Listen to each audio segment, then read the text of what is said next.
Well, hello everyone, and good morning. Welcome to Uncivil Law. I hope you're having a great day. We tune in again, hopefully, for the Karen Reed trial. Yesterday was didn't happen, and so we're giving day 15 another try. Apparently, Karen Reed was sick. That sort of tracks because the defense team didn't show up to the court. So that is the logical conclusion. Karen Reed was sick. Spinny Fan is back. Spinny Fan never gets sick. Spinny Fan is ever reliable. And so we'll see what is happening today.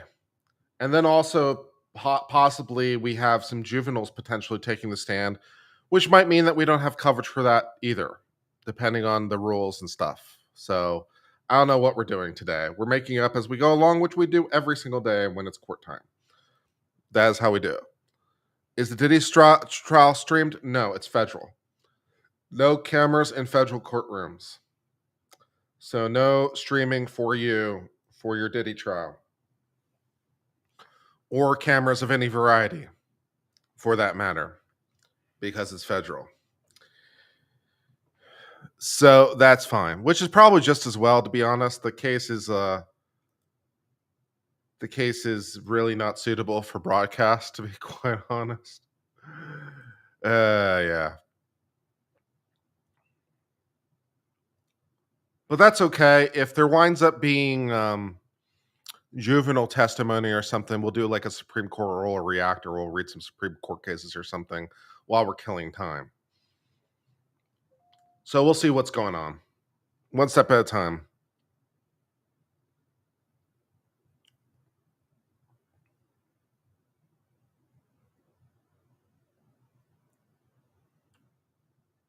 Drinking coffee in North Carolina. South Carolina remains best Carolina, but we do welcome you to the chat nonetheless.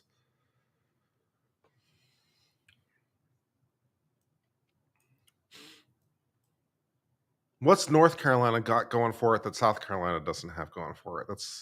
That's the real question.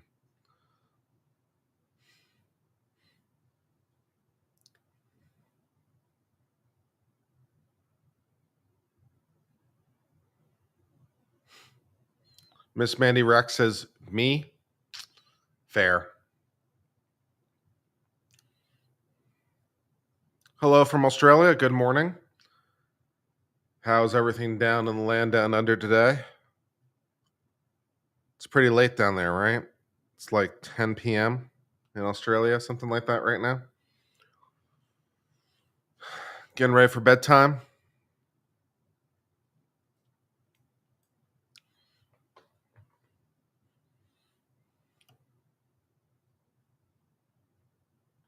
Also, it's winter time down there, right? You guys are a strange land.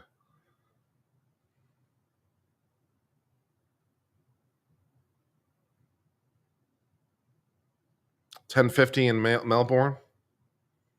Okay, so one more hour off. 11 o'clock. New York City. Hello. Good morning. So it's almost tomorrow. Exciting. Tennessee is still better. Respect. Tennessee's got a lot going for it.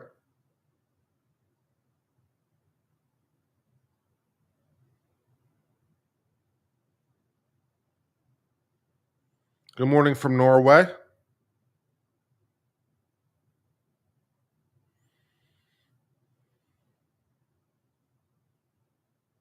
Which way? Norway.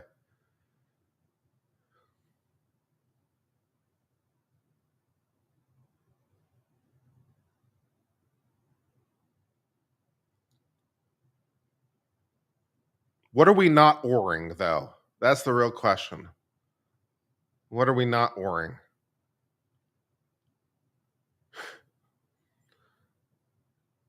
Have you heard? I wonder if you've heard that joke before. I mean, on the one hand, you feel like you have to have heard that joke before because the country's called Norway. But on the other hand, it's a fairly obscure logician joke.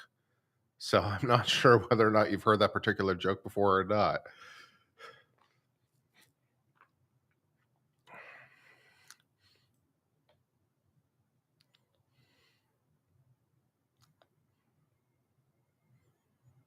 We could also do some bar exam problems if we run into problems.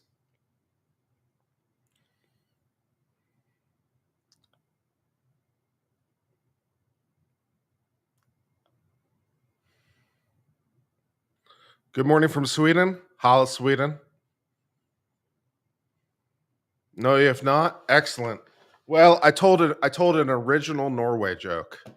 That's exciting news. Oh,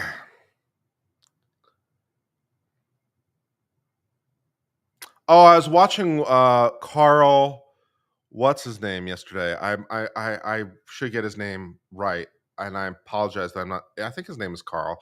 He's a fairly well known person in the Karen Reed Mayu Steinbeck.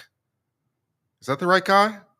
Anyways, I was watching some of his stream last night, and he was reviewing the opening argument from the prosecutor, and he had many sharp opinions that were very distinct from mine relating to the quality of the opening, which I thought was interesting. Yeah, Steinbeck, yeah, I think that's right. I believe he's an attorney himself as well.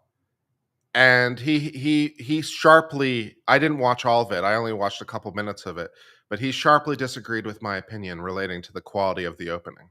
He didn't really like the way it opened. I thought it was very I mean, I've said before and I'll stick with it that I thought that the prosecution's opening was essentially flawlessly constructed. His stage presence leaves something to be desired. He needs better stage presence, particularly relating to vocal variety, and he has a little nasally thing going on and it can be a little monotone. So the stage presence aspects of it, you know, it could have been delivered by someone with better stage presence. But in terms of actual construction, in terms of how it was written, I thought it was basically perfect. And Carl did not agree with that opinion. So I thought that was interesting. Also, I understand that other attorneys who have reviewed it disagreed with me. I think I might be alone on an island, or relatively alone on an island with the prosecution was basically perfect opinion. But I thought it was basically perfect.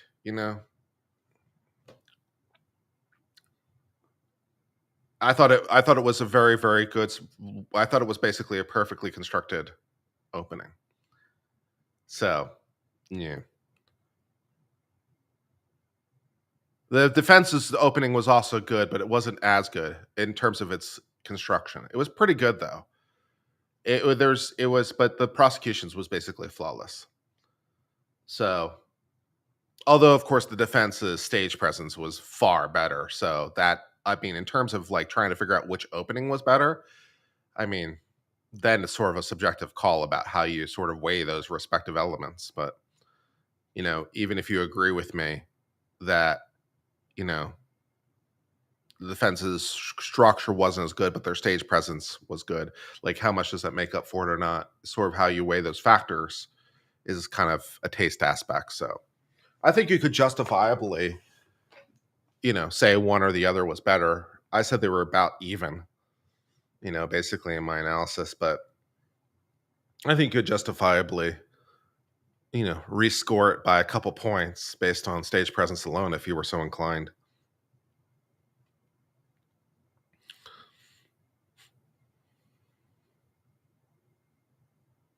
Yeah, and I also disagree that he hasn't proven anything he said. I disagree with that too. I mean, he certainly has not proven a lot of his case yet. He hasn't even proved that John O'Keefe is dead, strictly speaking, because we don't have anyone who can say he died, let alone what killed him. So, I mean, he still hasn't proven a lot of his case, but we know what evidence, or we believe we know what evidence he has to support that proposition because we have of trial number one. So we have the benefit of filling in at least some of the gaps from trial number one in assessing the relative quality of the case. We can assume that, he's going to use everything that was available to him from trial one. So we have all that evidence, in our own minds as we're sort of, projecting into the future. I still feel like on balance, I think that the prosecution, I would say 3 out of 5, 60% is basically my best assessment at this time on probability of conviction.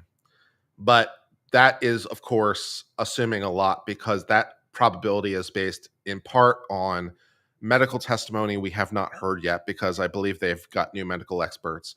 Physics testimony we haven't heard yet because I believe they've got someone new from the police. And of course, they've got Aperture. And so we haven't heard from a lot of those people yet. So, like, I'm just assuming basically the best possible case for those witnesses as I assess it. I'm just kind of like assuming that Aperture is going to basically be awash with ARCA. I'm basically giving them I'm scoring them, generously with those people. And of course, we don't know how they're going to format things. So 60% is, sort of a best case, I suppose, for the prosecution at this time. It's like 60% to convict. I don't know if it's necessarily the best case, but maybe the most plausible good case for the prosecution. And then, of course, also we don't know how the defense is going to perform, and also we don't know what additional witnesses they might have, and so forth and so on. The defense seems like it's going to put on a more robust case this time than they did last time. So that might change the odds fairly notably. But 60% seems like a reasonable calculation based on what we do know, especially from the first trial, especially based on how the first jurors reacted to the case. 60% to convict seems like a plausible conclusion. Of course, if you're trying to convince me beyond a reasonable doubt, that's going to be a much harder proposition. Because I think the actus reus doesn't make sense.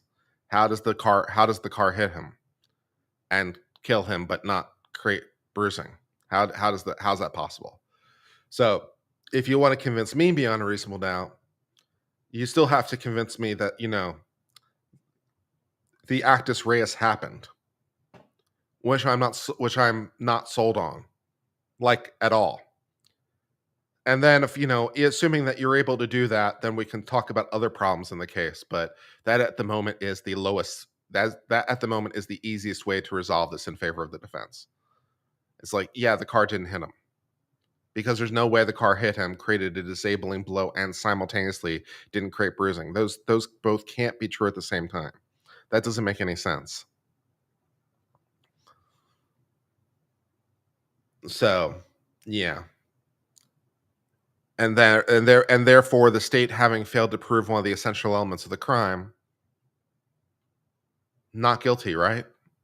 I mean, we can make our lives really simple. That's one of the great things about clarifying things like that, right? As long as you just remember the question, right? The question is, has the state proven each and every element? And as long as they haven't proved one element, they therefore necessarily haven't proved every element, right? If they haven't proved one element, they haven't proved every element. So it's like, okay, have they failed to prove even one element? It's like, yes. Okay, which element have they failed to prove on civil? Actus reus. What do you mean? Well, she has to have hit him with the car. Okay, how have they failed to prove that? Well, how does she go backwards in a 7,000-pound car at 25 miles an hour with enough force to create some sort of disabling injury? How does she do that and also simultaneously not cause any torn ligaments, broken bones, or even bruising? How is both those things possible at the same time? That doesn't make sense to me. At least, and that would fall into the category of reasonable doubt. Now, there might be some answer to that question of how it's possible, but of course, they have to prove beyond a reasonable doubt, right? So if you come to me and be like, well, actually, here's how that could happen medically, I'm like, well, even assuming you could provide some sort of possible scenario, I'm like, it still is implausible. And you do have to convince me beyond a reasonable doubt. So how are you doing that? How are you getting to beyond a reasonable doubt certainty that the car did all those things? And I'm like, I don't know how you're going to do that. That seems very implausible to me. So now, if the state can somehow convince me of that element beyond a reasonable doubt, then we'll move on to other things because there are other problems in the case. But for me at the moment, that's the easiest way to resolve it. Right. And then I literally don't have to ask any other questions because it is dispositive, as we say in law. It literally disposes of the case. Because of that one thing, I can literally stop asking questions and my life becomes simpler. Right? Because having failed to prove one element, I don't have to then move on to, well, what about all the other elements, right? What about all the other evidence, Kurt? Right? What about all the other elements and what about all the other evidence? I'm like, I literally don't have to do any of those things because if she didn't hit him, it literally disposes of the case. It is dispositive. And then we all get to go home. It's great, right? It's fantastic. And therefore we make our lives simpler. Simplifying my life is a good thing. Yeah. And then people sometimes ask me, okay, like what do you think happened? I don't know. See, this is the other great thing about clarifying questions. What do you think happened? Don't know. Who do you think the Alberts did it? I don't know. Do you think Chloe did it? Do you think he was beaten up in the house? I don't know. Do you think he was dragged by the Alberts, onto the lawn? I don't know. I don't know. Right? And it's like I don't need to know any of these things. It's fantastic, right? I could just literally stop asking questions and move on with my life. Isn't it possible she did it? I guess. Isn't she getting away with murder? Maybe. But that isn't the question. The question isn't, did she do it? It's literally not the question. The question isn't, did she do it? That is literally not the question. The question is, has the state proven it beyond a reasonable doubt as to each and every element? That is the question. Keeping our eye focused on the question makes our lives simpler. Keep our eye focused on the ball, people. Keep our eye focused on the ball. Right? Now, as to juries, I don't. Experience has told us that unfortunately juries are not the logicians we would all hope they are. That their ability to do what I just said leaves a little bit to be desired. Juries seem to act more on feels and what would be the right word? They act more on impressions and act more on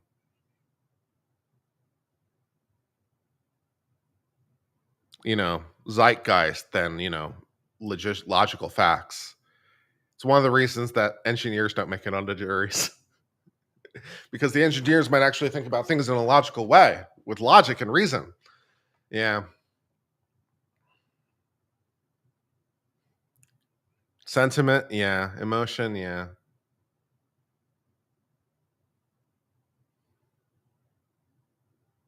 I think here's sort of the best. Here's the with the jury. If the prosecution plays its cards right and they organize things right, they started with I hit him, I hit him, I hit him, and they brought what 3 or 4 or 5 witnesses who say that she said that. So they've got that. Now you can disbelieve that that was said, and and even more to the point, you could believe that even if she said it in a state of hysteria, and it shouldn't be credited. But juries eat confessions up, and I'm just telling you they do, and you have to accept my word for it that juries eat confessions up. Doesn't mean they do it every single time, but God, man, confessions, yeah. So they have the I hit him, I hit him, I hit him. That's how they started. If their ARCA thing goes really well, they can sort of close with ARCA and the physics and all that, and then everything else sort of becomes noise. Primacy and recency, as we would say in trial advocacy, right? They started with the I hit him. They started with the confession, we'll call it. That was their primacy. Their recency, which we haven't gotten to because we're talking about what will be like the last thing out of their mouth, presumably in their rebuttal case. Presumably the last thing out of their mouth is probably aperture. If I were them, I would seriously consider not even calling aperture in my case in chief. I would seriously consider not calling aperture in my case in chief and calling them in my rebuttal case.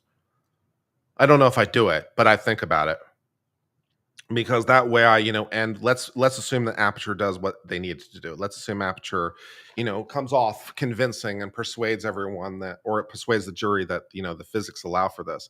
So their primacy therefore becomes I did it. Their recency becomes aperture. Everything else becomes noise. And they're along and they're with a little bit of skill in their closing argument, you know they're a long way towards home. I think is the sad reality of the situation. Then you throw in the fact that, there's a defendant sitting at the defense table that automatically gives the prosecution 5 to 10% automatically. So their odds of winning start at 5 to 10%. There's a defendant sitting at the defense table that gives them 5 to 10%, bare minimum. And then you throw in the fact that it's a dead police officer. That's gotta up that base percentage, in a non-consequential way. That's gotta make it maybe a base 15 or base 20% chance of winning because there's a dead police officer, don't you know? You know, and if Karen Reed comes off as unlikable, which I think, to be fair, I think she can. To many people, come off as unlikable. If she comes off as unlikable, and a drunk, which she probably had a lot to drink that night.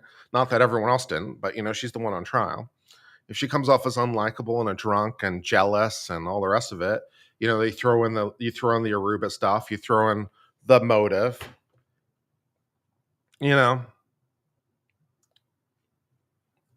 I figure 60% is a reasonable probability.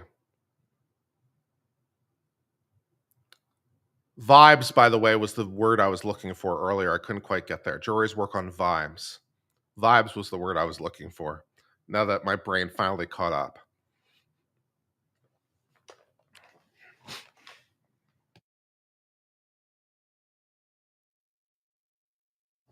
Yep.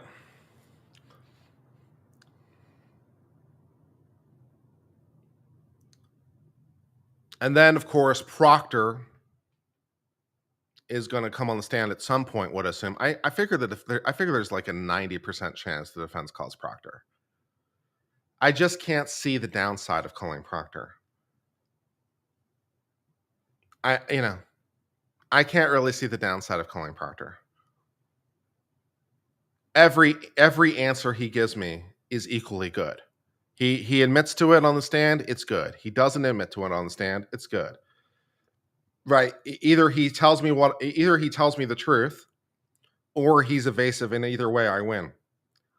So I figure there's a 90% chance the defense calls Proctor. And, depending on how that goes, I still think on balance, although I think other attorneys would very much disagree with me on this point. I think that there are a lot of attorneys who would very much disagree with me. I think on balance, the prosecution probably should still call Proctor for their own sake. It's not a fun position to be in as the prosecutor. You don't want to do it. You can make your case without him. You don't need him to make your case. You can make your case legally without him. The problem is, if the defense calls him, they're going to make it as painful as possible. And they were going to do that already. But if you call him first, you can get out ahead of it and you can control it a lot more. And you can't do that if you don't call him first. So and also by calling him first, you also, build some credibility in front of the jury. And credibility in front of the jury is a huge factor. So it is not a fun position to be in as the prosecutor to call Proctor. But I think on balance, although I think other lawyers would very much disagree with me, perhaps strenuously, to be honest, I think on balance, the wise move here is to call Proctor. You call him to the stand, you ask him all the questions the defense is going to do, but you ask it more softly because you can control the tone of it, right? You ask all the questions the defense is going to ask, but you ask them more softly so it doesn't hurt quite as bad. The defense doesn't really have anywhere to go. I mean, they're going to ask him the same questions anyway, but they're not going to reveal anything new. So it's not as shocking. It's called drawing the sting, is the expression that lawyers use. It's like when you have bad facts, getting in front of bad facts is usually a wise course of action. Or it's a depending on the situation, but yeah, when you have really bad facts, getting in front of it is often a viable strategy, and I feel like it's the strategy here. I figure it's the play. I guess Brennan must feel like there's not enough in it to justify it. He must feel like, and also by forcing the defense to do it, it gets sandwiched in the middle of the case. So he's really going for that primacy recency thing, right? By having the defense call Proctor, he gets a rebuttal case. So he gets to sandwich Proctor somewhere in the defense case.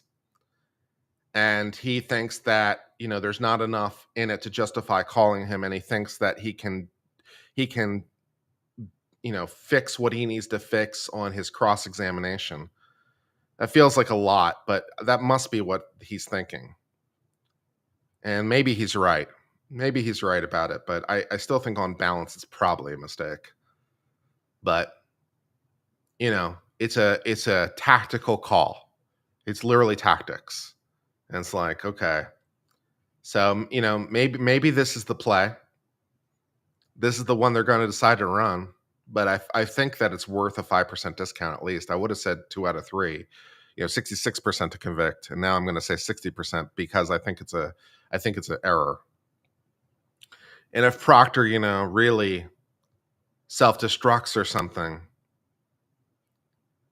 which seems plausible, can Brennan really rehabilitate him? I don't know, man. I don't know. We'll see. Yeah, I mean, fallen hero, you're right. It's bad if you do and you bad if you don't. Yeah, this is 100% true. It's just which poison do you like best? That's 100% right. You're damned if you do and you're damned if you don't. Proctor is a massive liability, and you can't make the liability disappear. The only thing you can do really is how do you control the liability. So yeah, it's which poison do you like? Which poison is best poison? And yeah.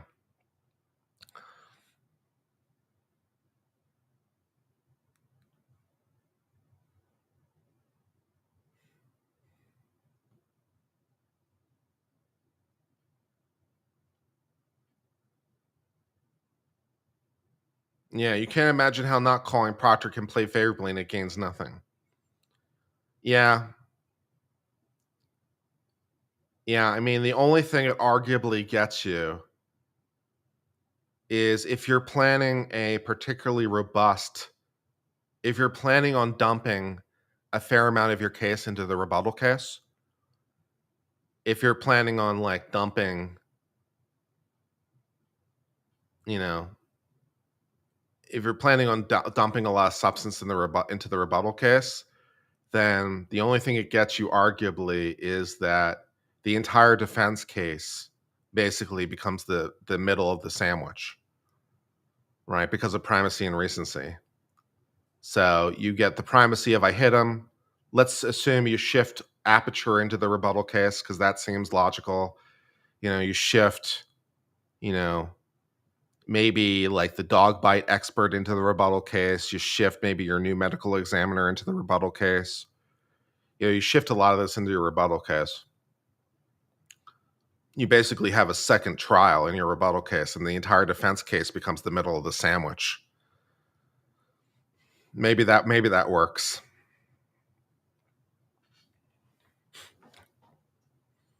Yeah, maybe that works, but I don't know.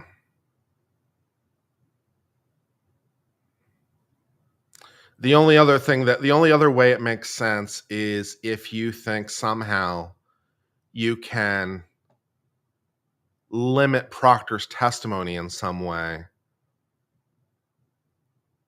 by if you can somehow prevent the defense from asking some of the questions they want to ask. And I don't really know that you can really do that, even assuming that you could somehow keep out like the report from the commandant's firing him. Even assuming you could kick out the actual report, you can still ask the underlying questions. So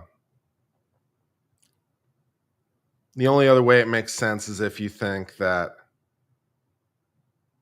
you can somehow limit the questions from the defense asked to Proctor. Or maybe somehow you prevent the defense from asking leading questions on their direct. You prevent them from declaring Proctor a hostile witness, which I don't know how you do that legally, but somehow. Or what else would make sense? Or you think Proctor's going to take the fifth, although if Proctor were going to take the fifth, he'd have to give notice because there'd have to be a hearing relating to that. And even assuming he does take the fifth somehow, the defense almost just certainly reads his prior testimony into the record. So I don't. But I suppose if we read his prior testimony into the record, we don't learn about the him being fired or something. But I don't know. Yeah.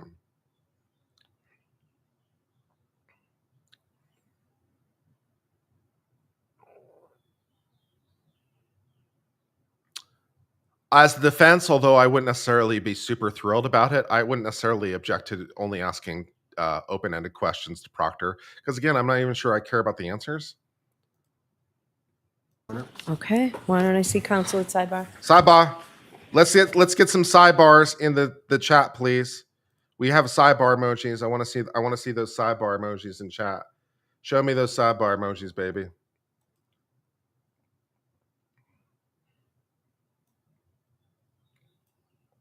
There you go, sidebar. And show me some spinny fan emojis. Show me spinny fan and sidebar emojis. There you go, Jinx. Jinx has got the spirit. Jinx is on board.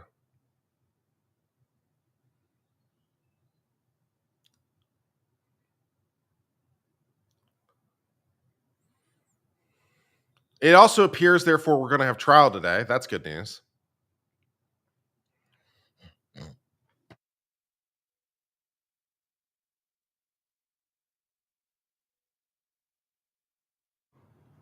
Proctor gets on the stand and tells the truth. You think Proctor just does a confession and confesses it all?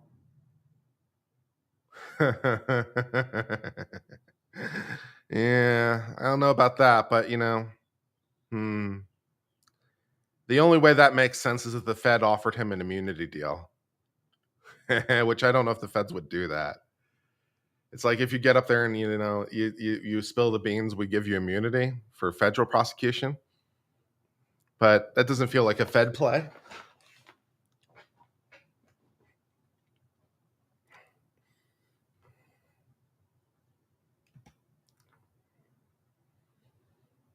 Good morning, by the way, to you all. Good morning, all my uncivilian friends. Thank you for the 530 of you who are currently here spending some time with me. If you'd be so kind as to please hit that like button, I'd really appreciate it. It helps a lot with the YouTube algorithm and discovery. The like button is one of the things that YouTube uses to help promote the stream and promote things. So if you just take the time to hit that little like button, it'd be appreciated. And for those of you who have Twitter, if you could take the time to just retweet the pinned comment, just a little retweet, little comment.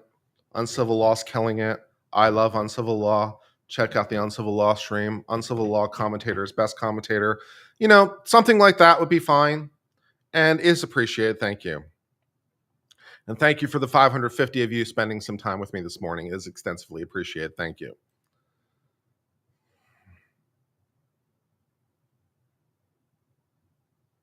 Explain the truth of the matter. Not everything is offered for its truth when it talks about hearsay. Sometimes it's offered for another reason. So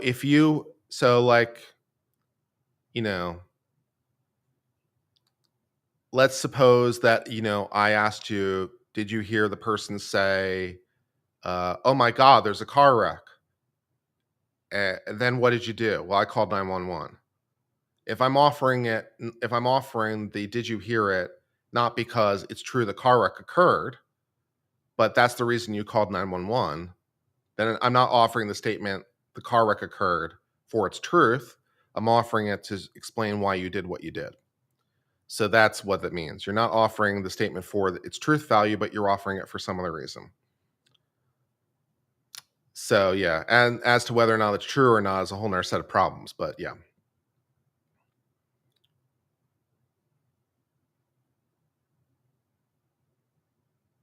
Do we'll get an explanation about yesterday? No, not from the court. We're not going to get an explanation about yesterday. Absolutely not. But the rumor mill says it was Karen Reed was sick. And that makes sense because the entire defense team didn't even show up yesterday, including Karen. So the only logical conclusion is that Karen Reed was ill. Or, Karen Reed was unavailable.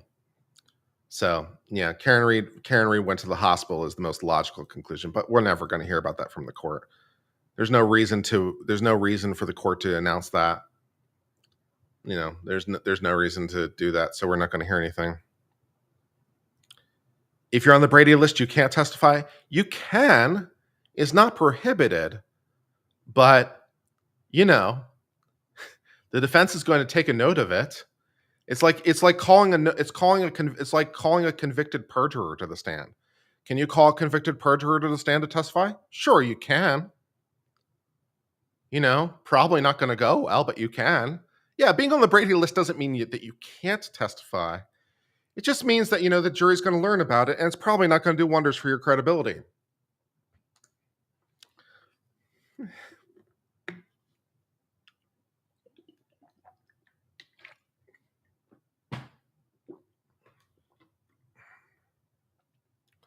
The Brady list, by the way, is a list of police officers who basically who have been found to be liars. Is the short definition. Such officers are then typically not put in roles that would ever cause them to go into court. They are transferred into other roles that will not incur them going into court, assuming they keep their jobs, which is pretty likely, unfortunately. But yeah, you can call the Brady list cop to the stand. Good luck with all that, but it's permissible. What is the Brady list? The Brady list is basically a list of cops who have lied. And that's what the Brady list is. It comes from the case Brady v. Maryland. Brady evidence is evidence that would, along with Giglio, Brady and Giglio are cases that basically stand for the proposition that the prosecution has to turn over any evidence that would undermine them. The prosecution has to give the defense anything that would undermine their case, the prosecution's case. The prosecution has to tell the defense about anything that is bad for the prosecution that the prosecution knows about.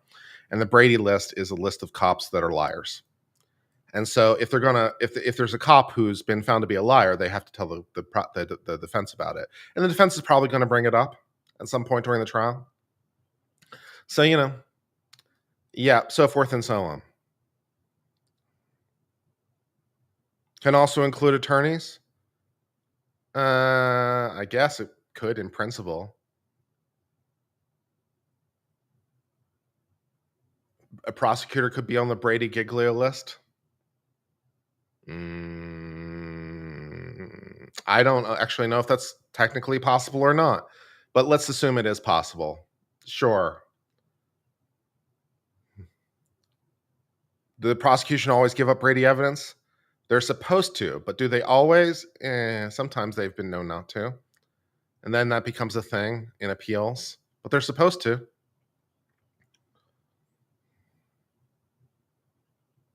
Is Katie Morrissey on it then? I don't know who is or is not on any such Brady list. Such a list is kept by the police and the prosecutor. There's not a public-facing version of it, to the best of my knowledge. There's organizations that have their own private list that they publish, but the official list, I don't know if that information is available anywhere.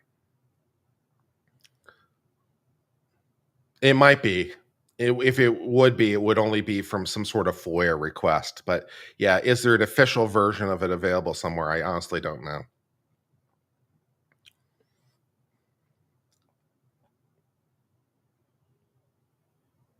Uri and Proctor are on the list. I don't know if that's true or not. I tried to send the link. You can't send the link in chat. You can send it in Discord.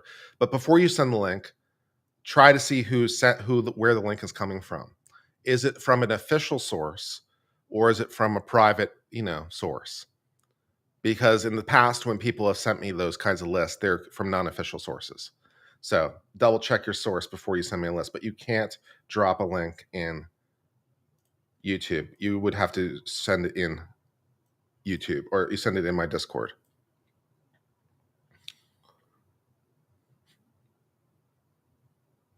Yeah.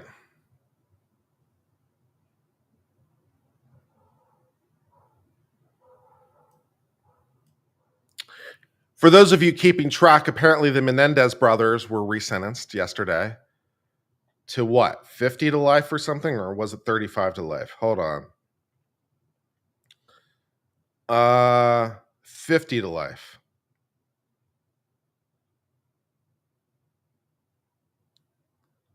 Which apparently makes them eligible for parole, which I don't understand. They've served 35 years. A judge resentenced them from life in prison without parole to 50 years to life. But apparently they're eligible for parole somehow, so I don't know what that's all about. All rise for the court, please.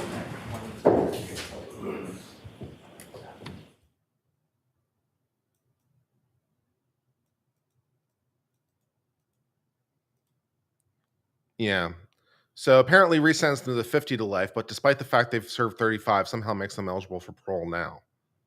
Which 35 is less than 50, so I don't really understand that, but okay.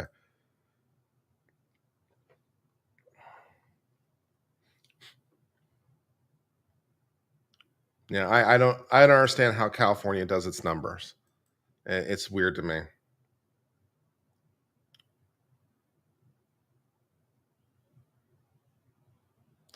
Karen Reed ran out. I didn't notice. Karen Reed ran out of the courtroom. I didn't notice.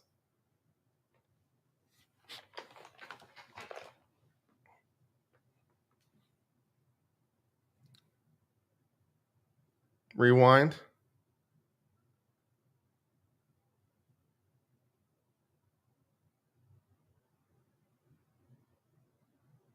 Where am I rewinding to?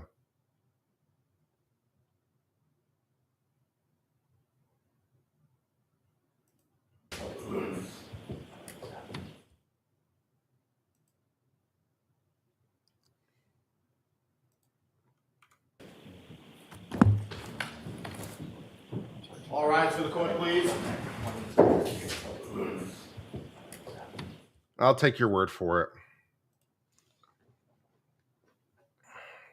It's because they were youthful offenders? Okay, fair enough. 10 more seconds?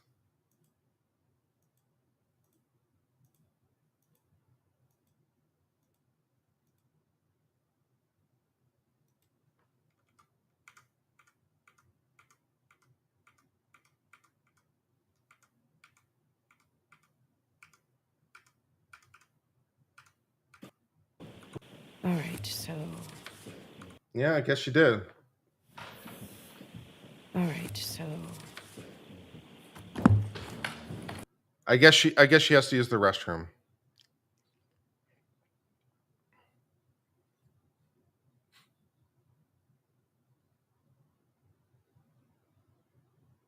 In case you care, incidentally, with respect to the Menendez brothers, California passed a law that allows for these resentencings to occur. So the reason the whole resentencing is happening is because the legislature passed a law. It wasn't about the Menendez brothers, but of course the Menendez brothers are covered by the law. So it allows for resentencing to occur because the legislature passed a law that essentially retroactively makes the punishment less severe, which you can do that, right? Ex post facto only prevents you from making the punishment worse. The legislature is allowed to make it less worse. They can do that. They can actually make it retroactively not illegal, although that's more uncommon. But essentially, the legislature can essentially pardon people, although it's kind of slightly different technically, but it doesn't really matter. The legislature can pass a law that basically retroactively makes something legal. So as long as they're making the punishment less severe, the legislature can do that, and that's what California did. They made a law that allowed for resentencing to occur that would allow the defendants to potentially get less time than they did in the first instance, which that's perfectly legal. That's not a problem. So all that good stuff. Now, be nice. That was not a nice comment. How'd the watch end up going? It did not. The watch did not turn out well. Attempt number 2 was a fail. I was unable to get the watch hands on. Watch attempt number 2 was a fail. So we're going to take another couple days and we'll try again at another time.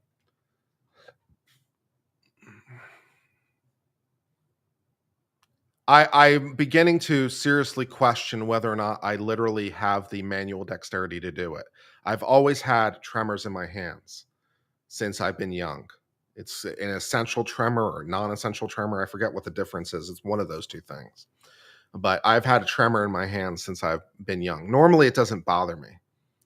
I don't take medication for it. I used to when I was young, but I don't take medication for it because it doesn't bother me normally enough to justify taking it. Every once in a while, it really acts up, and like I have trouble like picking up a glass or something. But those instances are so rare, it's not worth the trouble. But in any event, I have problems with extremely fine motor control, and making a watch requires extremely fine motor control.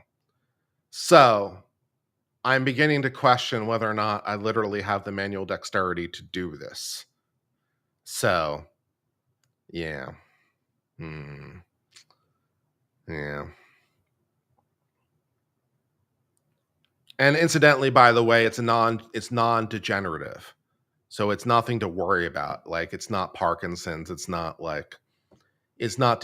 degenerative. It's just a condition that persists. It doesn't get worse. It's nothing to be concerned about. It's just one of those minor annoyances in my life. My future as a surgeon, or at least a brain surgeon, maybe general surgeon, who knows. My life as a brain surgeon was that was not going to happen. So that was foreclosed to me by fate. Oh well.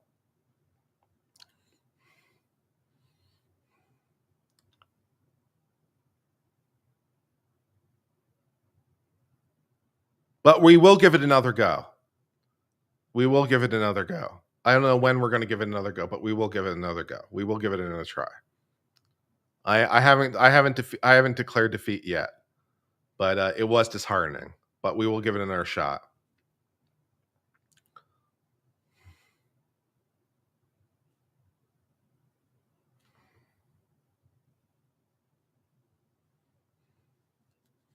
Do I have a video magnifier? Well, I had magnifying glasses, but they turned out to not be particularly useful, unfortunately.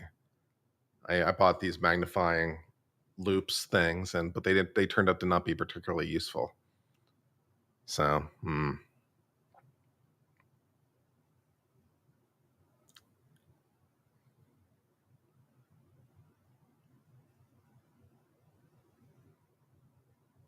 we will give it another try. I haven't admitted defeat yet. We won't give it another try. Yeah.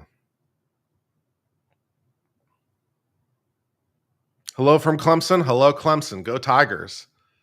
To all you Clemson alumni who are out there, go Tigers. Class of 04, baby. Damn, it was a long time ago. Shit. That was 21 years ago. Shit. That sucks. Oh well. Class of 04. Holla.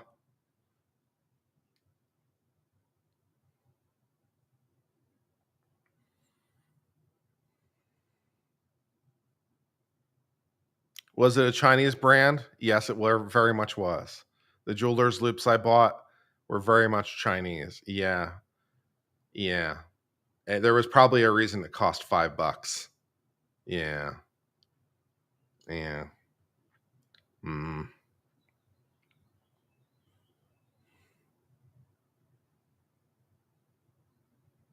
Use a mounted magnifier lens.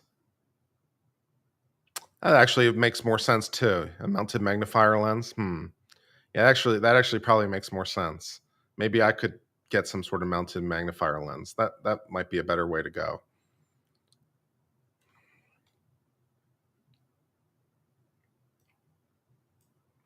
Thank you for the 654 of you tuning in.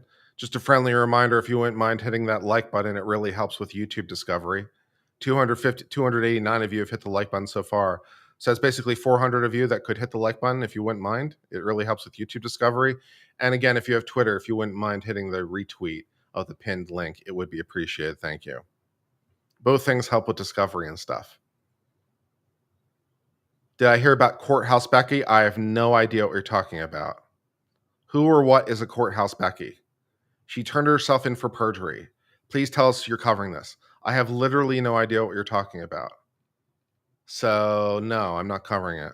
Check Discord? Okay.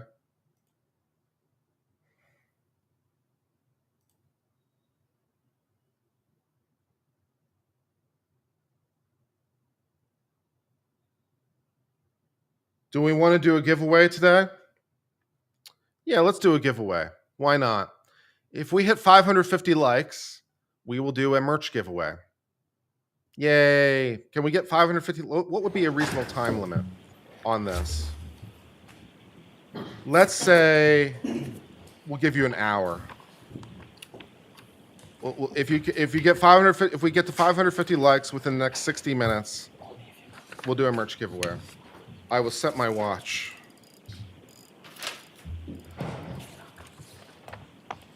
There you go.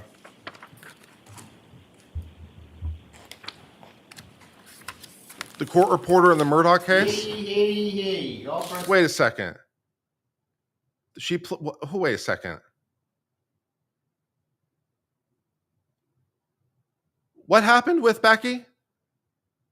She turned herself in for perjury? No way. Oh yeah, we definitely have to cover that at some point.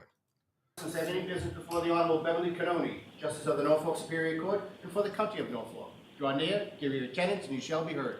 God save the Commonwealth of Massachusetts. This court is now open. You may be seated. Good morning again, counsel. Good morning again, Ms. Reed. Good morning, jurors. So a couple of things. We appreciate your patience this morning. Remember I told you the other day that we're trying to cut back on sidebar conferences. So we took some time now to address issues that we would have otherwise had to do that way. So we do appreciate your patience. 3 felony Also, charges? Really appreciate your patience Outstanding. and understanding about yesterday. Sometimes during trials, things come up that are completely unavoidable, and I tried to cancel you as soon as we could so you wouldn't even have to come to court. So I appreciate that. I do have to ask you those questions. Were you all able to follow my instructions and refrain from discussing this case with anyone since we were last here? Yes. Everyone said yes or nodded affirmatively. Were you also able to follow the instructions and refrain from doing any independent research or investigation on this case? Yes. Everyone said yes or nodded affirmatively. Did anyone happen? If anyone has a copy of the indictment against our friend Becky, if you could drop that on Discord along with, I assume there's a probable cause statement if it's not in the indictment. I'd like a copy of the indictment / information, and I'd also like a copy of the probable cause statement against our good friend Becky. If you wouldn't mind, I would absolutely love to cover that on a break in this stream. So please, someone provide it to me on my Discord. That'd be great. Thank you. Awesome. To see, hear, or read anything about this case since we left here the other day? Everyone said no or shook their head. All right, can we have our next witness, please? All right, may I? Yes. The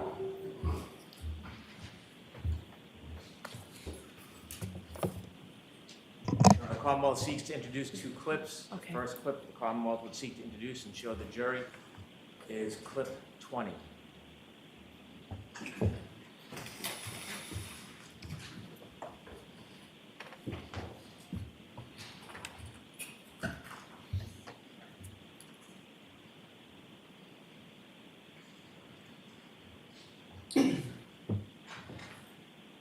There's Amy Wendell here, that you guys have really been going at it. This was sort of had like a last date element to it. Was that going on? That was not going on. John made it clear to me, I'm never breaking up with you. You know, not never that we're in this good or bad, but you're the best person I've ever. The Commonwealth would ask to show clip 19. Okay.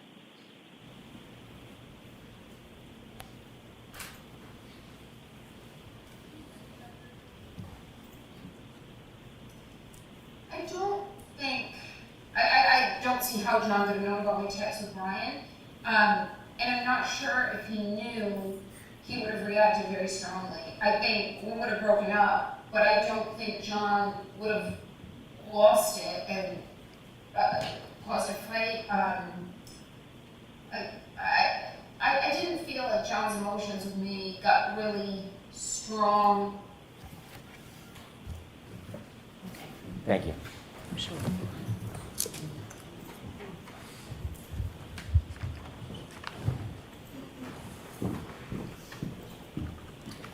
right, Ms. McLaughlin, who is your next witness? Your Honor, our next witness is a juvenile by the name of Miss Kaylee Furbush. Okay, so I guess now would be a really good time for that Becky thing, by the way, because we're going to have ceiling fan for a while because it's a juvenile.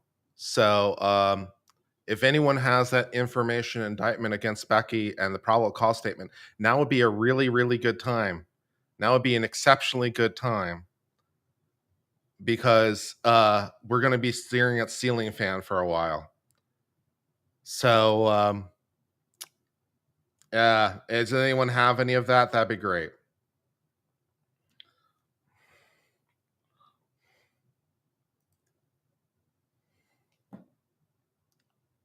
I guess while we're waiting, we'll check in and see what's happening with the Supreme Court. Let's see what's happening with Supreme Court today.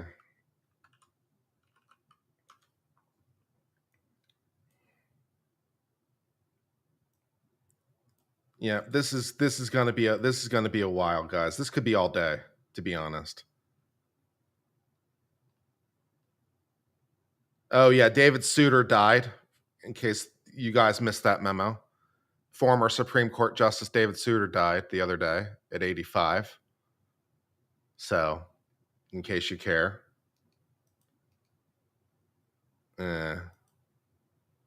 Let's see what else we're doing.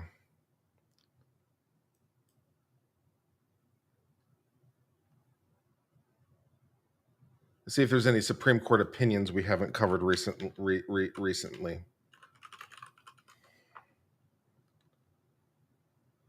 Oh yeah, and then also, by the way, they're having oral arguments tomorrow on birthright citizenship, but not really.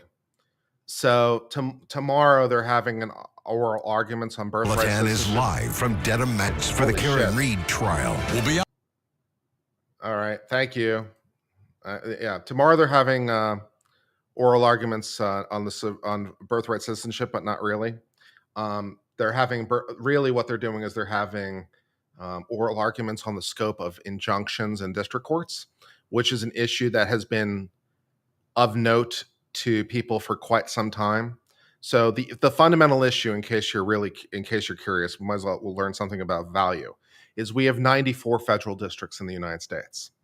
Okay, some states have more than one. So there are 94 federal districts, 94 trial level courts. Okay.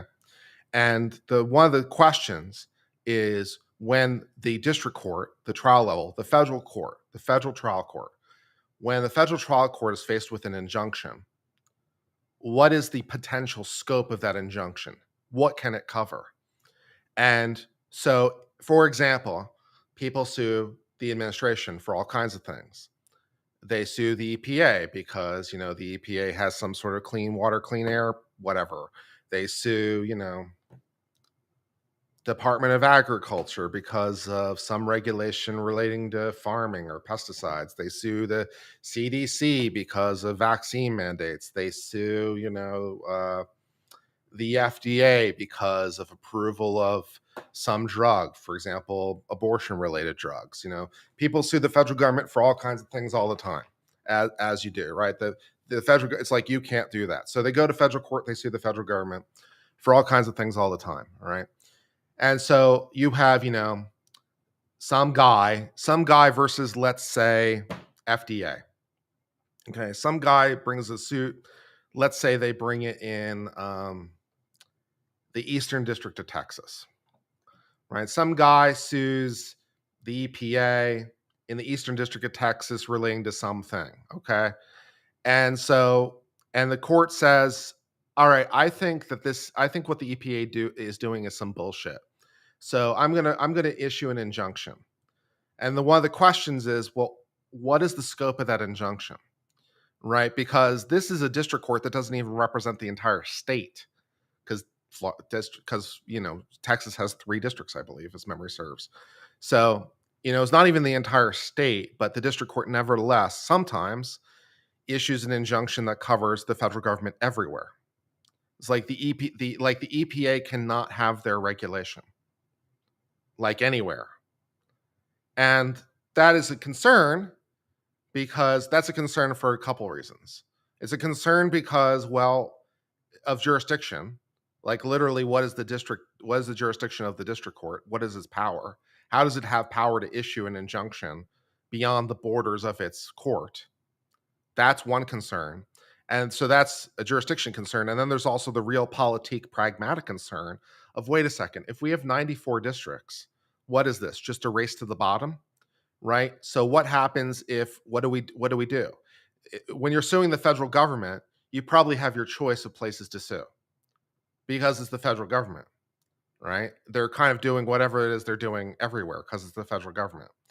So is this a race to the bottom? Is it just let me find which of the 94 districts is the best for me? What happens if multiple people are suing in multiple different districts? What happens when the districts come to different decisions? Is it like whoever issues the broadest scope order wins? So whichever one of them issues District 1 says, no, I'm okay with the federal government. District 2 says, well, I have some concerns, but they just can't do things in my district. District 3 says, no, I don't think they can do it anywhere. Is it a race to the bottom? So what is the scope of these injunctions? These national injunctions, global injunctions, universal injunctions, as they're sometimes called. What is the scope of this thing? And so that is the real issue they're trying to decide, or the real issue they're hearing about. And this has been an issue that has been percolating for quite some time. This is not a new problem. This has been an issue that the district courts kind of just decided they had the power to issue these injunctions sometimes in the 1960s. And it's really been an issue probably since Obama took office. Although, yeah, I mean, it's debatable when it really became an issue, but in any case, it's been an issue for a while, with these things. And you've also seen the Supreme Court previously make comments in its decisions and in its denials of review. You've seen justices make comments, basically, what is up with this bullshit? Okay. Meanwhile, Congress is, as we speak, considering legislation to restrict the scope of these injunctions by legislative act. So the House passed a bill that basically would restrict the district courts in this domain that is currently being considered by the Senate. So there's a couple things at play, right? First of all, this issue has been percolating anyway, and the Supreme Court has been looking at potentially taking this up anyway. So this has been percolating, and to the extent they needed additional motivation to get interested, the Congress is currently considering legislation, and all things being equal, the judicial branch would prefer to preempt the issue. So for a lot of reasons, the Supreme Court took it up on a somewhat expedited basis, incidentally, because they only granted review of this like last month. And they're having oral arguments tomorrow with a decision by the end of June. So they granted review and are going to have a decision within 2 months, which it's like on a merits decision. Well, I guess strictly speaking, it's not a merits decision, but it's a big deal. So I guess strictly speaking, it's not a merits decision, but still a big deal because the Supreme Court is almost certainly going to say something about this one way or another. And what are they going to say? I don't know, because all the answers are equally bad. Well, that's not true. There are no good answers, right? And at least the answers I've dreamed up, there are no good answers. So it's like, well, what solution to this problem that creates the least problems is the issue. So all that good stuff. So anyways, so everyone's reporting it as birthright citizenship. That's what they're deciding, but that's not really what they're deciding. They're really trying to decide what is the scope of these injunctions. The birthright citizenship case just happens to be a vehicle to decide this issue that is really not about the birthright citizenship issue. Not the issue they're deciding tomorrow is not. Whether or not this was a good vehicle for them to take up the issue is the vehicle they picked. They picked certainly something really spicy. Presumably they have their choice of cases to review this issue, and they decide to pick up the spiciest one of it. So, yeah. That is some bullshit.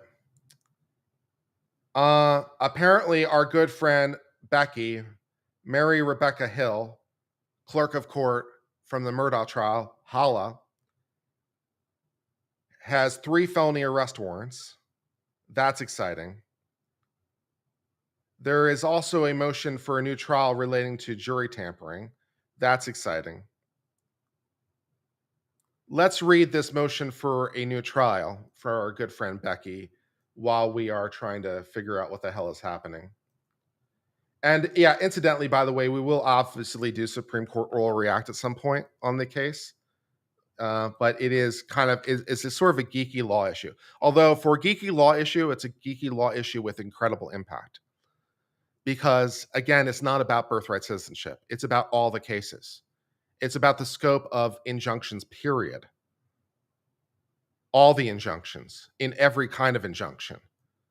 So it's a geeky law issue, but it's a geeky law issue with immense filing. It's an old filing. Okay, so that's of little help to me. Thank you, Tony. I thought it was more recent. So if anyone happens to find something more recent on this Becky Hill thing, let me know. Let's see what the news is saying about it. At least we can get something going on about it. Some sort of perjury charge. Perjury relating to what? I don't know. It'd be helpful. She's supposed to be arraigned today. Excellent.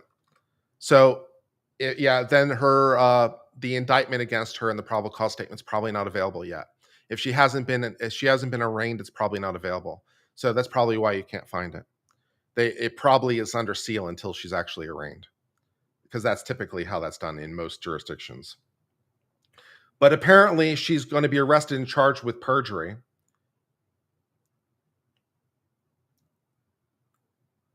Relating to what is unclear.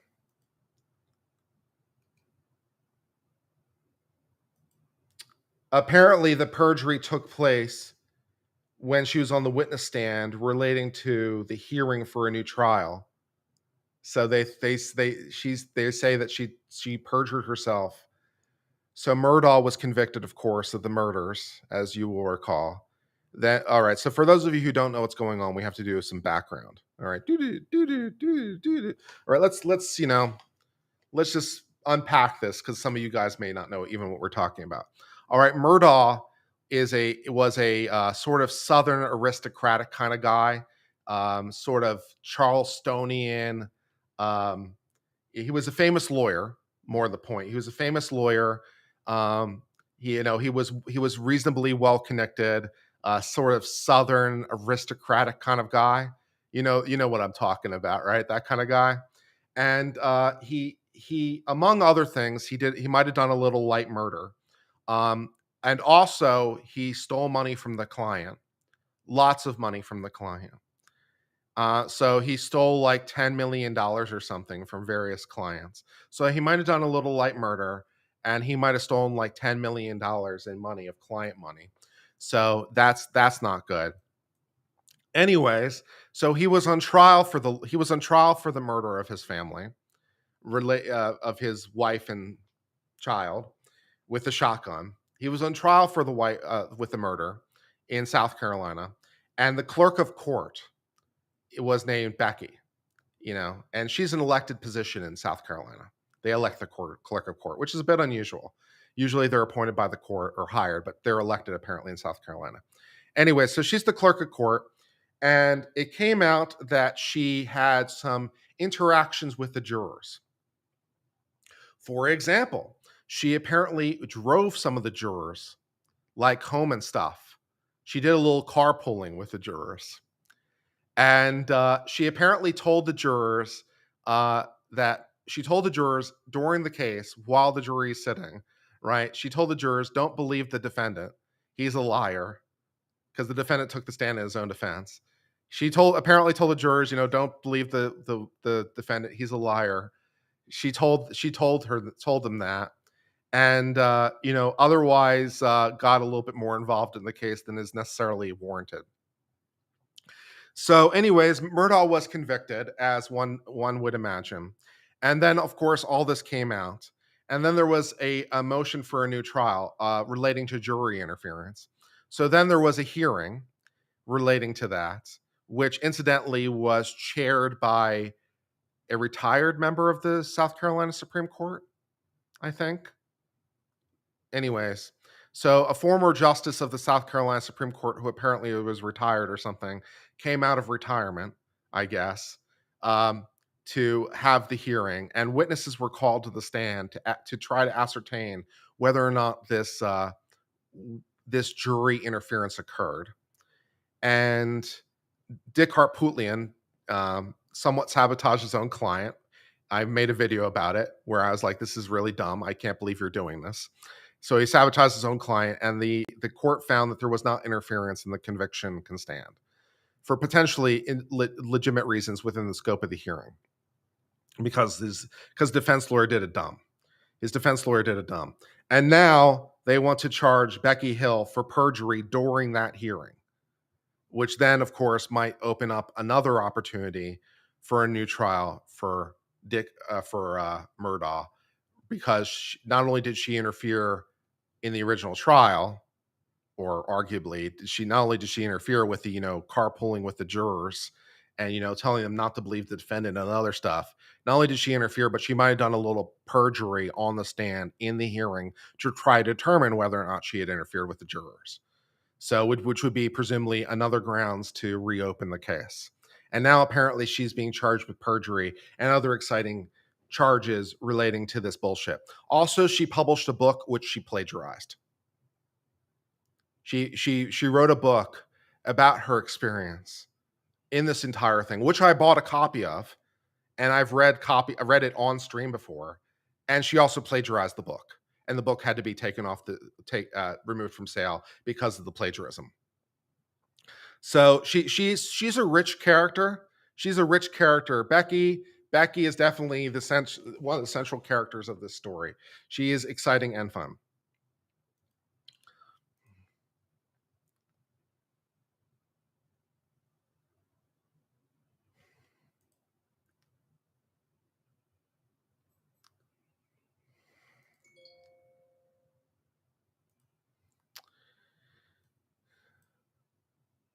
Yeah. And yeah, we don't yet know what exactly the charges are for the felonies. So presumably when she's arraigned, formally charged, presumably at that point, her indictment / information plus the probable cause statement will be released. And we will cover it because that will be hilarious. Of course, Murdaugh himself, by the way, in case you're curious, pled guilty to federal charges as well. I'm trying to remember for what. I don't remember. Yeah, Murdaugh the murderer, or Murdaugh the possible murderer, because I thought the case against Murdaugh wasn't very good. I didn't the timeline of the murder was really tight, and I didn't really think that there was proof beyond a reasonable doubt in the Murdaugh case. He probably did it, but I thought the evidence was a little thin for my taste. But then again, maybe I'm a demanding guy, but that's okay. I didn't really find proof beyond a reasonable doubt, although he probably did it. But in any event, even if that conviction were overturned, he's also pled guilty to federal charges, and also, I believe, is currently being charged in relation to the stealing the $10 million from the client. Also, so I believe there are still charges pending. So even assuming the murder conviction was overturned, he's not going anywhere in the near future. So I wouldn't worry about it too much. But that is the story of Murdaugh. He is and Becky. And also, of course, it was the trial in which we had the best love triangle of all. We had Fan, Seal, and Clock, and we had a great story. I was shipping these people hard, and we were telling about the love triangle and all the rest of it. It was just brilliantly fun and great. Let's see what is going on in relation to any of this. What is going on in Supreme Court land? What opinions of the court have been recently issued? Let's read some opinions.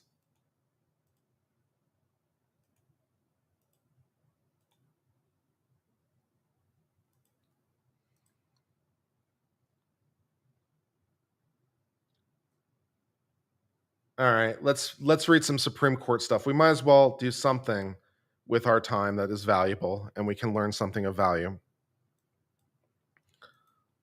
Let's see. How do I change screens? All right, let's read this case. Let's learn something from Supreme Court stuff. I like Supreme Court stuff. It's fun. All right, so let's read this case and learn something about law. This is the U.S. Supreme Court case of Felicino versus Department of Transportation, decided April the 30th, 2025. Here is the case. Tens of thousands of federal civil employees serve the nation as military reservists. Okay. When called to active duty, these reservists often receive less pay than they earn in their civilian jobs. Okay. To address this gap, Congress adopted a differential pay statute requiring the government to make up the difference between a federal civilian employee military and civilian pay in various circumstances, including whether a reservist is called to active duty during a national emergency. All right, so we've got some people that are some part-time military, right? We've got some reservists. We got some reservists that are part-time military. Normally, they're just civilians doing the civilian thing, but sometimes they're called to service. And when they're called to service, they're paid, but not necessarily as much. And Congress is like, well, that's not necessarily fair. So we're going to bridge the gap, at least in some circumstances. Not necessarily all, but in some circumstances. So you don't lose out on your pay. All right, fine. At issue here is whether the language guarantees differential pay when a reservist serves on active duty while a national emergency is ongoing, or whether it requires a substantive connection between the service and the emergency. So is it enough that there is an emergency happening, or does your service have to be connected to the emergency for the purpose of this provision to trigger? I mean, that's fair enough. Petitioner Nick Felicino, an air traffic controller with the Federal Aviation Administration, also serves in the Coast Guard as a reserve petty officer. In July of 2012, the Coast Guard ordered him to active duty, which authorizes activation of reservists with their consent. Is it really in order if you have to consent? I don't know. He remained on active duty until February 2017, serving aboard a Coast Guard ship escorting vessels to and from harbor. His order noted that he was called to active duty in support of several contingent operations, including Operation Iraqi Freedom and Enduring Freedom. How is the Coast Guard involved in Operation Iraqi Freedom? Is a really, really good question, right? Okay, but in any event, that's what his orders say, so noted. Throughout the period, Felicino did not receive differential pay under the relevant statute. After the Merit System Protection Board rejected his differential pay, he appealed to the Federal Circuit. Felicino argued that two statutes entitled him to differential pay. He cites the relevant statute.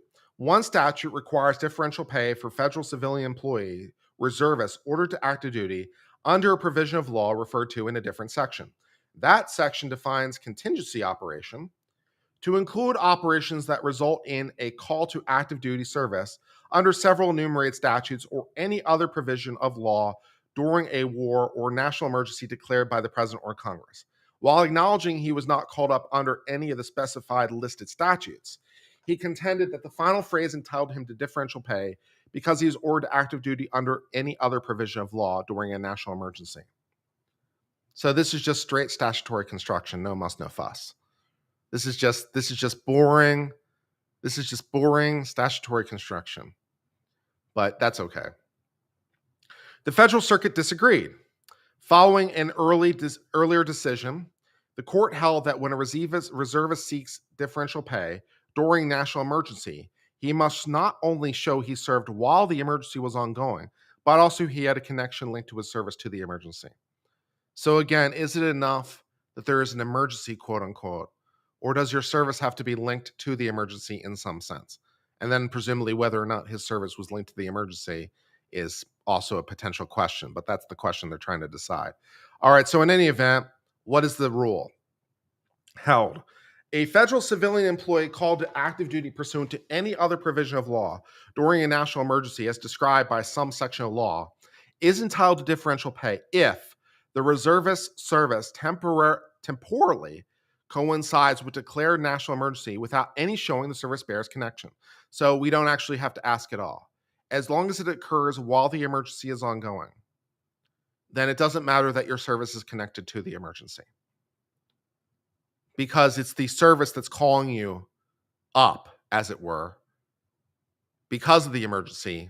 So it doesn't matter that your service isn't, strictly speaking, connected to it. So you get your pay differential. Cool. Several considerations support the interpretation. First, the word during normally denotes a temporal link and means contemporaneous with. It does not generally imply any substantive connection. Absent evidence that Congress intended a specific meaning, those governed by a law are entitled to rely on its ordinary meaning. So we're going to actually use the words that Congress wrote, and Congress wrote pretty broad language. And so we're just going to give them the benefit of the broad language because that's what Congress wrote. Because Congress is a smart Congress, don't you know? Of course they are. Contextual clues strengthen the conclusion. When Congress intends to require both temporal and substantive connections, it's done so expressly, using phrases like during and in relation to, and during or and because of.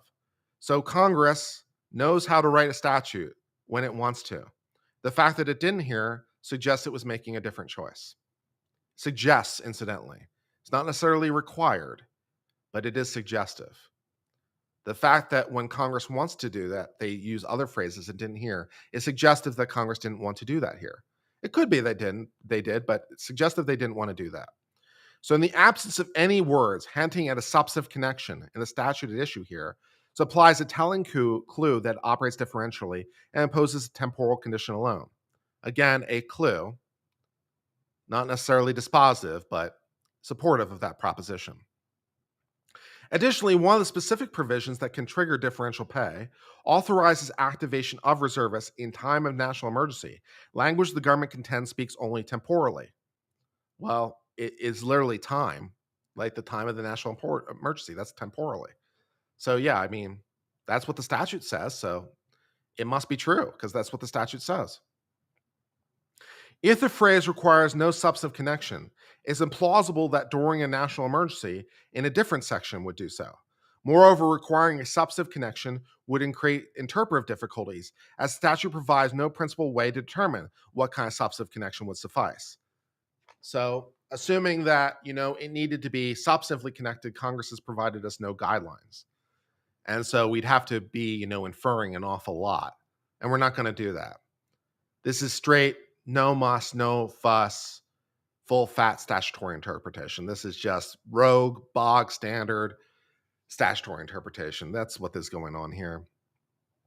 The government's interpretation would also create tension with a different law, potentially criminalizing differential pay given by private employers to reservists, even though nothing in the phrase during a national emergency tells a private employer that substantive connection is required, let alone what sort of connection must exist.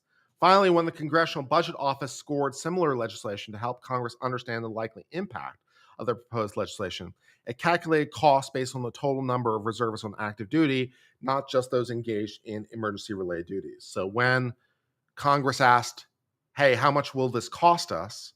The cost estimate was based merely on the fact these people would serve, period.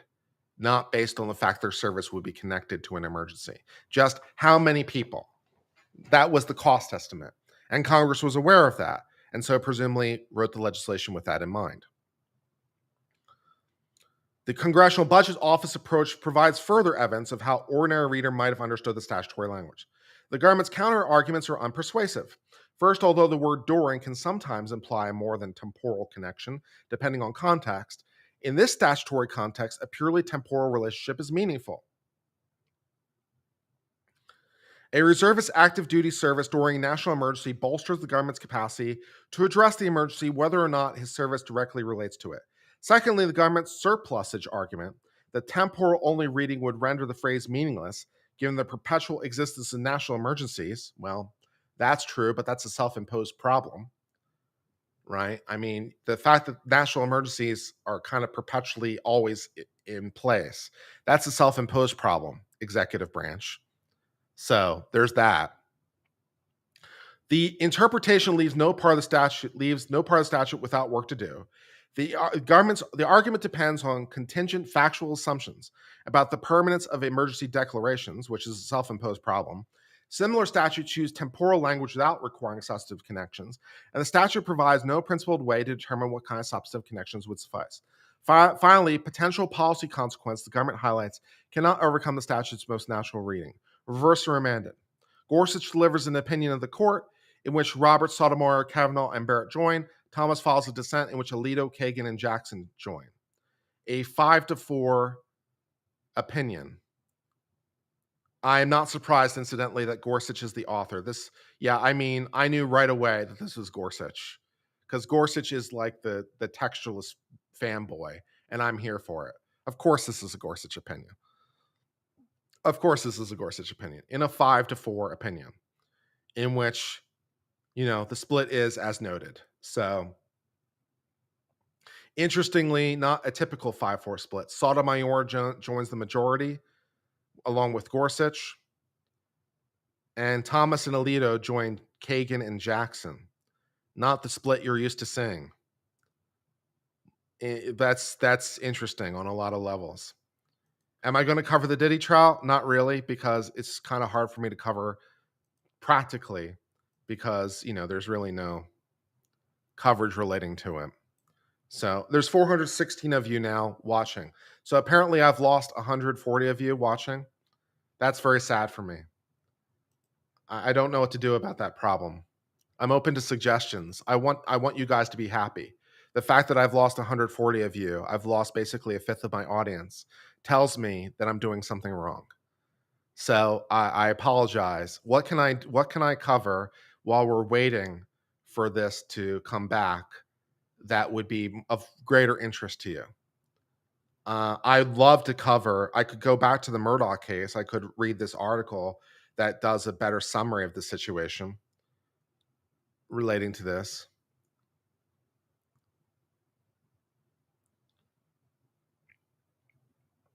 I could let's read a little bit more about this article relating to Becky and see if that's more to your taste. Let's learn a little bit more about our good friend Becky with the big butt.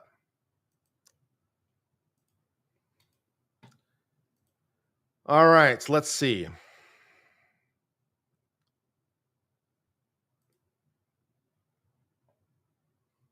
From Fitz News. There is Becky. Former Murdaugh clerk of court faces perjury rap. She sure does. Former Canton County, South Carolina clerk of court Becky Hill, whose jury tampering is likely to give convicted killer a new trial. I mean, it's becoming more likely with every passing moment, to be honest. Is reportedly facing perjury charges in connection with her testimony at last year's high-profile evidentiary hearing relating to those allegations. According to sources familiar with the status of the ongoing investigation, Hill could be arraigned on the perjury charges early as Wednesday. I'm looking forward to that. Miss Hill, 57, of Waterboro, has been facing multiple ethics and criminal inquiries in the aftermath of the homicide trial, a 6-week spectacle which drew international audience and exposed all matter of institutional corruption within the Palmetto State. It was one hell of a trial, ma'am. It was one hell of a trial with that Southern sort of corruption thing going on. Very a time to kill kind of, Mockingbird kind of thing going on. A lot of that stuff and that Southern sort of thing going on. It was a lot. Hill office managed the Murdaugh trial, which was held in Waterboro. In fact, she was the one who read the guilty verdicts.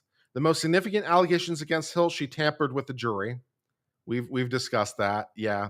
According to multiple sources familiar with the status of the investigation, Hill is alleged to have lied when she testified under oath last January. She did not provide certain members of the media with sealed exhibits. Yeah, she might have also, in addition to carpooling with the jurors and telling the jurors not to believe the defendant, she might have also provided sealed evidence to the media and then lied about it. Yeah. Yeah. It appears investigators with SLED, who have their own issues of corruption, incidentally. SLED is an interesting organization with their own problems. When SLED is the reliable ones, you know you're having a bad day. Working in cooperation with the South Carolina's Attorney General, statewide grand jury, and the South Carolina 11th Circuit Solicitor believe they've assembled sufficient evidence to prove Hill did in fact improperly disseminate the material. Fit News first reported on Hill's potential exposure to the perjury charge. Under questioning from the former South Carolina Chief Justice, so she was a Chief Justice of the South Carolina Supreme Court and then retired and came back to deal with this bullshit. So that's fun. Hill was repeatedly asked about sealed exhibits, specifically images from the crime scene, and Maggie Murdaugh and Paul Murdaugh's autopsies, and whether she allowed members of the media to view the sealed records. Did you allow the media to view the sealed records? Of course you did. Did you ever allow anyone from the press to view those sealed exhibits? No, ma'am. Toll asked the question again after she grilled Hill about her process for safeguarding the images. Were any press people ever allowed to view the exhibits, even sealed exhibits you had on file? No, ma'am, no, ma'am. Pictured is Dick Harpootlian. He was the lawyer for Murdaugh. He's also a state senator, which isn't that unusual. A lot of state legislatures are part-time, and they have jobs outside of their state, legislative role. So in addition to being a state legislature, he is also a lawyer and represented Murdaugh in this case. While a perjury rap against Hill would certainly represent progress and what critics contend is a deliberately stalled investigation, it only highlights problems confronting prosecutor vis-a-vis Murdaugh. Murr's defense team, including the Dick Harpootlian we mentioned, Jim Griffin, Philip Barber, and Maggie Fox, filed a 132 brief with the South Carolina Supreme Court, which laid out arguments for why the convicted killer should receive a new trial. State prosecutors have yet to respond, submitting multiple requests for delays. Yeah. At this point, just give the man a new trial.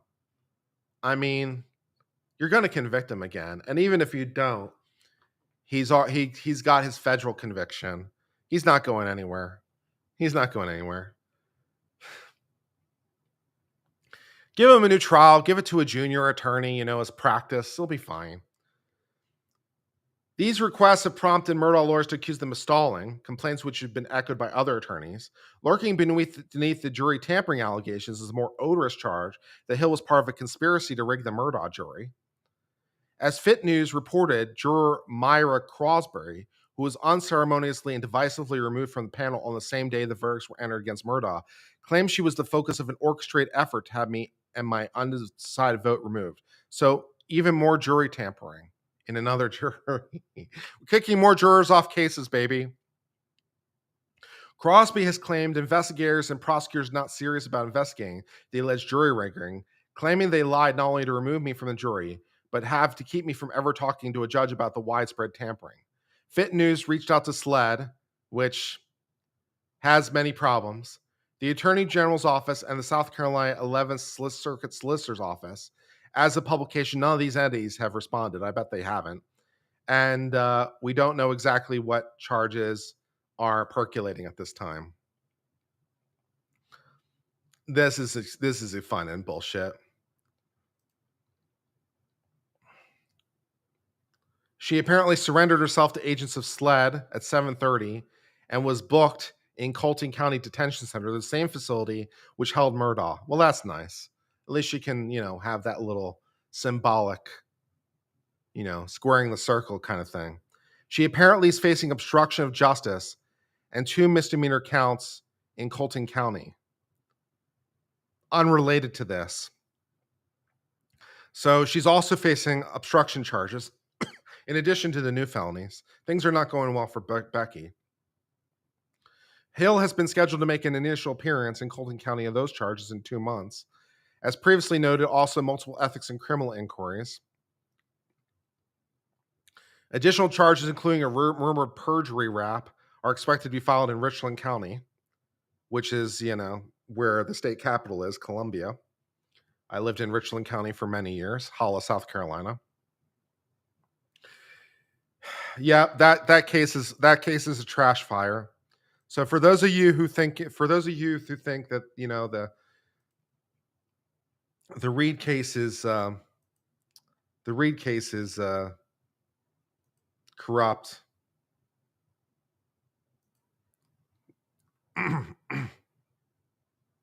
We have an official mugshot. That's exciting. Let's take a look at the official mugshot. Yeah, that's a pretty good. That's a mugshot, really? Wow, that's the best looking mugshot I think I've ever seen. Apparently, this is her official mugshot. That's a mugshot? Damn. That's a good looking mugshot. If she winds up being acquitted, she could use it for her Tinder profile, man. That is a good looking mugshot. Damn. I mean, hey, all right. Apparently, this is her official mugshot. Okay.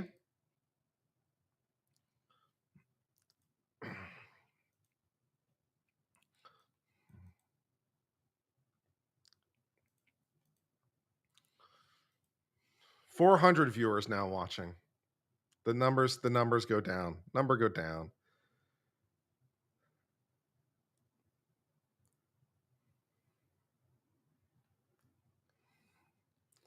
What else can we talk about? I'm here for you guys. I have to kill time while we're waiting. I am not in control of the court. It's very sad.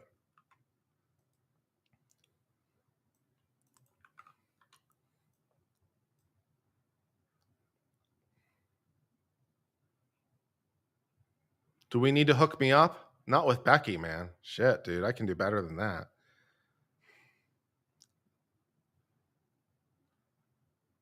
Bikini try haul videos? Look at the video? All right, we can look at a video. Let's take a look at this video. Let's see what's going on in this link. Let's take a look and see what's going on here.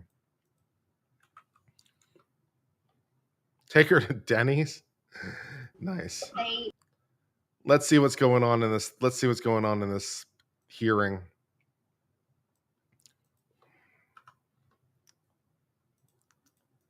I could do a bikini try on video. I'll dress up in bikinis.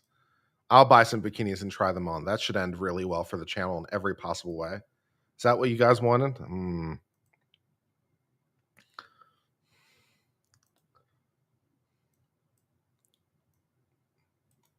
All right. No, we're right the first time. All right. What's going on this thing?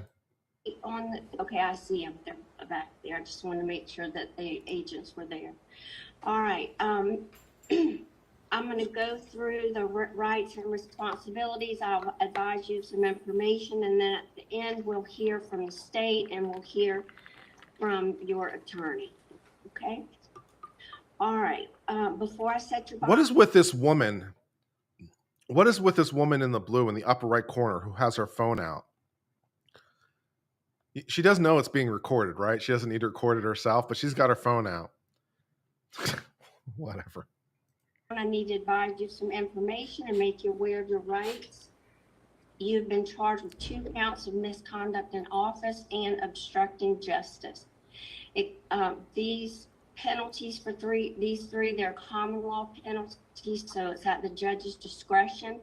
However, I can tell you that typically the common law crimes carry possible penalties of 0 to 10 years. Your court date is scheduled for July 18th, 2025 at 9 o'clock at the courthouse at 101 Hampton Street. And do you understand the charges and penalty? Yes, Your Honor. Okay. And I assume you're familiar with that location. So because this is a general sessions offense, you have a right to a preliminary hearing. This is a hearing that will determine if the prosecution has enough evidence to move forward with the trial. If you wish to have a preliminary hearing, you must request it within 10 days.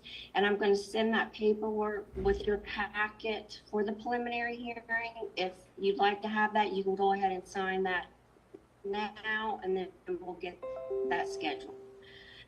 Before you can plead guilty or not guilty or proceed to trial, you need to know you have a right to an attorney. And I see that you have a private attorney here, and am I correct? It's Will Lewis? Yes, sir. Okay, thank you. Good luck, Will. Good luck, Will. We're all rooting for you. We're all rooting for you. We love you, Will. Good luck. You need to know if you were an attorney at any point, you can apply for a public defender. I'm assuming you want to stick with Mr. Lewis at this point. Okay, what I will do, I will send the application in your packet for public defender in case things don't work out and you change your mind. So you will have that application, okay? All right, would you please give me a good telephone number? And you know what? I think with the press, we're live streaming. I'm going to get that after. So Yeah, maybe we don't not have so that much with putting it on the air. the live stream. Maybe, okay? maybe not so much with giving And your I'll phone check number on with the your air. address with that as well. You do need to know you keep your address and phone number updated with the court. You're required to notify the court if you've had any. She's not going to give me the number, so I can't holler at her. That's very sad. Aw. No, I was going to take her out for some grits. Shrimp and grits, man. I could make her shrimp and grits. That'd be good. Change of address until the completion of the case. Not receiving the notification due to the wrong address will not be an excuse for not attending court, and a bench warrant could be issued for your arrest and your bond revoked. You have. Yeah, Rose in my Discord points out she's changed her look. Yeah, she looks like she's lost weight. Yeah, she definitely looks better than she used to. She's lost weight. I don't know if she's doing Ozempic or what she's doing, but something's working for her. So, hey, you're looking good, man. Yeah. Have a right to request a jury trial, and a jury trial would be judged by a jury of your peers as opposed to a bench trial with a judge. You have a right to be present at your trial, and you need to be aware the trial will proceed in your absence should you fail to attend. In a general sessions court, if you do not appear, you can be fined an additional $5,000 and 5 years in jail. If your charges are dismissed, or if you're found not guilty, if they're not crossed, you may request to have your record expunged, which means it'll be taken off your record like nothing has ever happened. Do you fully understand your rights and responsibilities I've gone over this morning? Yes. Okay. At this time,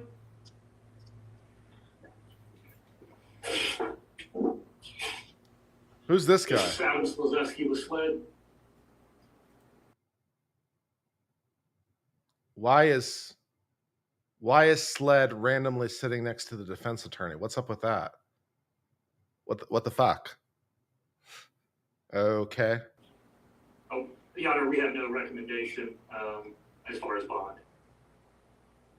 okay, all right, thank you. And then, Counselor, would you like to address the Yes, Your court Honor. this Will time? Lewis, may it please the court, and I apologize for sitting down and not standing, but speaking to the court is the only way I can get in your screen. The cameras are a little messed up, I know. Thank you. The position that they've taken in under 17 or 1510, we're entitled to recognizance bond on her own recognizance, absent showing that she's a danger to the community or risk of flight. She lives here. She turned herself in. We found out about these charges last night. We're here right now. So we'd be asked that she's released on her own recognizance. All right. All right. Ms. Hill, are you currently on probation, parole, or out on bond now? No, ma'am. Okay. And then, how long have you lived at your address? 25 years. Okay.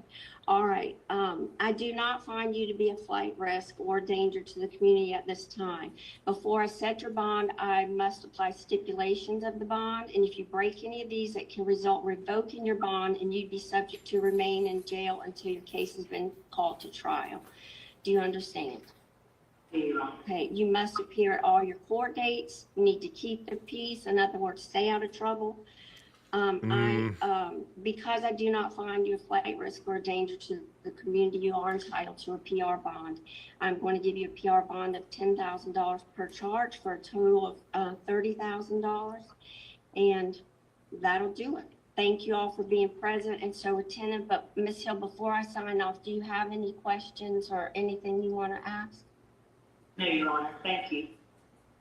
Okay, yes, sir. I see you, Mr. Lewis. Yes, Your Honor, I'm sorry to bring up this right now. There's one issue that we were hoping to resolve. There is a Richland County warrant for perjury related to the obstruction warrant at 166.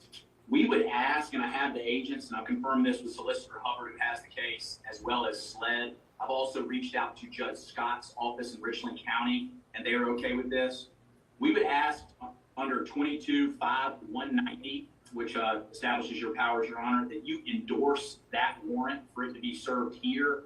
And what that will allow you to do, Your Honor, under State v. Ravens, is set her bond on that here. And that would just avoid us from having to go all the way to Richland County and all the processing and perhaps not be there till 9 p.m. just for some paperwork. And I've confirmed with all parties that they have no issue. I do. All the way to Richland County. It's not that far.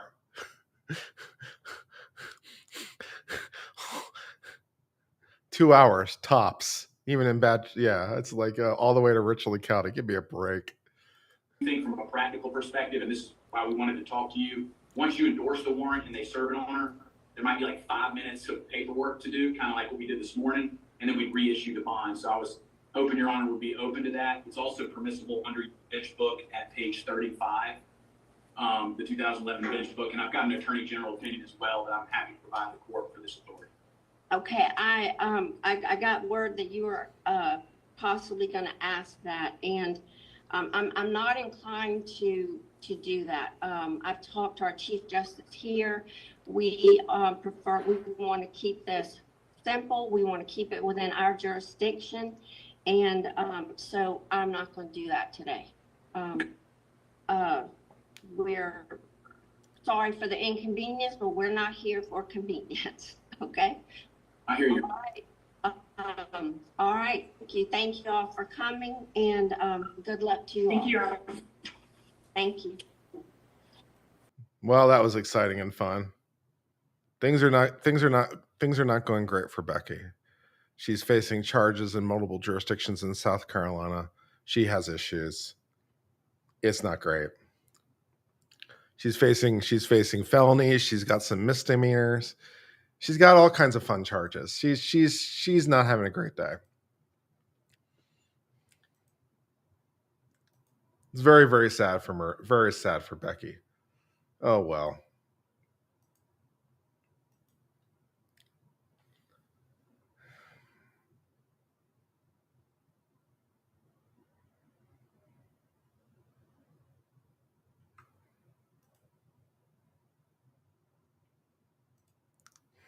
Yeah, poor Becky indeed. Yeah, there's just not going well. Let's try to see if there's other Supreme Court opinions we haven't really covered. I think we might have covered everything. There's got to be some Supreme Court stuff I haven't covered.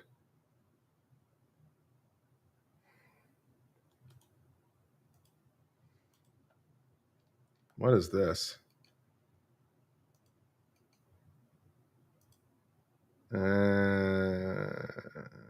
No, that's just kind of in the weeds. Facebook versus Amalgamated Bank. What is this? The writ of certiorari was dismissed as improvidently granted. That's always frustrating. Let's see, what's this?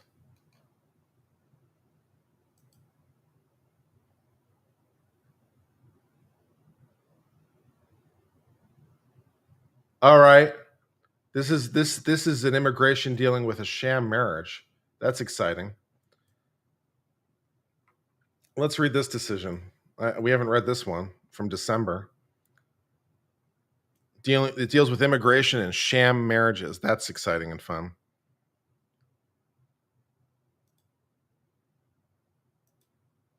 Let's see.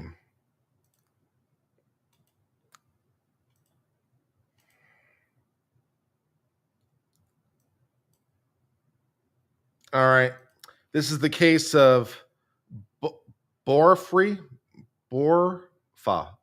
Borfa versus the Secretary of Homeland Security. All right, let's read this case.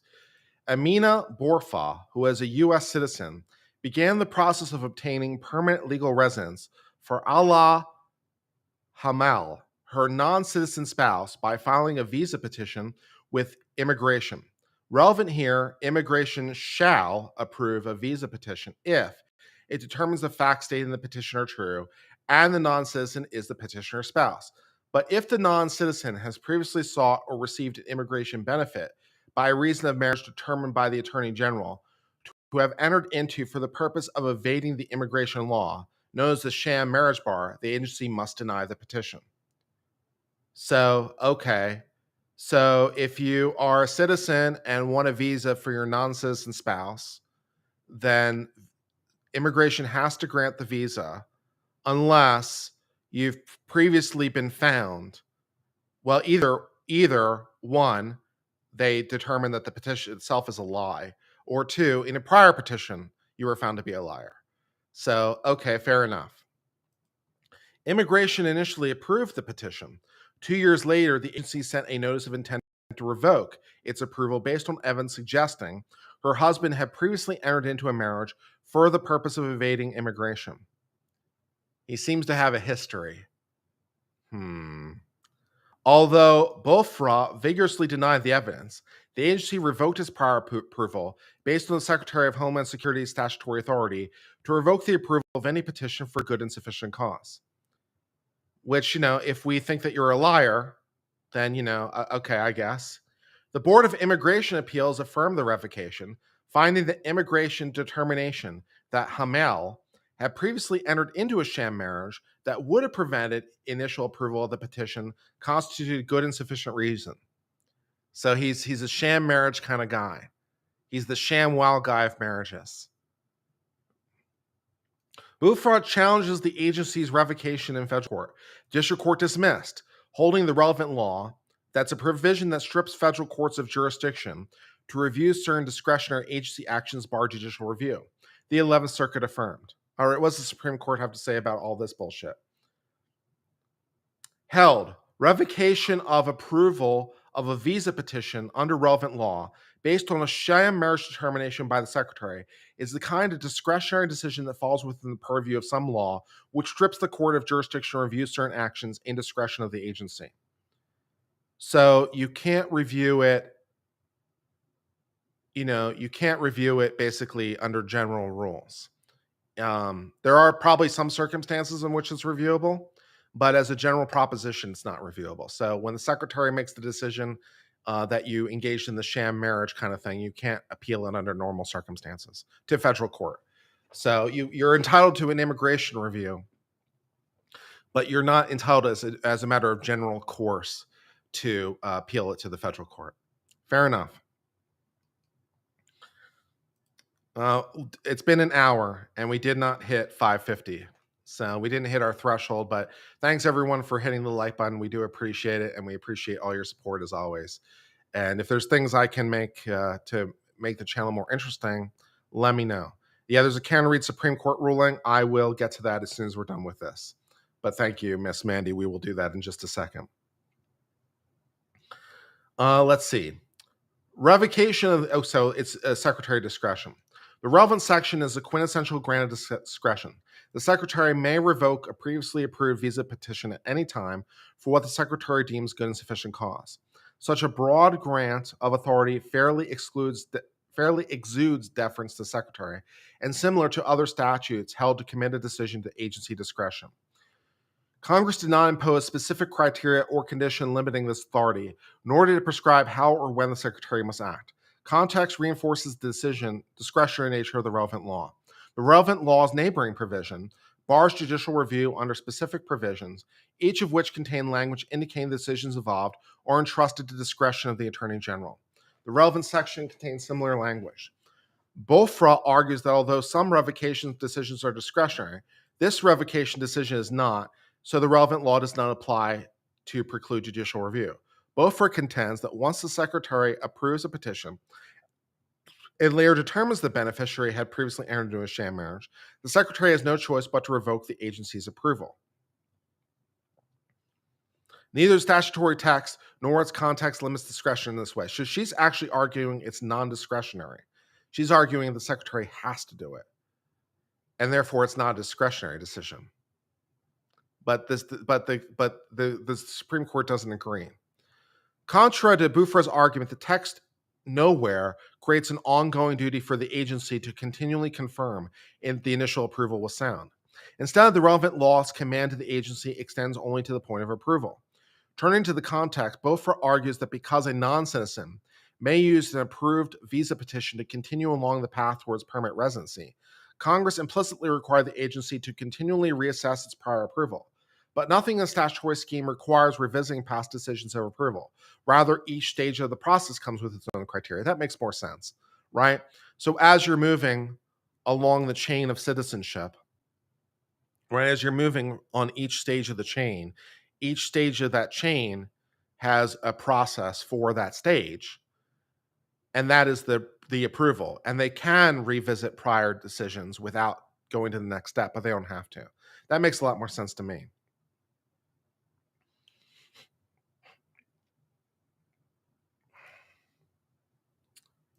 Bouffra's assertion the Secretary always revokes the agency's approval of visa petition if the agency later makes a sham marriage determination makes no difference, because Congress did not make the available judicial review based on practice. Rather, the relevant statute bars judicial review of decisions made discretionary by legislation. So even if they do it every single time, it's still discretionary. It's not mandatory. The fact that you do it every time doesn't mean that you have to do it every time. Nor is it unreasonable to suggest that Congress create a system in which sham marriage determinations is subject to judicial review when an agency denies a visa petition, but not when an agency revokes prior approval. That distinction reflects Congress's choice to provide reduced procedural protection for discretionary relief. Precedent likewise does not mandate Bouffra's interpretation. Unlike the discretionary determination issue in Patel, this revocation authority has no threshold requirements to assess relevant discretion. So some other statutes relating to some other kinds of immigration have processes built into the statute, but this statute doesn't. So other statutes might have procedures that have to be followed, but those are only true for those kinds of determinations. This statute, for this reason, doesn't have that built in. So yeah. So Patel does not help Bouffra. Finally, because the presumption that administrative action subject to judicial review may be overcome by clear and convincing evidence of congressional intent to preclude judicial review, there's no need to resort to presumption of reviewability, whereas here it's clear. Justice Jackson issues an opinion for a unanimous Supreme Court 9-0. So that's exciting and fun.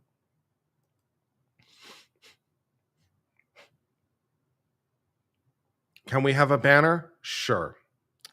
We can have a banner.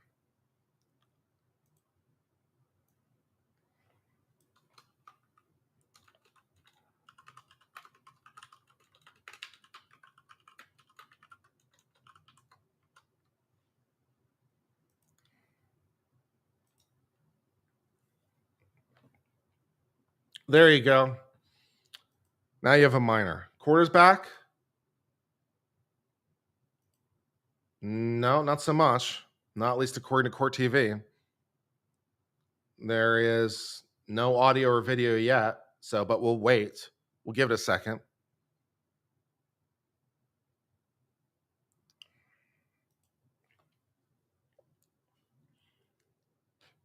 Yes, it is.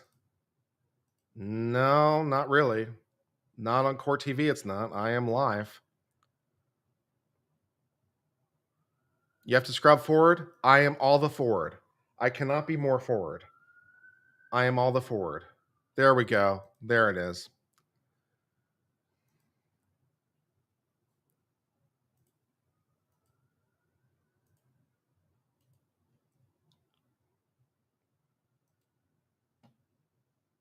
Services section, how are assignments made typically within that unit? Typically, troopers work on an on-call schedule. They're given advance notice, and they're on call for 24-hour periods. Most often, if a call is received or a request is made for crime scene services during that call period, the trooper assigned responds. And sort of geographically, as far as the on-call trooper is concerned, how is that sort of divvied up? So I was assigned to the Maynard Laboratory. The crime scene services section is organized by crime labs. Maynard encompasses a large area, upward of 50 cities and towns. Some of the more northern towns would be Lowell and Billerica, and it goes all the way down to Canton and Stoughton.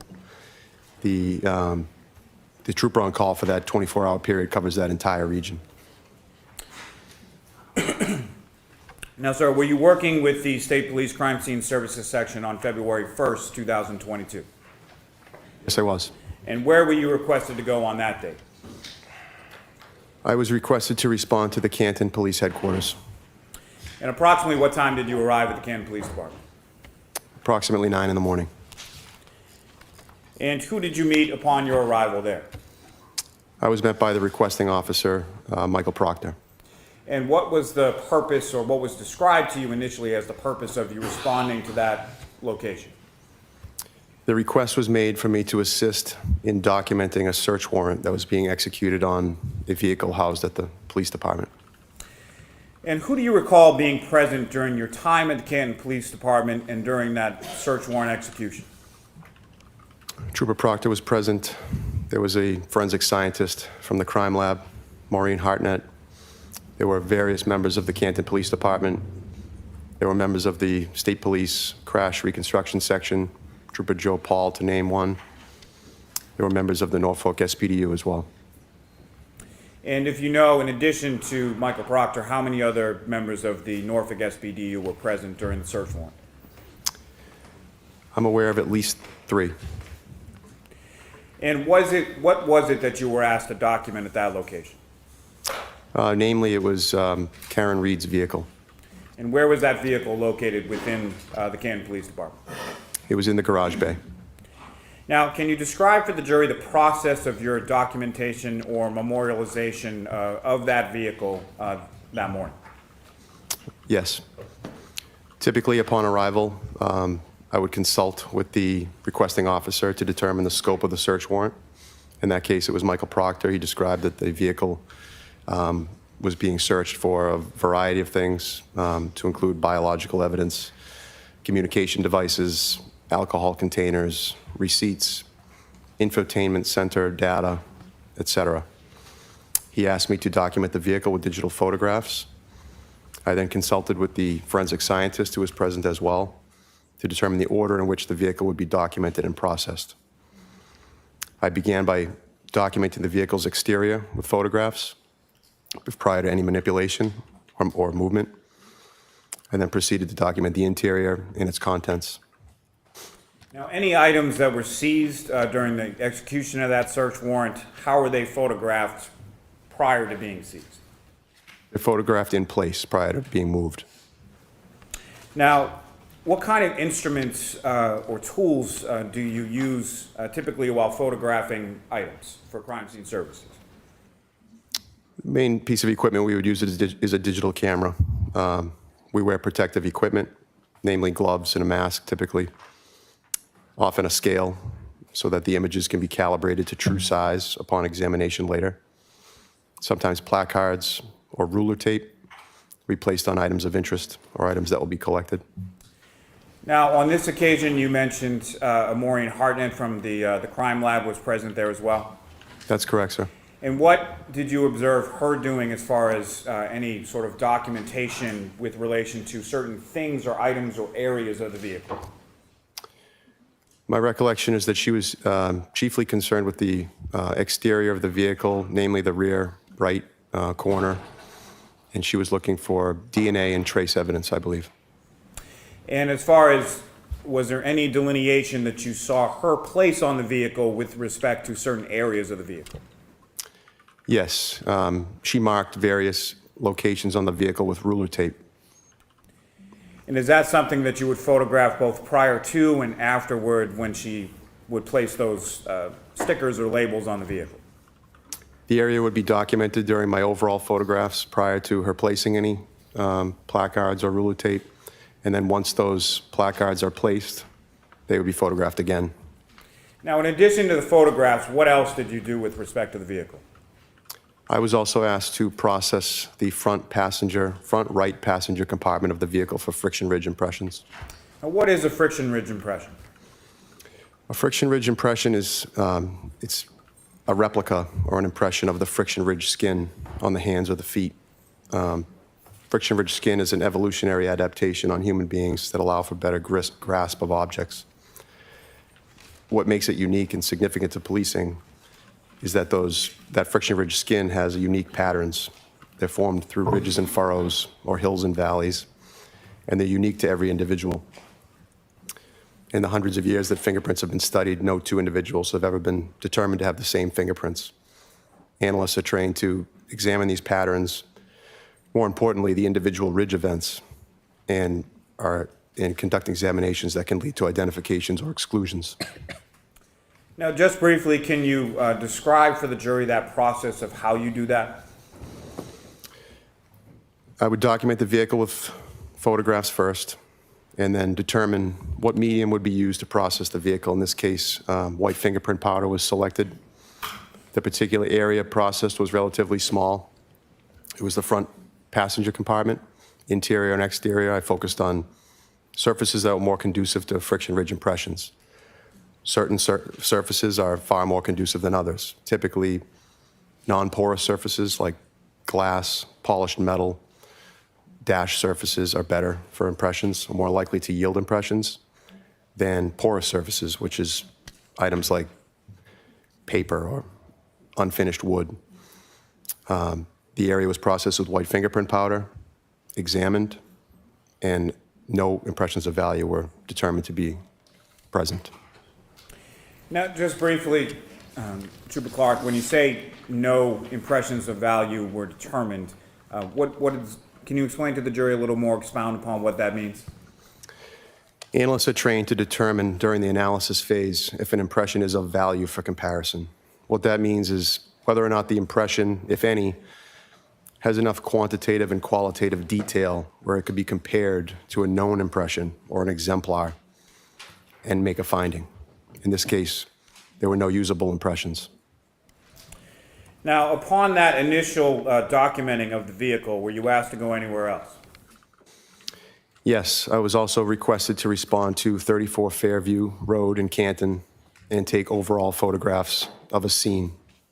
And when you say overall photographs, can you describe to the jury what your understanding of that term is? Overall photographs are essentially just like they sound. They're typically taken from a distance. They're not examination level photographs. They're general area photographs. This particular case, it was an outdoor scene. I was directed where to focus my attention, and I took a series of photographs of that area. Now, did anyone go with you there?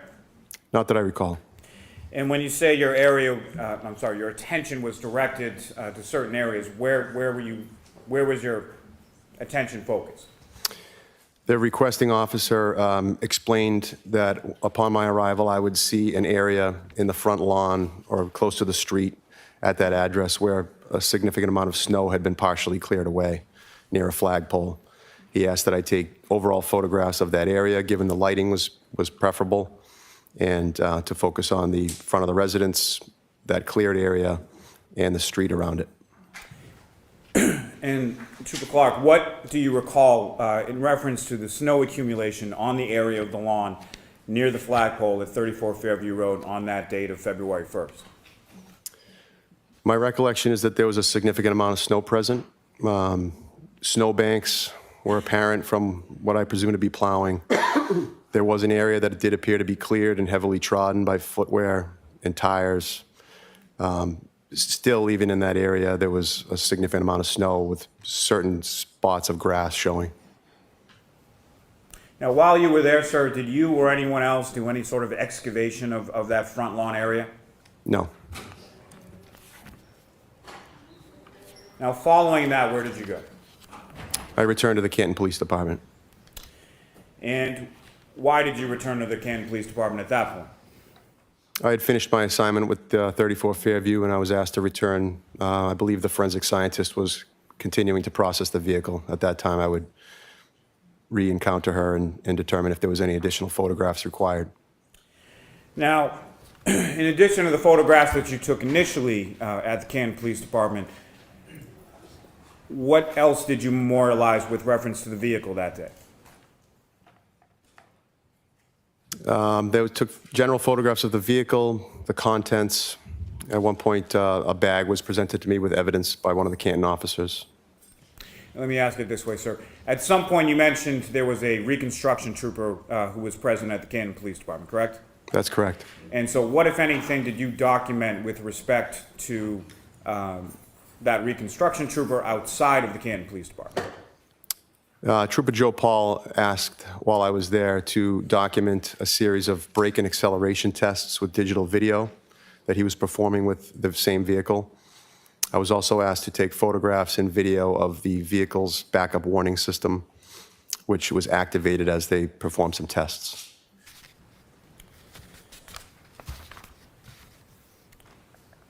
Your Honor, may I approach? Yes.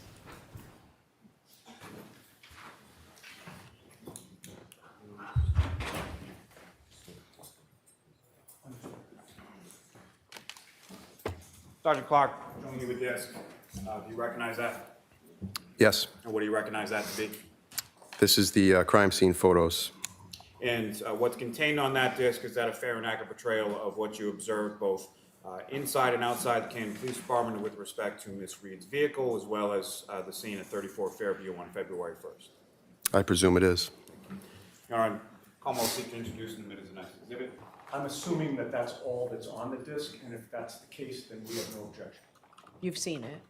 I haven't seen that particular disc. We have received the photos in discovery. I'm not concerned about that. Okay. All right, that'll come in. Thank you, Your Honor. Exhibit 133.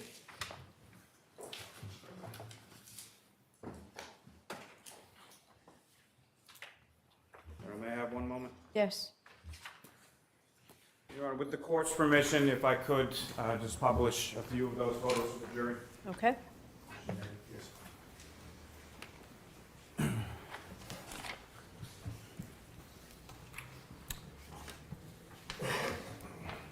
I'm sorry, Your Honor. May I approach the witness just Yes. briefly?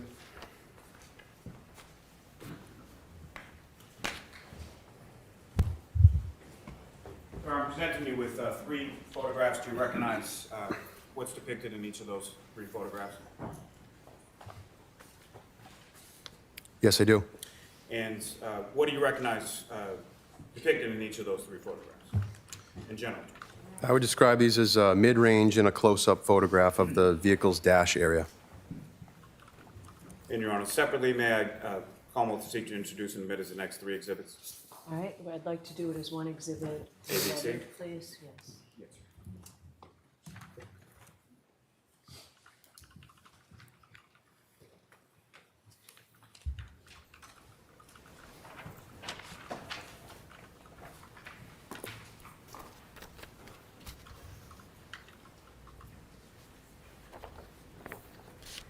Exhibits 134A through 134C.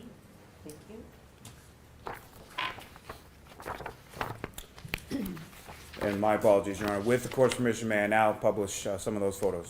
Yes. Thank you. Ms. Gilman, if I could have photograph 2616.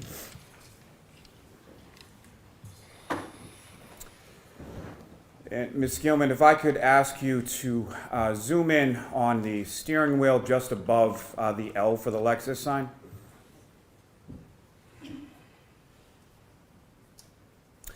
And Sergeant Clark, do you see what's depicted up on the screen? Yes, I do.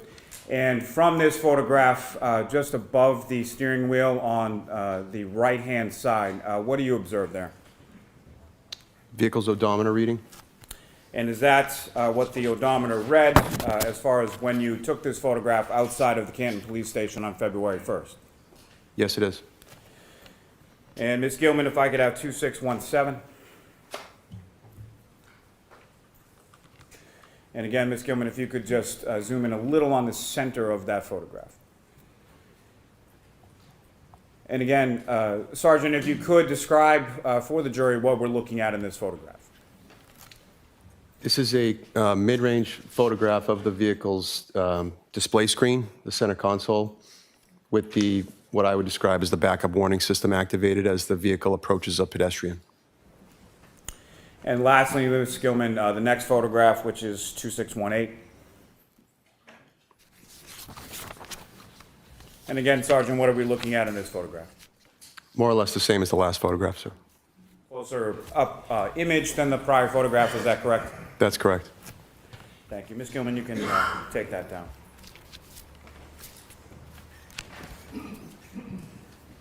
Thank you, sir. I have nothing further for this witness, Your Honor. All right, Mr. Giannetti? Thank you, Your Honor.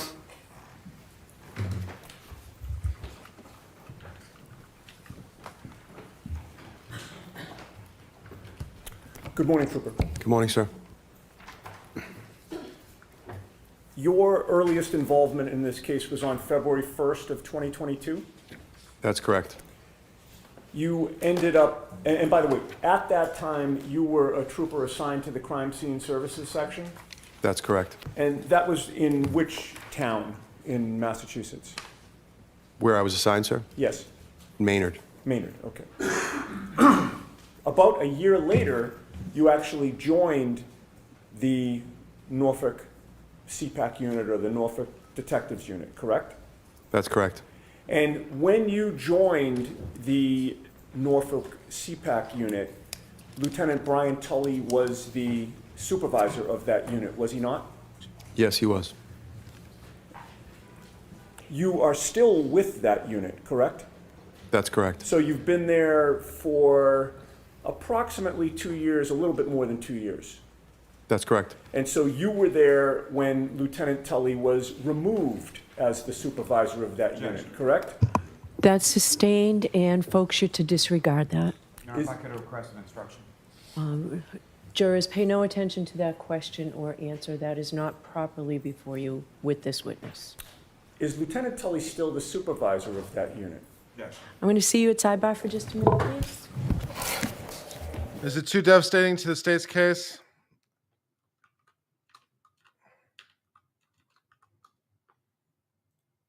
Is it just too devastating to the state's case? That's very sad.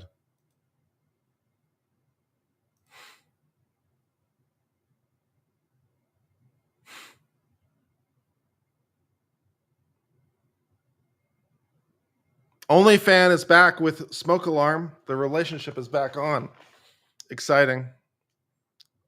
Currently trying to redesign the OnlyFan emoji so that it says OnlyFan on it. I'm working on the font to make it look pretty.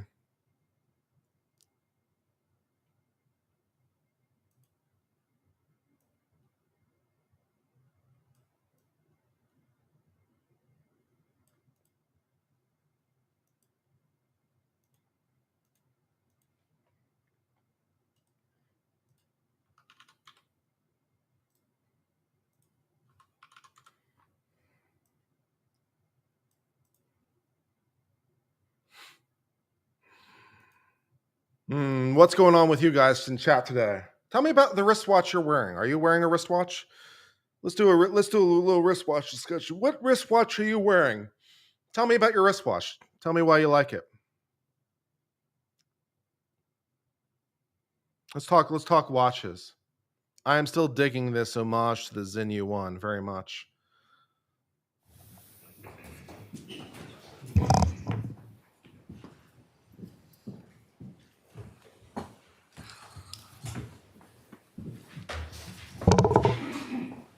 Okay, so going back to February 1st of 2022, you learned that Michael Proctor had called your unit, resulting in your involvement in this case on that date, correct?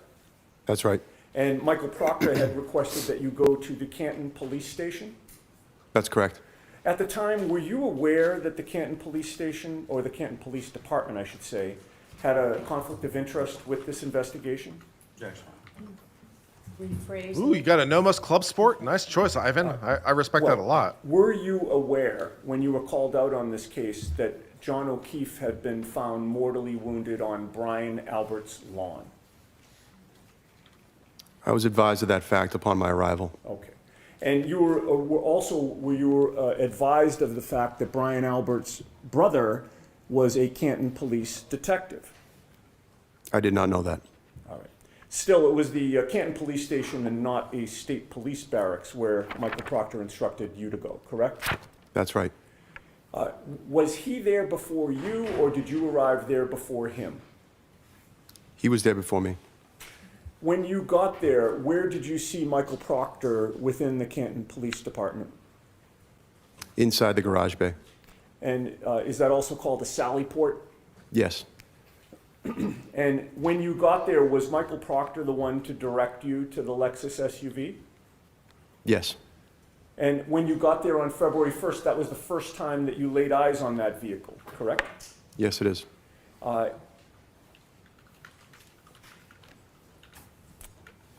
There was no other investigator from the State Police Detectives Unit or the CPAC unit there with the Lexus SUV except for Michael Proctor, correct? There were other investigators from the Norfolk District Attorney's Office present that morning. In any case, you had no personal knowledge prior to your arrival of how long Michael Proctor had been with that SUV before you got there, correct? That's right. You have no personal knowledge about whether anyone was monitoring Michael Proctor while he was near the vehicle before you got there. That's correct. And before you got there, you had no idea how much access Michael Proctor had to that vehicle, right? Correct. Your assignment was to take photographs and to process the passenger's compartment in particular for fingerprints. Correct. And you did that. Yes, I did. Bless you. About a year and a half after that, on July 18th of 2023, you participated in this investigation again, did you not? Yes, I did. And that was because, in part, you had now joined the Norfolk CPAC unit, correct? Correct. And you participated in an interview of Colin Albert at the Norfolk DA's office, right? That's right. You knew at the time that Colin Albert was the nephew of the homeowner, Brian Albert? Objection. I'll allow that. Did you know that at the time? Could you rephrase the question? Sure. At the time that you were called in for this interview and told that you would be participating in an interview of Colin Albert, you knew that he was Brian Albert's nephew, correct? I was advised that prior to the interview, yes. You conducted that interview along with Michael Proctor, correct? Correct. At the time, Michael Proctor was a state trooper in that unit, correct? Yes, he was. And you knew he was also the lead investigator on the case, correct? He was the case officer, yes. That distinction, we're going to really hamper that home. At the time of that interview on July 18th, before you began questioning of Colin Albert, had Michael Proctor revealed to you his connections with the Albert family? Objection. Sustained. Will you approach? Go on to the next area and see if you can come back. Did Michael Proctor reveal to you that he and Kevin Albert had socialized together by drinking alcohol in his cruiser? Sustained in jurors, I'm going to ask you to strike that. Too devastating? Too devastating I for the need to be case? heard at sidebar. Too devastating? We don't want to get into that. We don't want to get into them drinking in the cruiser. We don't want to get into, they're drinking on the job in the cruiser. No? Too devastating? Don't want to ask those questions?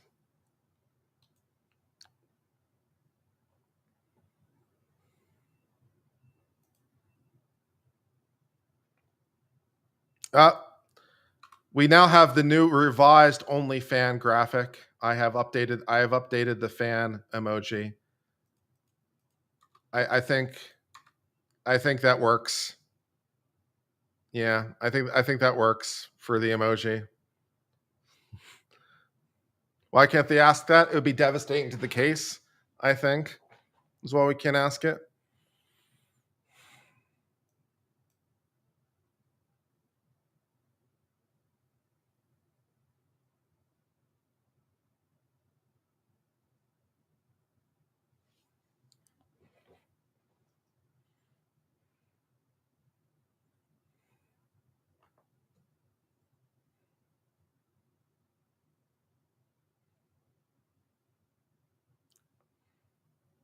Maybe I should change the emoji so it has a black background and the text would be white. Maybe that's the way to go. So the fan pops more. Let me see if that makes more sense as I'm trying to redesign my emojis over here.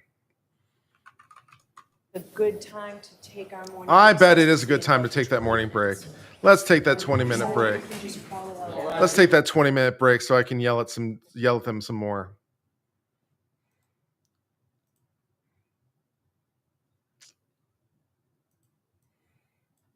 Gives me time to redesign the emojis. Let's see, try with the black background to see if that does anything for me.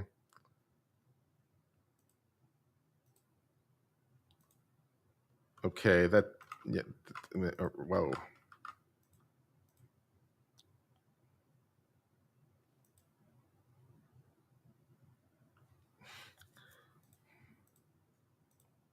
All right, first of all, I have to change this color so when I change it, I can still see it.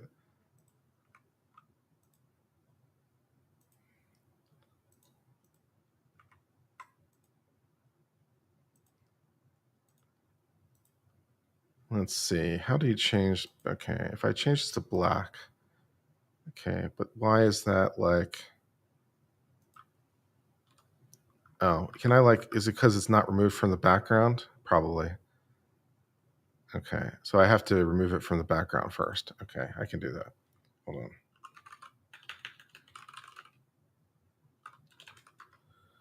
Remove background from image for free. Yes, I'd like to do that, please. Oh, Lord. What a mess. I'll take care of that during a break so that I'm not we can talk about something else. Sorry.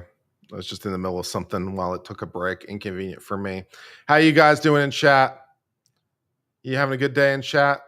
You told me about some of your watches. There was some cool stuff in there. Some of the watches that you had. Let's talk about some of the watches you had while we are waiting.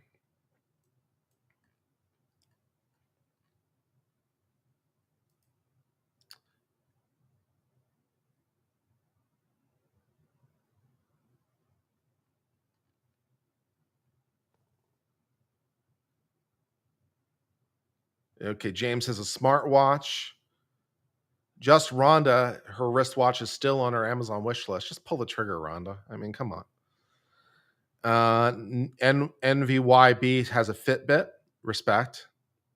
Ivan Mendoza has a Nomos Club Sport. I really like the Nomos very much. I am currently lusting after the Nomos Neomatic, which is a more expensive version of that watch.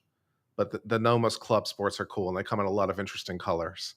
So very, very much respect for the Nomos. Very respect. Apple Watch, a Bulova Sutton. Nice choice, Miss Mandy. It's a classic sort of rectangular watch in the style of a Cartier tank, sort of. But yeah, that's very, very cool. Respect that. A Citizen, love Citizens. Citizens make some great stuff. My other watch that I have is my Citizen ProMaster Tough Solar. I love their Citizens. They make some really good stuff. An Irish Wish watch, that's cool. I respect that. Nice. Rose says they have problems with watches because of allergies. Yeah, there's probably a non-allergic watch band that you could find. You might have to hunt around for a while, but I'm sure there's something for you out there somewhere. I believe in you. Someone said a Sugis Tourbillon. That's a Chinese brand. The tourbillon is this little mechanism that moves the movement. It's kind of visually interesting. But Sugis Tourbillon, yeah, that's cool. Chinese tourbillon. I mean, this watch is a Chinese watch, or at least Chinese made. I'm not sure. It's supposed to be an NH35 movement, which is supposed to be Japanese. Who knows what kind of movement is actually in there, though, right? But yeah. An Apple Watch from Dogs, a Swatch from Jesse. Which one? Which Swatch? Lots of interesting choices there. Do you have a Moon Swatch or do you have something else? Do you have one of the automatics? There's some interesting stuff in Swatch.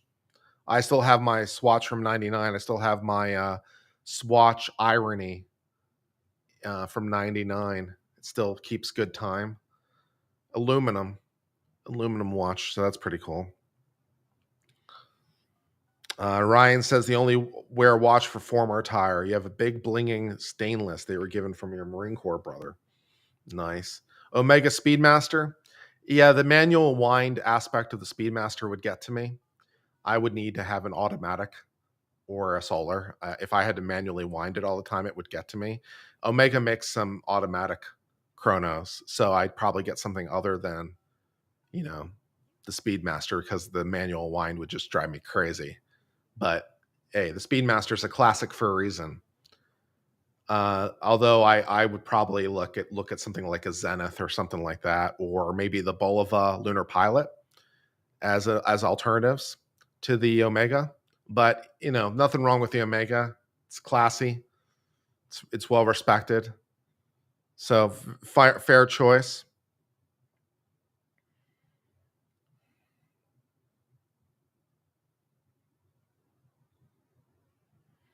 Nine Lives has a Citizens white face Roman numeral stainless steel brand Eco Drive. Citizen solar is the best. A lot of companies have solar, but Citizen is the best in solar. So I think Citizen should be doing even more in that domain. They have some good choices, but I would really double down even more if I were Citizen, on the solar, because they have some really good stuff. And the nice thing about solar, of course, is that it's a very, very low maintenance, so it basically you never have to maintain the watch. By the time that you have to maintain the watch, at that point you just get rid of the watch and get something else, because the fixing cost is such a high percentage of the watch that it's probably not worth it in the first place. It'll last for 20 years, and then 20 years you'd probably just get rid of it and get something else. But hey. Kara says your favorite to wear is a 1920s platinum and diamond. Hamilton doesn't make that like that anymore. You got an old school Hamilton, American made Hamilton. Respect.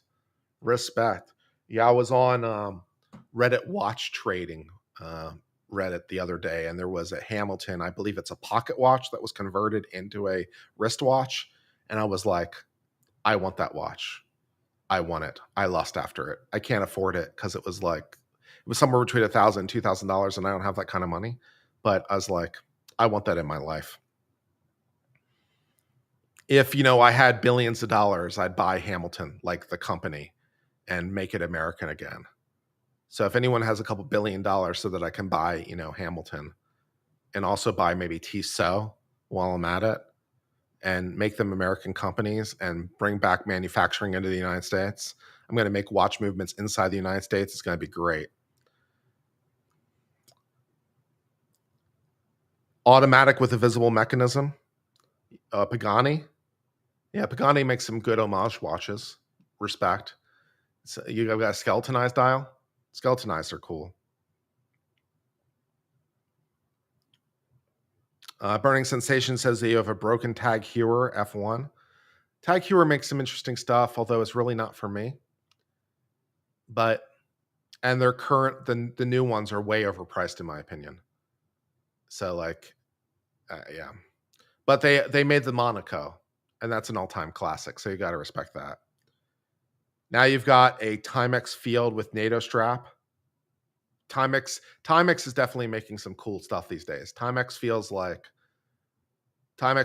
they're making some cool stuff between their Q line and the Marlin and some other stuff that Timex is doing. Timex feels like it's making some strides these days. So I have hope. I have a lot of hope for Timex in the future.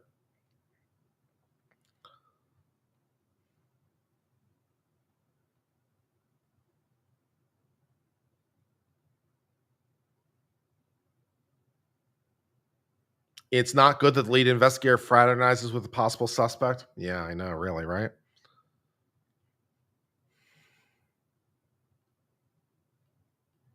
The OnlyFans song is fire. It is a fantastic song.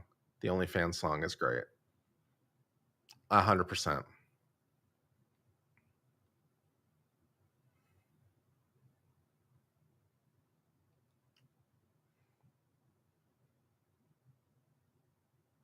Just Rhonda says you're working on emojis for other channels. I love playing with emojis. Cool. Well, if you have any design ideas you want to throw our way, Rhonda, you can always drop them in Discord. And if we like them, then, we'll give it a shot.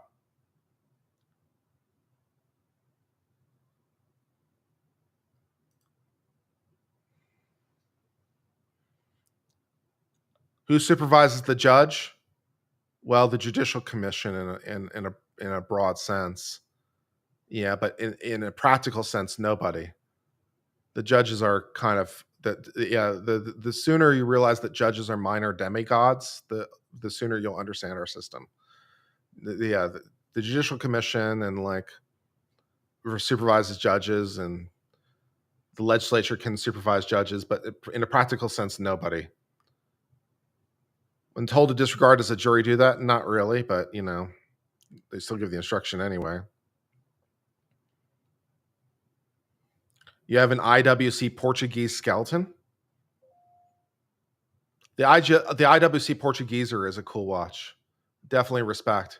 I also like the Mark 20, although I think it's way overpriced. But I like it a lot, but not for $8,000. I don't like it that much. I could get the same look for much, much less from a different company. So, but the Portugueser is a solid choice. IWC is a solid choice. Also, Longines. Longines makes some really good stuff for price value that are really good.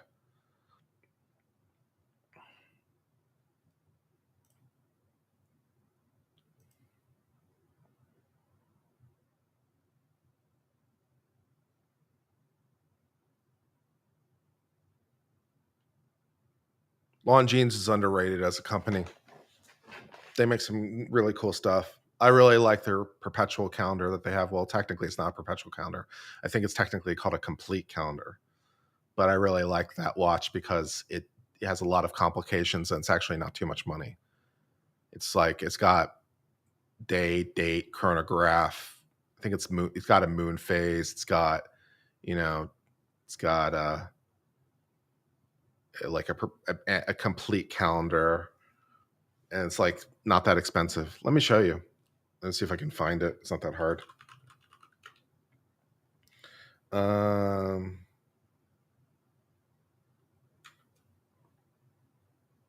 Yeah. Yeah, this is the one I'm thinking of. All right, so it's a little bit more expensive. It's $4,000 these days. Oh well, I thought it was cheaper than that, but even at $4,000, it's arguably good value for money. Just because of like all the things it has going on. So yeah, here it comes in 40 or 42 millimeter. That's pretty cool. That's pretty cool. I mean, it's got a chronograph, it's got a moon phase, it's got calendar, it's got a pointer date. That's a cool watch, man. If I had a free $4,000 just floating around, you know what I mean? That's a really cool watch. The face is too busy. It does have a lot going on for it. That much cannot be denied. Yeah, the face is very, very busy. It's got a lot going on. So that's fair. That's a fair critique, but that's a good watch.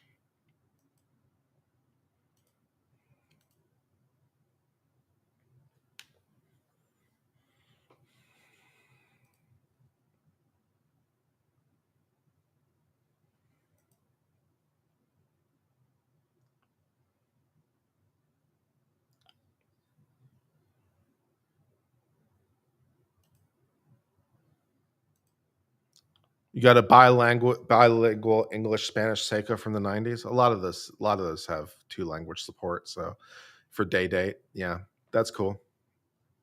Seikos are cool. Seikos aren't as cool as they used to be. Seikos have fallen a little bit in the price value ratio. They're not quite as good as they used to be. They're still a solid choice. They're just not quite the automatic give me, let me give you my money they used to be. I think Citizen in a lot of ways has or is taking the place of Seiko in the value proposition market.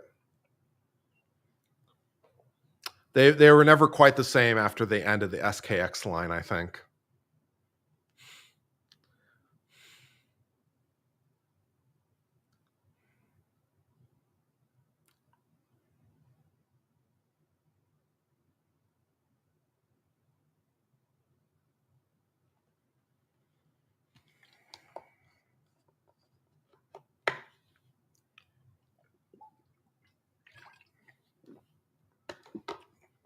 One of the nice things about Seiko, though, is that they have something at basically every possible price point. You know, if you want to spend $200 on a Seiko, you can. If you want to spend $5,000 on a Seiko, you can. They got something at like all the price points. So they got that going on for them.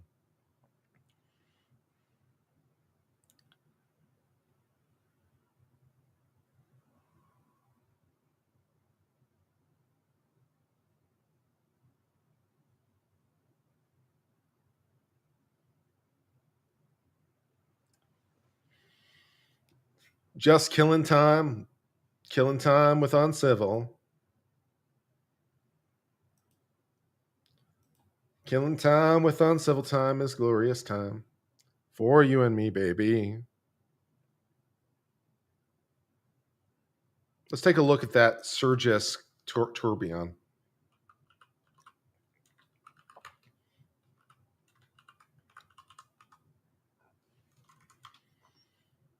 There's a couple different choices here.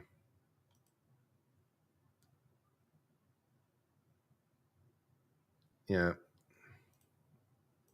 The prices have really gone up on these things because of the tariffs. But here's one. So that mechanism there at the bottom is called a tourbillon.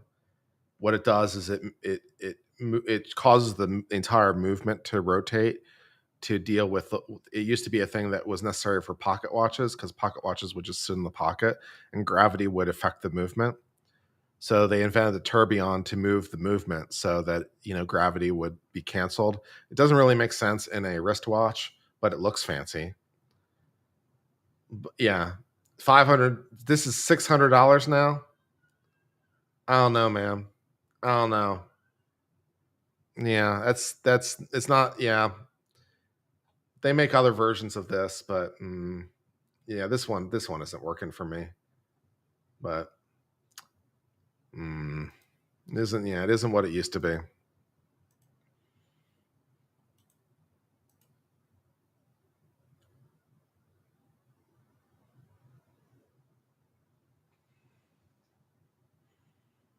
The Karen Reed Supreme Court decision. I think we read it previously, but let's take a look.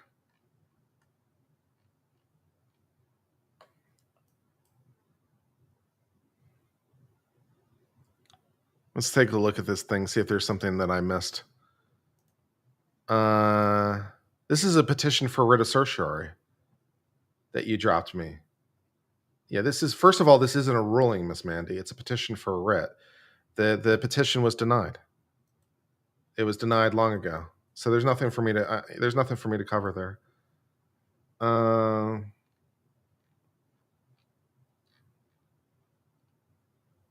Well, thanks anyway.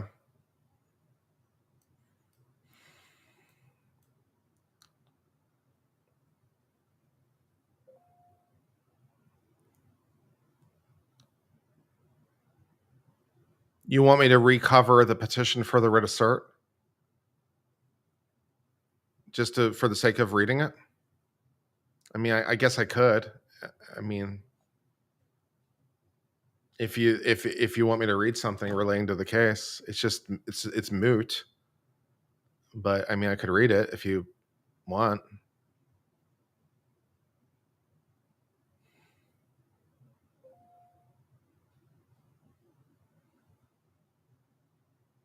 I could read some stuff dealing with Destiny and his case. If we want to get into that, I haven't caught up on stuff dealing with Destiny's case in a while, so I could catch up on some of that.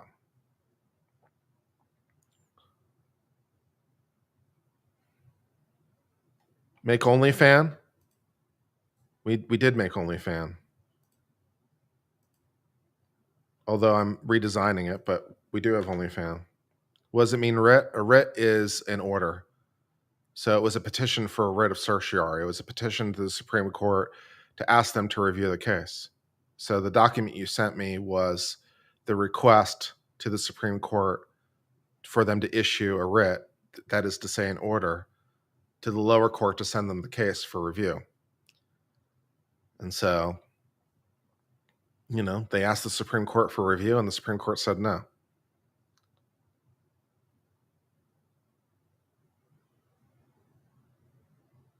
You don't care about Destiny? Destiny's getting whacked right now by the court, unsurprisingly. Revenge porn stuff. Give us my best guess as to what happened in the case of Karen Reed? I don't know.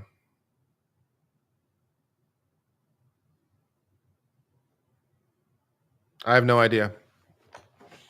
I don't think that there's really enough information to draw any conclusions, to be honest. I based on what's publicly available, I don't really feel comfortable drawing any potential conclusions about what really happened.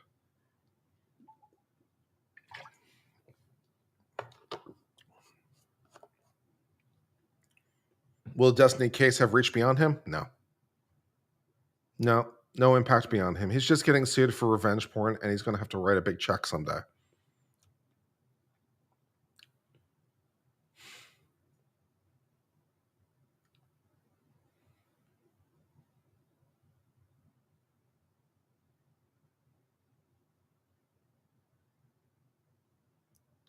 Yeah.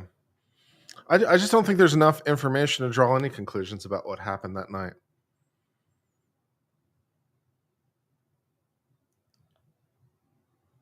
I mean, to my mind, and another person could reasonably disagree, I think the evidence that he went in the house is thinner than I would like. I think it's not. I think that that he was confronted on the lawn maybe by somebody who, I don't know. Yeah, I just don't know that there's any. I don't know that I'm comfortable drawing any conclusion.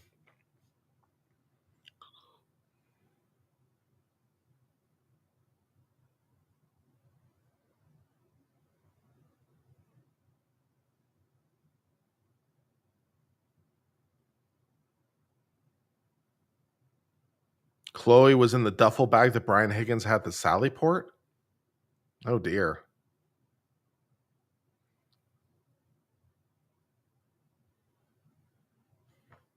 I guess we can read some Destiny stuff while I'm waiting. Might as well do something with my time.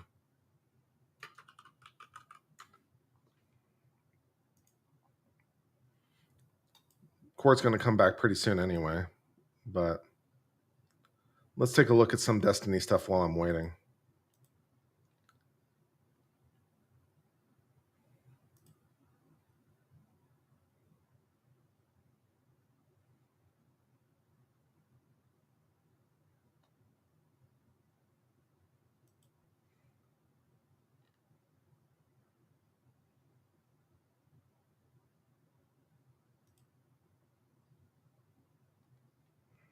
Let's see.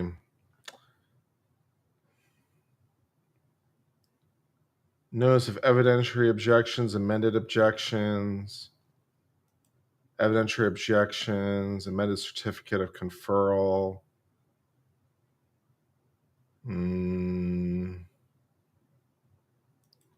Plaintiff's reply in support of temporary restraining order.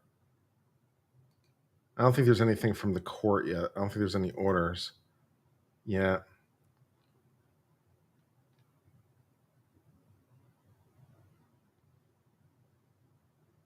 Yeah.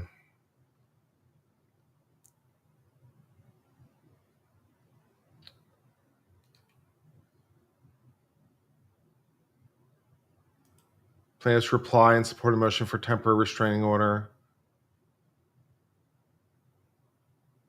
Reply in support of motion for preliminary injunction. Reply for temporary restraining order. Reply for temporary restraining order. Reply. How many replies can you file, damn?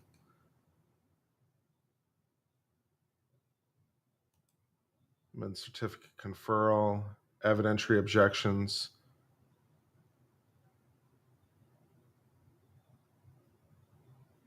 Response to objections.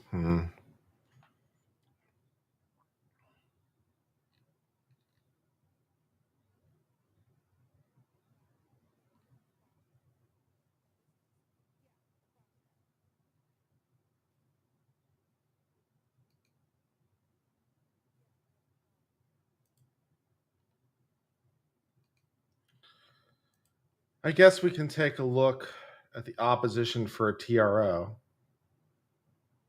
while we're waiting.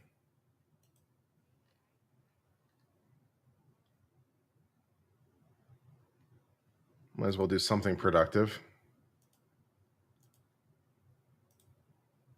This is the case of Jane Doe versus Destiny. Destiny, of course, is a streamer who's getting into trouble relating to revenge porn.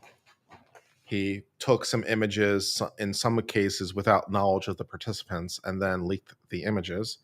So that's, not great. And he's being sued relating to that under law. And he has an objection to a motion for preliminary injunction. Okay.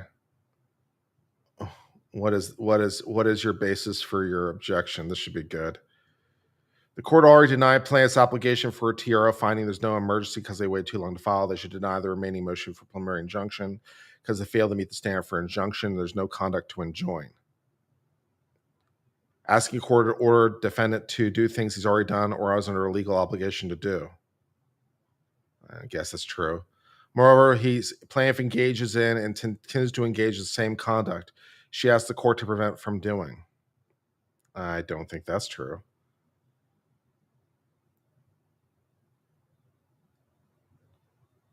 Plaintiff has intentionally attracted publicity for this case, including soliciting public donations to cover legal fees. Now her attempt to enjoin the defendant while simultaneously engaging in the same conduct he wants to stop is fundamentally unjust, fails as a matter of law. She's entitled to injunctive relief. The court lacks subject matter jurisdiction? I don't think so. Count 1 of the complaint is the sole basis for a federal question, yet count 1 is fatally flawed because the alleged violation preceded the effective date of the statute by nearly 6 months. Maybe. Because the statute is not retroactive, the court does not have subject matter jurisdiction. Okay, maybe that's true. Critically, even if the court does have jurisdiction, it should deny it because it cannot demonstrate irreparable harm. Complaint covers a single transmission of one video to one individual 3 years ago. Okay, fair enough. Indeed, the status conference judge stated, there's nothing that's happening today that wasn't happening when you filed suit.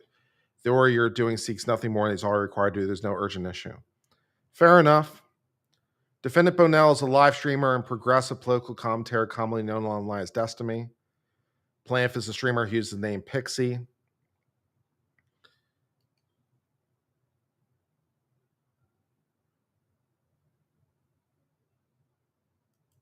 Plaintiff sent sexually explicit videos of herself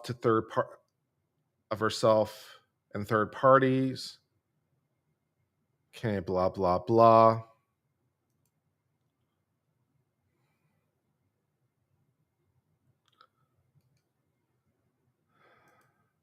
Bonnell was contacted on Discord by a friend who uses the name Rose. Rose, it wasn't you, was it? Hopefully a different Rose. They quickly began online friendship. During their friendship, Bonnell exchanged explicit messages in contact with Rose, including a video made with plaintiff more than a year earlier. So he acknowledges sending the videos of him having relationships with another woman. That's special. Plaintiff was anonymous as Bonnell never identified her by her legal name. Her screen name is otherwise. Likewise, Rose never indicated she recognized plaintiff.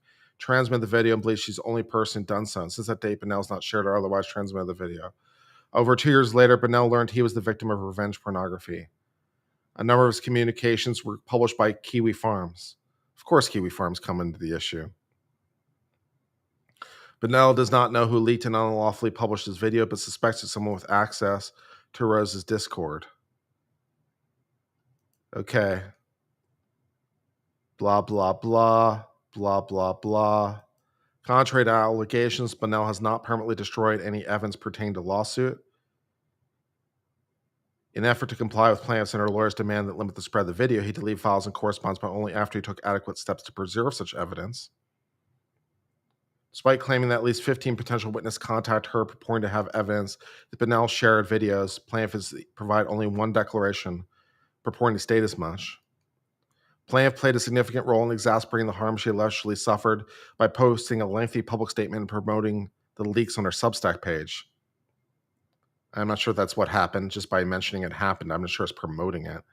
In that post, plaintiff falsely accused Bunnell of intentionally distributing pornographic content and using a proxy to distribute the video. Well, he did distribute it at least once. Nonsense. Lol. In reality, Bunnell was the primary target of the leaks. In the Substack, plaintiff also indicated she was planning to file a federal lawsuit. She then used various social media accounts to advertise and promote her narrative. Okay. Additionally, plaintiff and his friend created Give, Send, Go to give money to plaintiffs.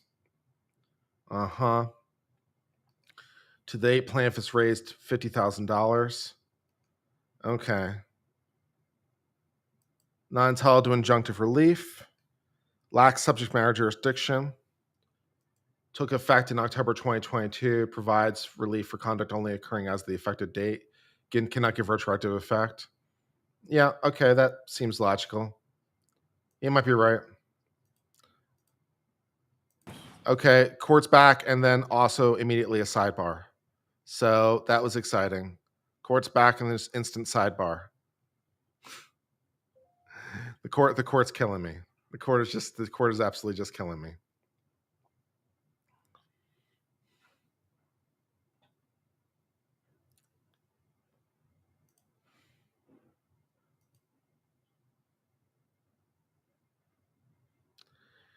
So yeah, Destiny's making a pretty credible argument that the court lacks subject matter jurisdiction because the conduct preceded the statute. And so, fair enough. That's a reasonable argument. I'm not sure what the counter to that argument is, but it's a pretty reasonable argument. And also, even if it didn't have retroactive effect, he hasn't been doing anything. There's nothing to enjoin. It's a fair point on the injunctive order. So yeah, he's got good legal points there. So fair enough.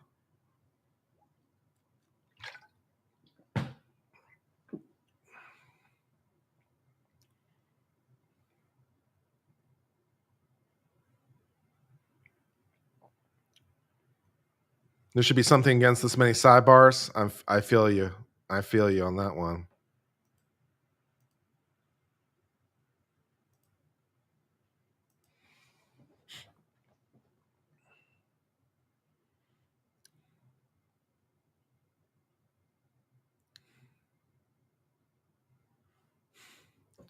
No, he's right. Yeah, he's right on saying the court lacks jurisdiction. He's right.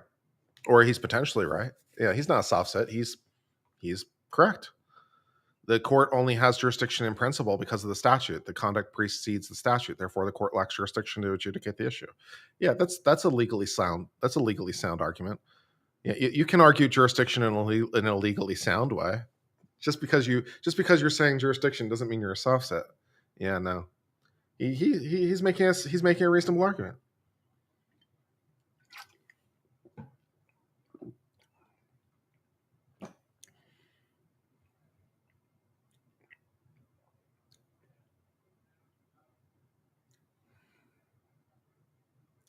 It doesn't mean that he isn't a scumbag, but the legal argument's sound.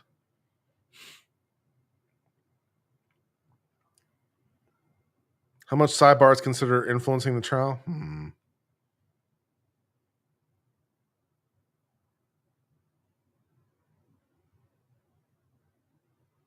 Yeah, most of the soft sit phrases have real meanings. They just don't understand what they are. Yeah, that's true. That's the soft sits are using. Well, they're alluding to actual legal concepts, but not using them correctly.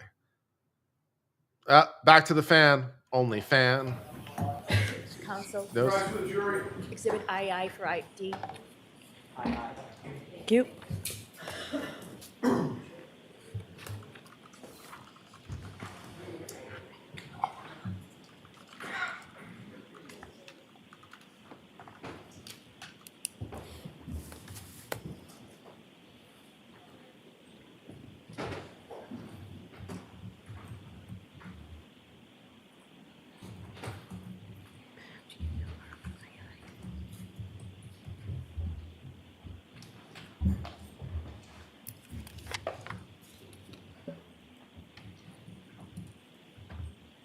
Session, please be seated. All right, may we have Sergeant Clark, please?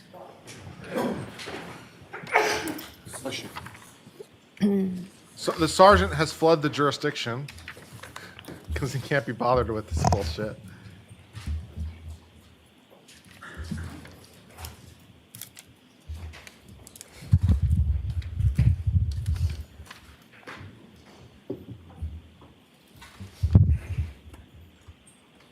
Yeah, proceed, Your Honor. Yes.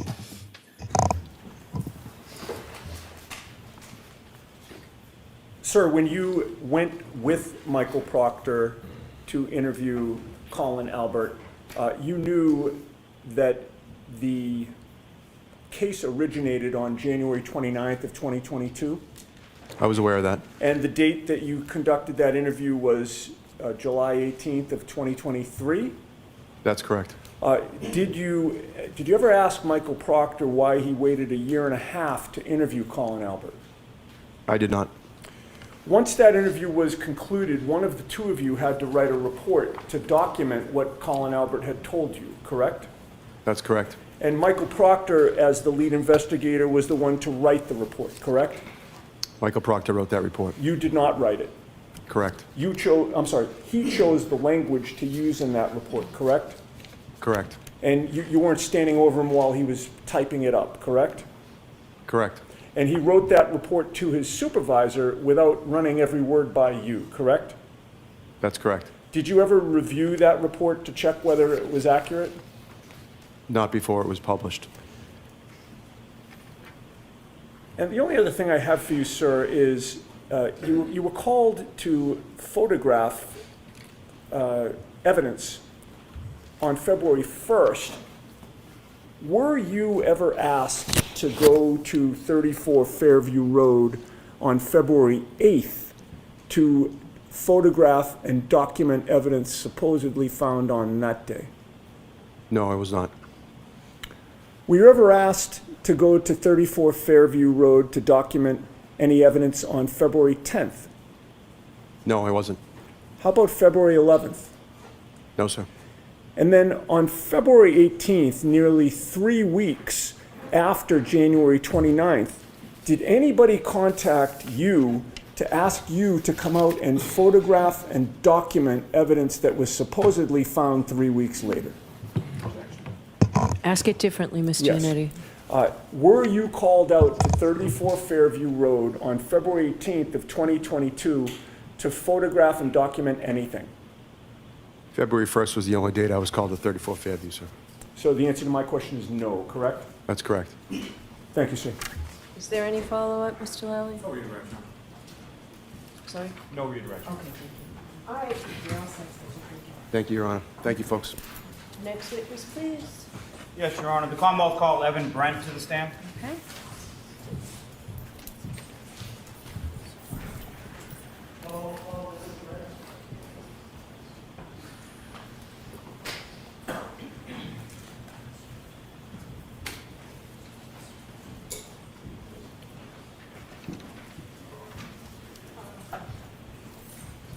Excuse me.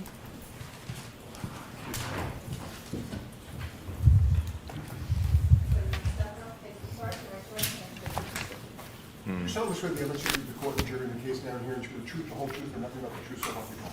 Yes. Good morning. Good morning. All right, go right ahead, Mr. Lally. Thank you, Your Honor. Good morning, sir. Good morning. Could you please state your name and spell your last name for the jury? My name is Evan Brent, B-R-E-N-T. And what do you do for work, sir? I work for the Massachusetts State Police. And how long have you been a trooper with the Massachusetts State Police? For just under 8 years. And in what capacity do you currently work with the State Police? Currently, I am a sergeant and I'm assigned to the Leominster Barracks. Now, going back to when you initially joined the State Police, did you undergo any training? Yes, I did. And could you please describe for the jury, generally speaking, what that training consisted of? I went to the State Police Academy in New Braintree. I attended the 83rd Recruit Training Troop from August 2017 until January of 2018. And I learned about different topics that you would expect to learn about at an academy, such as criminal law and procedure and motor vehicle law, to name a few. Now, when you joined the state police, where were you initially assigned? I was initially assigned to the Holden Barracks And how long were you at that barracks? for about 3 or 4 months. And where did you go from there? I went to the Charlton Barracks And how long were you in Charlton? for a little over a year. And then following Charlton, where did you go from there?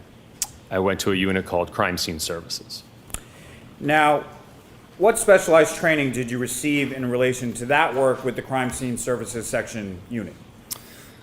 New members assigned to crime scene undergo a progressive training program that consists of completing a series of modules, each of which has assigned readings and a written test for each one.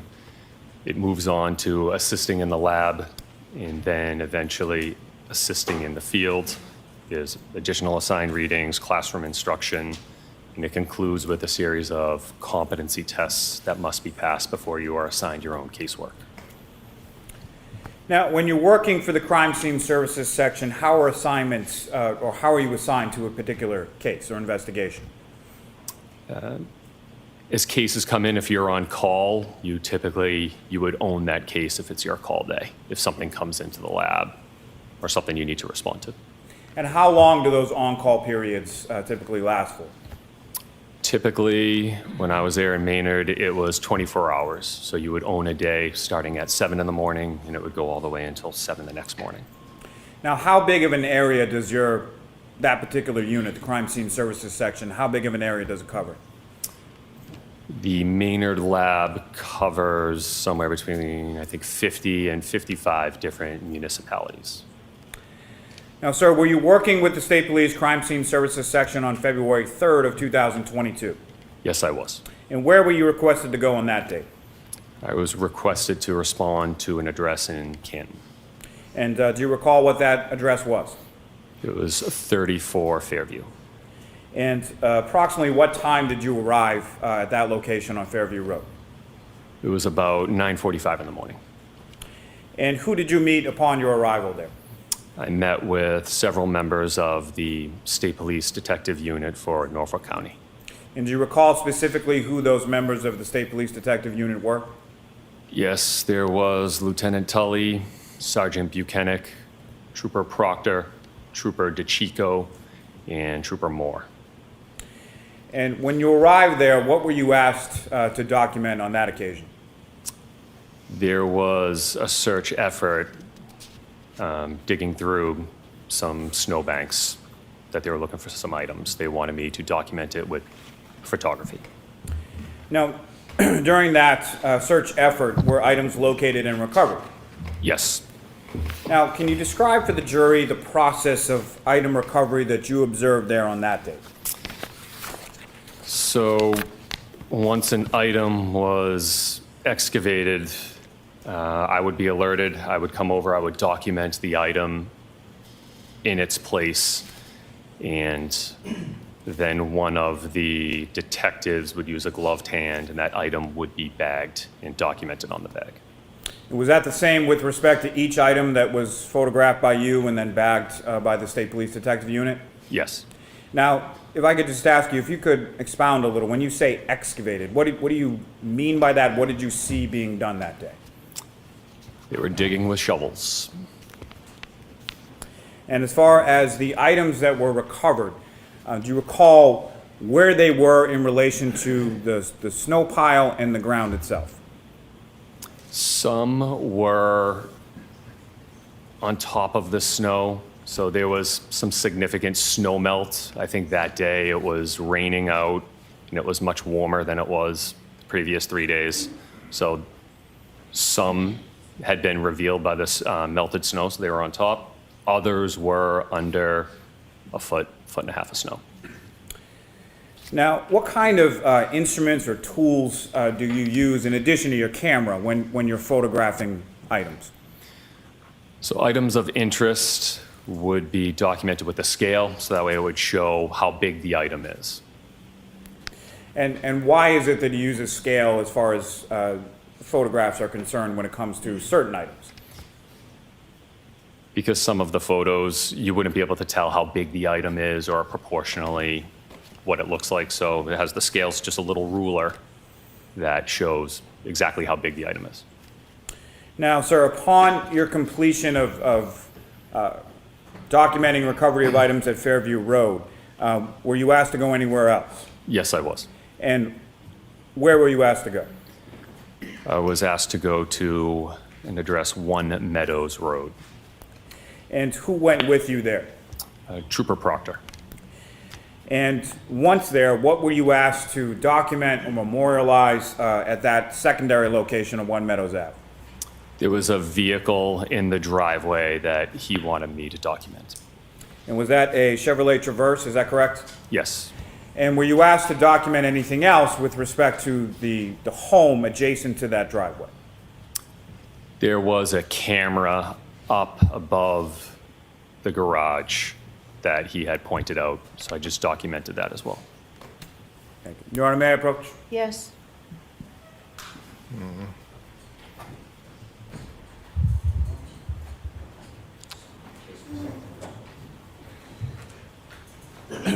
You're showing you a disc. Do you recognize that? Yes. And what do you recognize that to be? It's a disc of crime scene photos. And the photos on that disc, are those the photos that you took at each of those respective locations on February 3rd, both 34 Fairview and 1 Meadows Ave? Yes. And what's contained on that disc in those photos, is that a fair and accurate portrayal of what you observed at each of those respective locations that day? Yes, it is. Your Honor, Commonwealth seek to introduce in the minutes the next exhibit. And same caveat, as long as that's all that's on that disc, we have no objection. Okay. Coming in. Exhibit 135.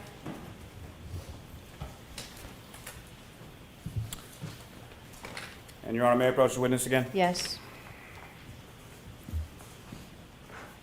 I'm having a hard time finding a font that really works for this OnlyFans graphic.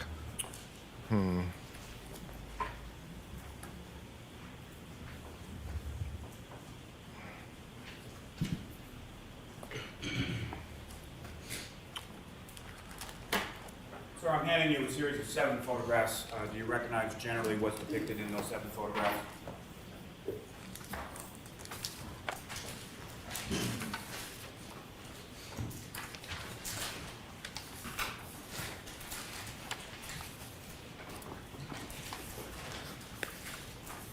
Yes. And in the first 5 of those photographs, is that essentially taking photographs as you walk around the Chevrolet Traverse in the driveway that day? Yes, that is correct. And the last 2 are of the garage doors at 1 Meadows Ave, is that correct? Yes, sir. Your Honor, the Commonwealth will seek to introduce and admit the next exhibits. No objection.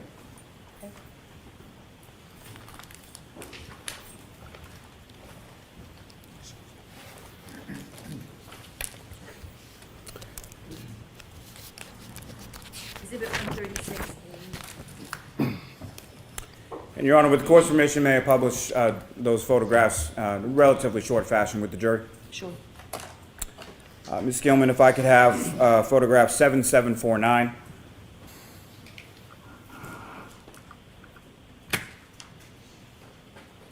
And Trooper, just briefly, what are we looking at in this photograph? The front entrance to that address, 1 Meadows. Ms. Gilman, 7752. And Trooper, same question, what are we looking at here? That was the vehicle in question. And if you could, Trooper, just describe sort of perspective-wise what portion of the vehicle we're looking at in this photograph. So we are looking at an angle view of a Chevy Traverse, the back of the vehicle, and part of the driver's side. And Ms. Gilman, 7758. And what part of the vehicle does this depict, Trooper? The rear of the vehicle. And Ms. Gilman, 7759. And again, Trooper, what portion of the vehicle in this photograph? This is going to be an angle view of the rear of the vehicle and the passenger side. And Ms. Gilman, 7769. And again, Trooper, what portion of the vehicle in this photograph? This is the front of the vehicle. And Ms. Gilman, 7771. Again, Trooper, what are we looking at in this photograph? And an angle view of the front of the vehicle and the driver's side. And Ms. Gilman, if I could have 7777.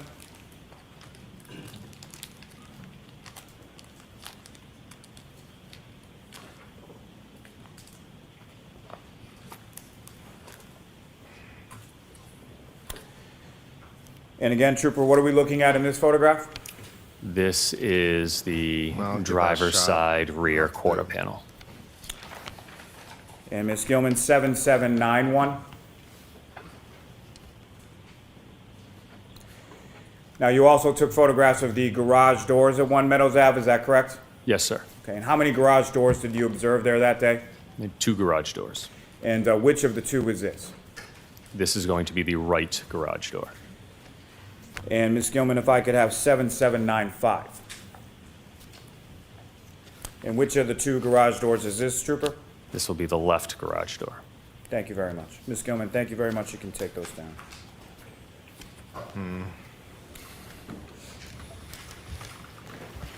Now, Trooper Brent, from your observations of those photographs and your observations personally, visually on scene February 3rd at 1 Meadows Ave, what damage did you observe to the garage doors at that residence?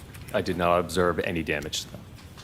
And again, both from your view of those photographs and your in-person visual observations of the Chevy Traverse from all angles on that date of February 3rd, what damage did you observe to that Chevy Traverse? I observed no visible damage. Thank you, sir. No further questions, Your Honor. All right, any questions, Mr. Yannetti? Yes, Your Honor, thank you.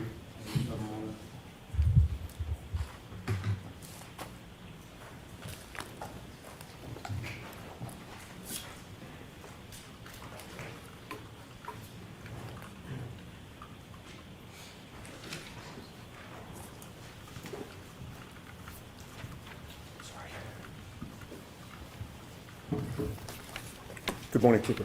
Morning, sir.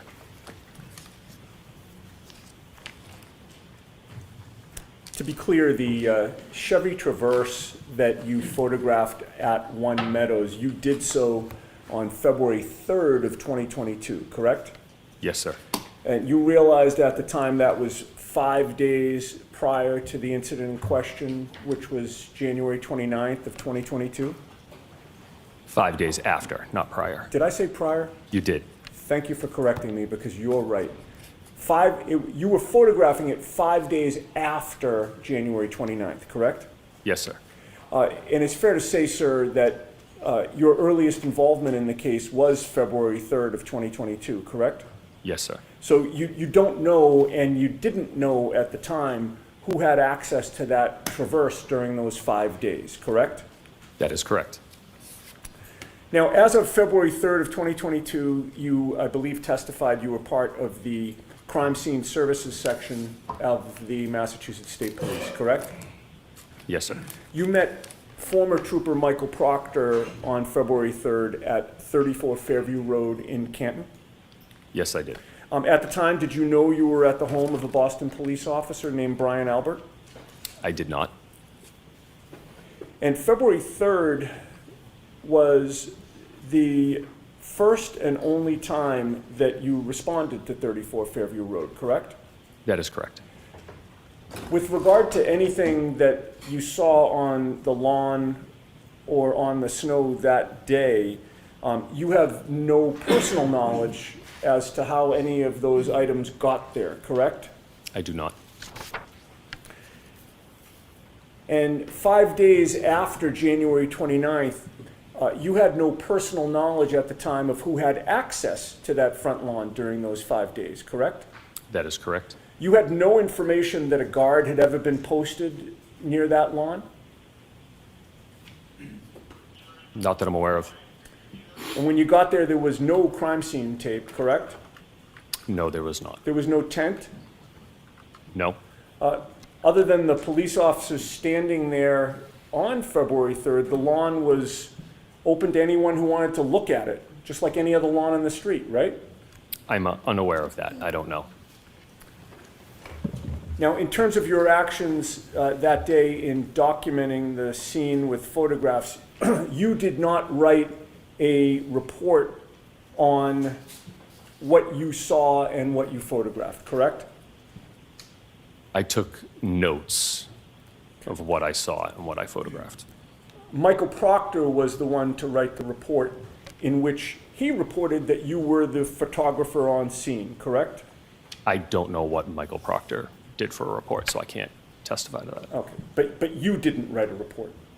I wrote a report of what I did, showing up at the scene and taking photos, and then submitting those photos to the Norfolk County Detectives Unit. You knew at the time that Michael Proctor was the lead investigator on the case, correct? Yes, I did.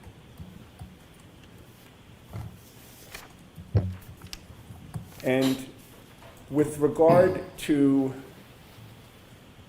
other dates in February, on February 8th of 2022, were you asked to go back to 34 Fairview Road to document and photograph anything found on that day? I do not believe so, no. What about February 10th? No. February 11th? Again, my only involvement was on February 3rd. So that means that on February 18th, nearly 3 weeks after January 29th, you were not asked to go back to 34 Fairview to document or photograph anything on the lawn that day, correct? Correct. I have nothing further, sir. Thank you. Any questions, Mr. Lally? Very briefly. Okay.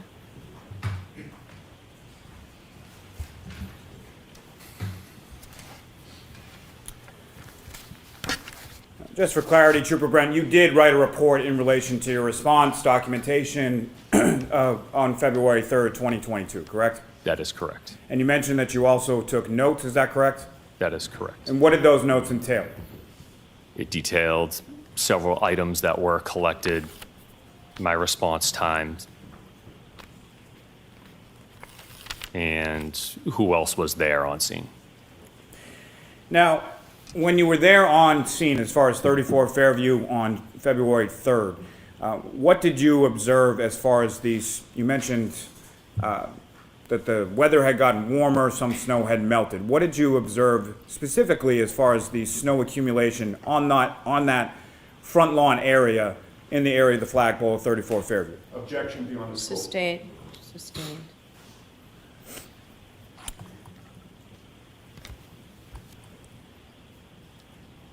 As far as these items, again, when they were recovered, several of these items were under how much snow? I would estimate about, there was one particular item that was about a foot and a half under the snow. Nothing further. Nothing on that. All right. All right, Trooper, you are all set, sir. Thank you. Who is the Commonwealth's next witness? Your Honor, the Commonwealth called Brian Gallerani to the stand. Okay.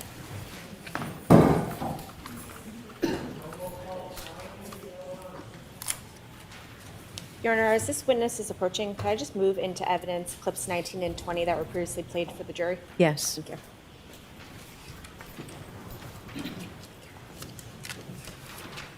Exhibit 137. Thank you.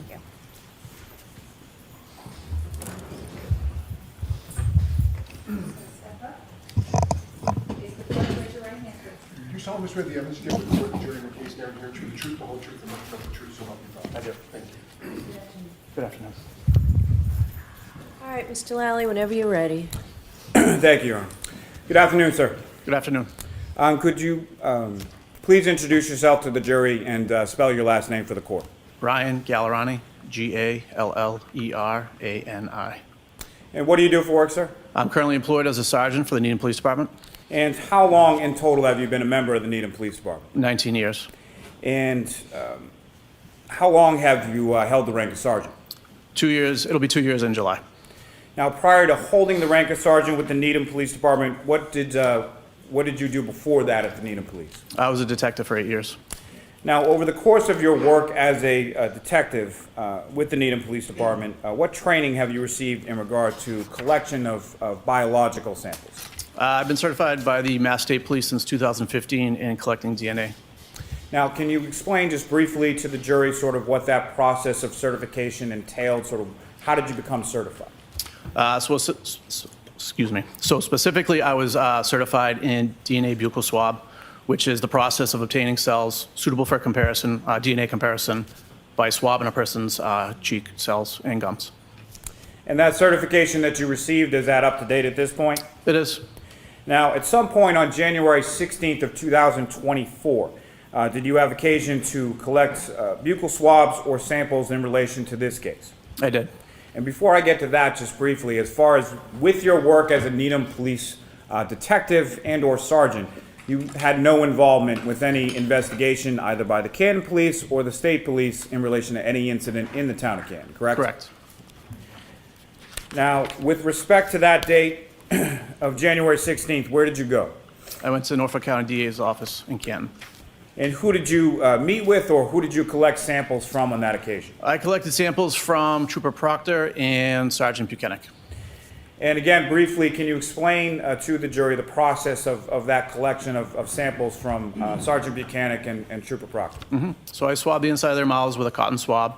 I let it air dry, put it in the kit, sealed it, and photographed it. And then following your collection, what did you do with those collections once you had them? I brought that back to the Needham Police Department and entered it into the evidence locker. And as far as that collection process that you were describing, did you do that in conformity with the training and the certification that you referenced earlier? I did. Now, with reference to those items, at some point were you informed that those items were to be transferred or transported to a Bodie Technology Lab in Lorton, Virginia? Yes. And were there any specific instructions as far as shipping that you received from the lab in reference to those items? There were.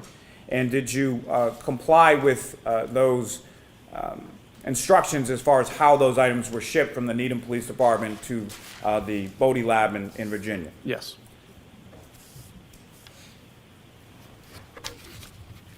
I have nothing further. Thank you. Any questions from the defense? Very briefly, Judge. Good morning, sir. Good morning. Were you ever asked to do any buccal swabs of Chief Berkowitz of the Canton Police Department? I'll allow that. No.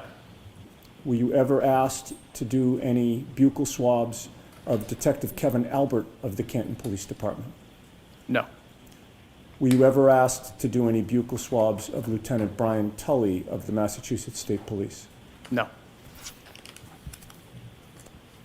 Thank you. I have nothing further. Anything, Mr. Lally? No, Your Honor. All right. Thank you very much, Sergeant. You're all set. Thank you. Next witness for the Commonwealth? Commonwealth calls Maureen Hartnett.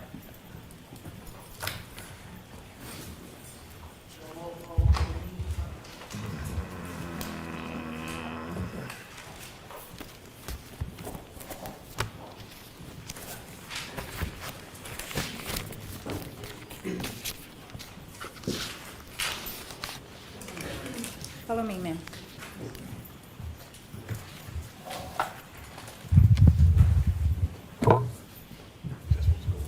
All right, the new OnlyFan graphic I think is better than the old one. Yeah, I'll polish that. You solemnly swear the All right. evidence before the court and jury Thanks, will be Tony. the truth, the whole truth, and nothing but the truth, so help you God. Yes, I do. Good afternoon. Good afternoon. You can sit or stand wherever you're comfortable. Just please keep your voice up, okay? Yes. Whenever you're ready, Mr. Brennan. Thank you, Your Honor. Good afternoon. Good afternoon. Could you please introduce yourself to the jury and offer the spelling of your last name? My name is Maureen Hartnett, Hartnett. Could you tell us where you presently work? I work at the Massachusetts State Police Crime Laboratory. Before you began working at the Massachusetts State Police Crime Laboratory, did you receive any education, any further schooling after high school? Yes, I did. Could you share that with us? I have a bachelor's degree in biology from Bridgewater State University and a master's degree in forensic science from the University of New Haven. After you graduated with your master's, did you begin working at the crime laboratory or did you work somewhere else before? I began working at the Massachusetts State Police Crime Laboratory. How long have you worked at the Massachusetts State Police Crime Laboratory for? I've worked there in total approximately 9 years. Can you give us a basic understanding of how the crime laboratory you work at is broken down, the different departments and what you do? There are various units within the laboratory.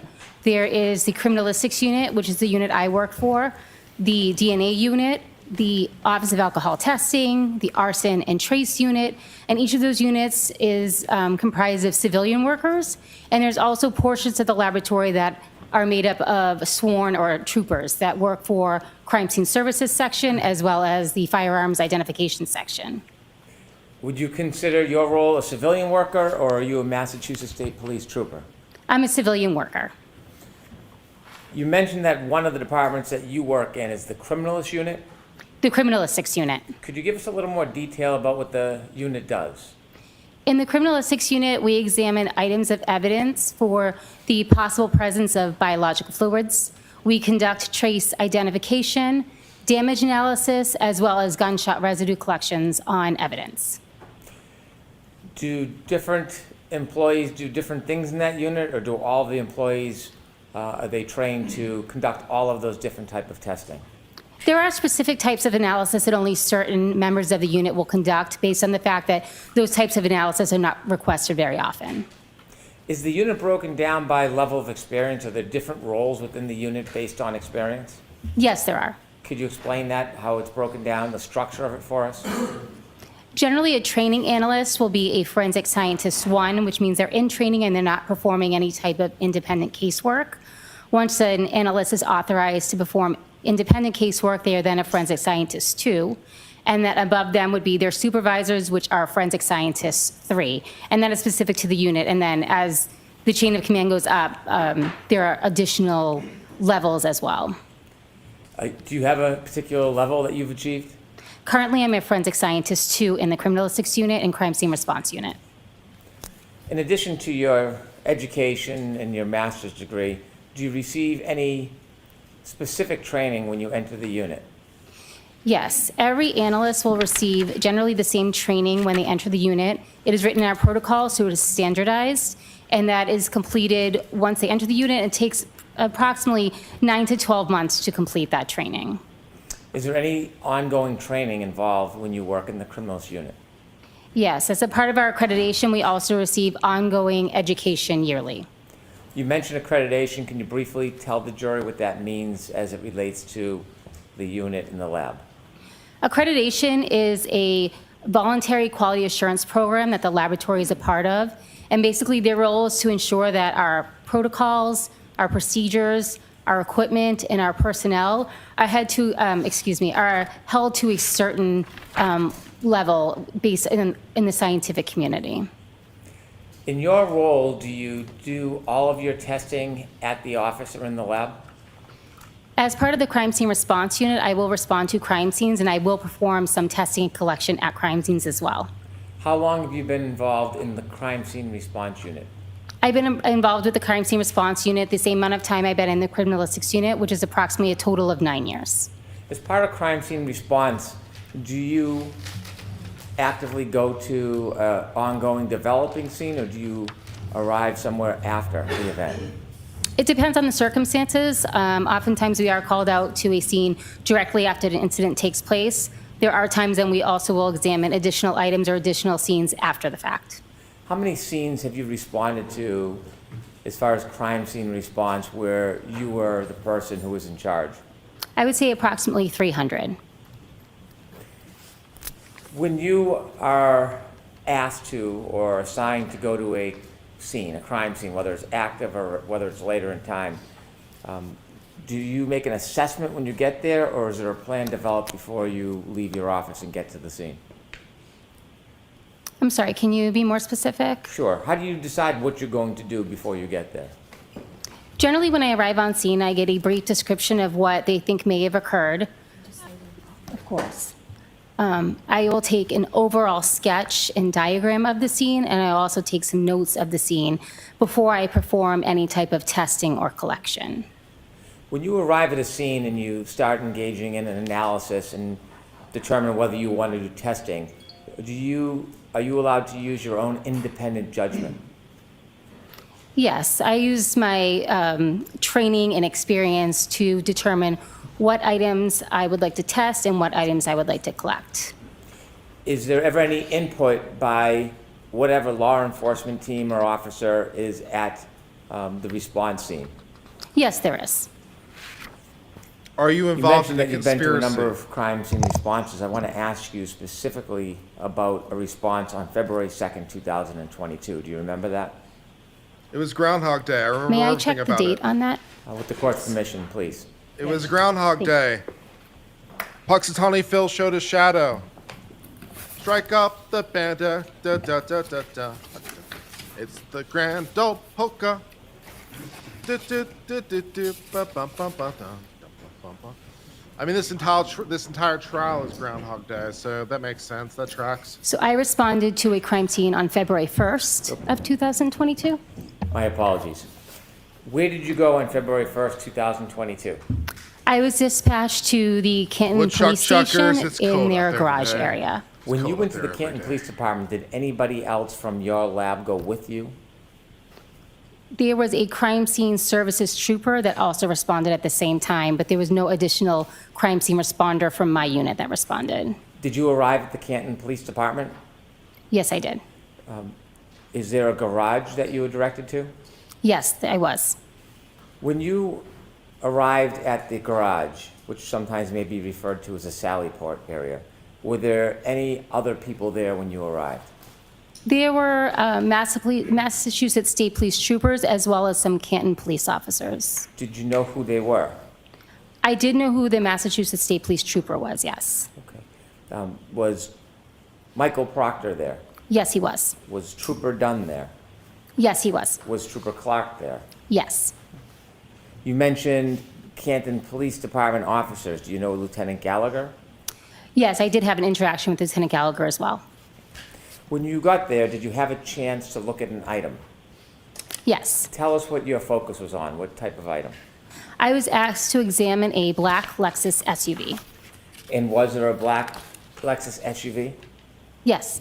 As you were observing and analyzing the item, did you see whether anybody was taking photographs? Yes. When there's a person taking photographs, do you ever have any input or direct them, or do they do that totally independent of you? After they're done doing what they're required to do, I will ask them to take specific photographs because I do not perform that function at a crime scene.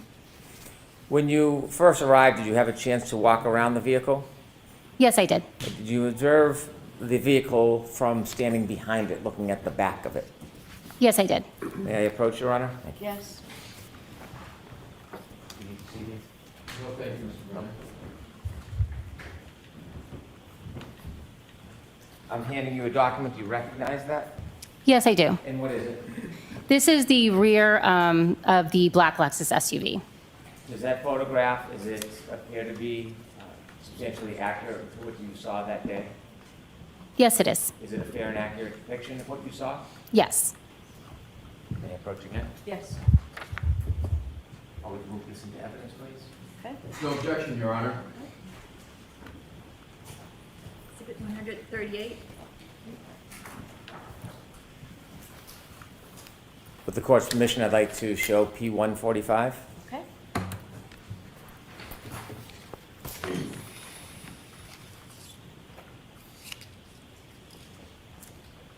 Ms. Harnett, is that what you saw when you arrived? Yes, it is. Did anything stand out to you when you first looked at the back of that Lexus? I noticed there was some damage to the rear passenger area of the vehicle. You can take that down, please. Did you have a chance to walk around and look at the vehicle from the driver's side of the vehicle, the left side? Yes. May I approach? Yes.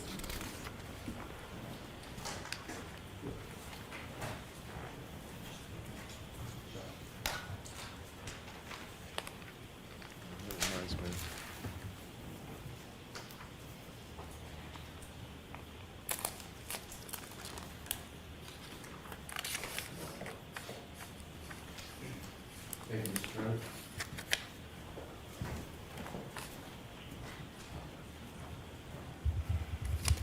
I'm showing you a photograph. Do you recognize what's in that photograph?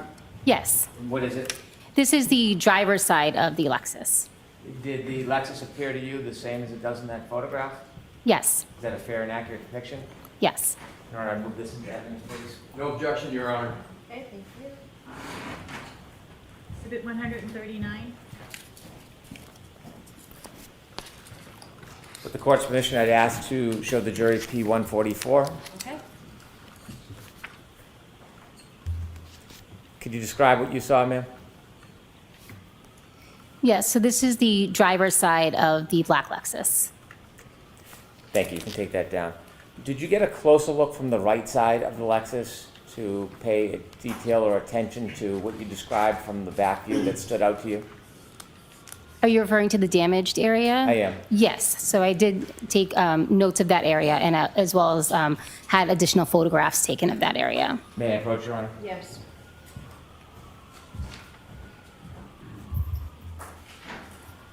I'm showing you a photograph. Do you recognize it? Yes. What is it?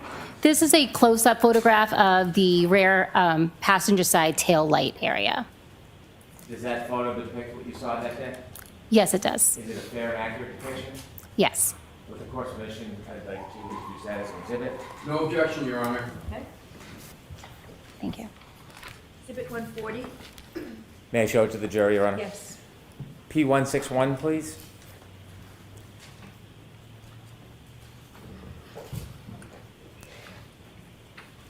Could you describe what you saw? Yes, that is the rear passenger tail light of the vehicle. Is that how it appeared when you first walked in that day? Yes, it is. You can take that down, thank you.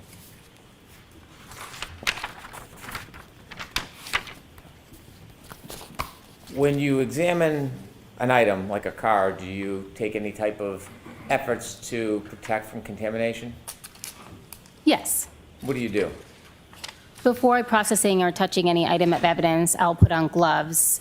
I use disposable instruments whenever possible, or if I need to use reusable instruments, I will spray them with a 10% bleach solution prior to use. I also change gloves often while I'm examining a vehicle and keep my notes and my pens that I'm writing my notes with. I don't put on gloves when I touch those, and then when I go back to examining the vehicle, I will then re-put on gloves to protect the evidence. If you see something of note, something that stands out to you, do you have any way of marking the item? Yes, I take diagrams at the scene and note on my diagrams anything of note. And as I had said, if there's anything that I also want close-up photographs, then I will request the crime scene services trooper who's assigned to crime scene to take those photographs. Do you ever put any type of markers on the item itself? Yes, generally I will mark the items with either a letter or a number so that I'm able to refer back to them both in my notes and I'm able to refer to them when I look at the photos. When you mark different items or observations that you make, do you give a specific number to each item for to memorialize it? Yes, I either use a lettering system or a numbering system. And how do you memorialize it? Do you put it in writing? Yes. What do you do? On my diagram, I will refer to something, for example, as letter A, and then I'll also mark that item using a marker on the item of evidence with the same letter so that I can connect and associate the photograph with my notes and anything that I collect as well. In addition to the broken taillight that we just looked at, did you make observation of any other things? And I'm just asking generally, not asking you to specify. Yes. Were there other things that stood out to you? Yes. Did you take any swabs to see if there was any biological evidence? Yes, I did. Where did you take swabs from as far as trace for blood? I screened for blood on various areas of the undercarriage of the vehicle. And what was the results? Those were negative. What does negative mean? It means that there was no blood present in that area, or if there was, it was below the level of detection of our test. Did you make any observations where you saw items or marks of interest? Yes. I want to ask you about any observations you made of the back bumper. Was there anything significant that you saw relative to the back bumper of that vehicle? Yes. And share with us what you saw. There were scratches on the bumper as well as apparent pieces of glass on the bumper. When you saw what you believe to be pieces of glass on the back bumper, what is the process you follow? I gave those an identifying letter. I noted those items in my diagram, and then I eventually collected those items. How do you collect them? I would have used either disposable tweezers or tweezers that were cleaned with a 10% bleach solution. After you collect the items, for example, glass on the back bumper, what do you do with that? In that moment or later on? Take us through from the moment you have it till the end. So I would put those pieces of glass into a glassine envelope, which are then packaged in a larger manila envelope. They are sealed and dated and initialed with my dates and initials. Eventually, when I return to the lab, those pieces are given an item number and then secured in our cold room. Is each piece of evidence given a separate item number? Yes. As far as the entire case, your entire response, not the separate pieces of evidence you may find, is it assigned a particular number or a case number? Yes, each case will get a larger case number, and then each item within that case gets an individual item number, so that item can be tracked throughout the lab. Do you remember from your memory what the case number of this investigation as far as your response was? Yes. Could you share that with us? The case number assigned to this in the laboratory information system was 22-2184. I want to go back to the glass in the bumper. May I approach, Your Honor? Yes.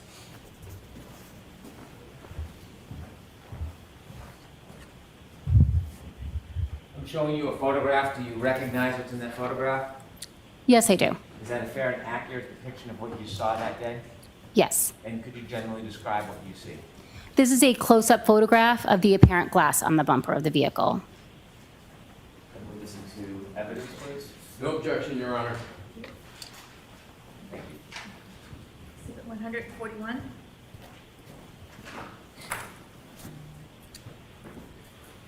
Court's permission, I'd like to show P-167 to the jury. Okay. There are 2 pointers in front of you. Would you mind pointing out for the jury what stood out to you? And Ms. Gilman, could we get a little bit of a close-up on that bumper, please?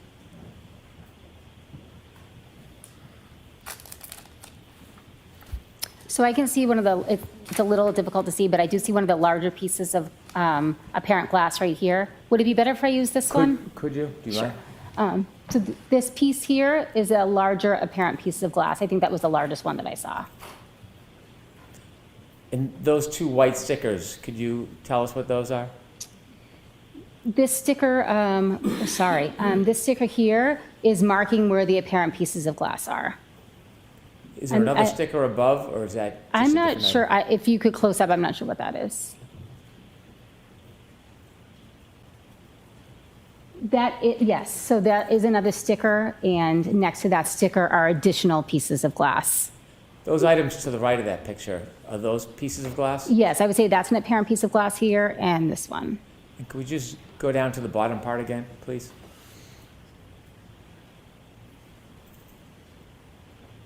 Thank you, Ms. Gilman. You can take that down. Did you collect what appeared to be items of glass? Yes, I did. Were they assigned a particular number? Yes. Do you know that number offhand? I would have to refer to my notes. With the court's permission? Yes. Thank you.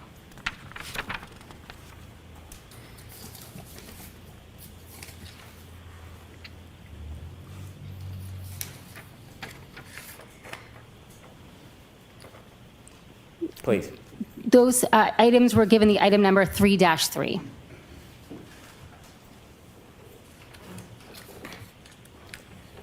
Did you focus on the right rear side of the vehicle beyond the broken taillight? Yes. Did you notice any damage, any scratches to the right quarter panel or the right side of that Lexus? Yes, I did. I noticed some scratches as well as a dent in the rear door in that same area. Let's start with the scratches first. When you notice scratches, is there a way you marked them? Yes, I would have given them a letter. And did you do that? Yes. May I approach, Your Honor? Yes.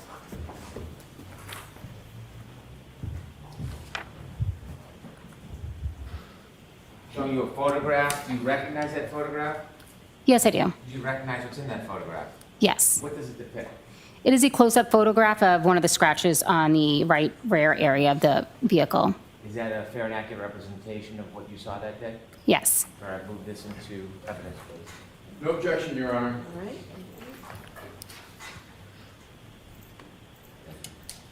Exhibit 142. With the court's permission, I'd like to show the jury P172. Okay.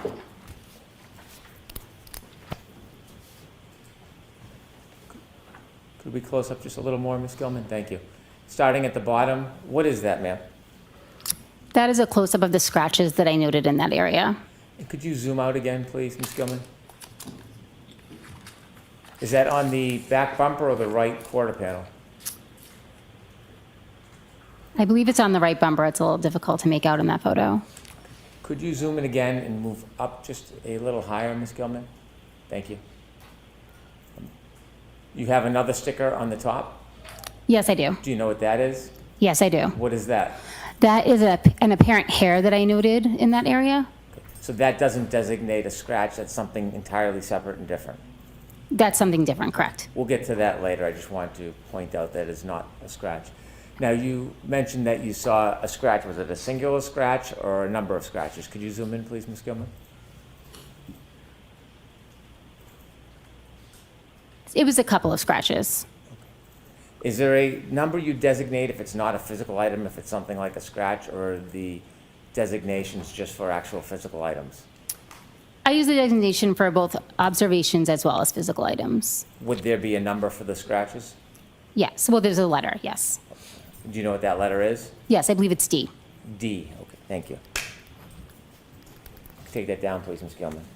May I approach, Your Honor? Yes.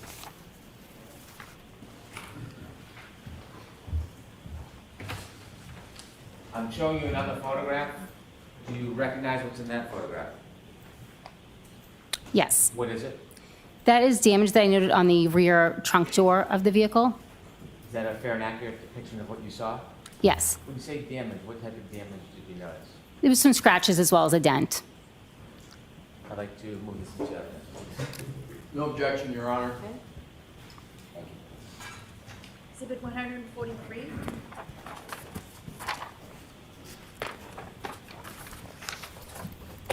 With the court's permission, I'd like to show the jury P176.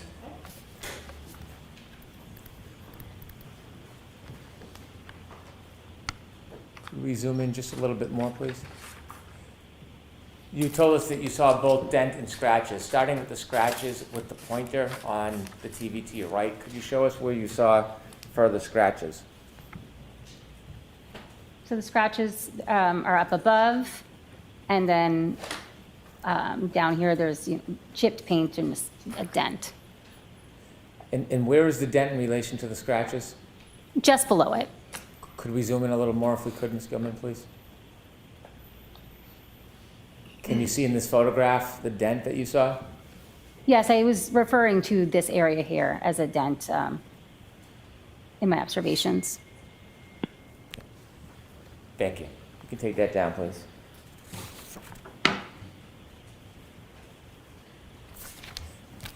You mentioned the hair. I'm going to ask you some questions. How many pieces of hair did you find attached to that Lexus? I found one apparent piece of hair on the Lexus.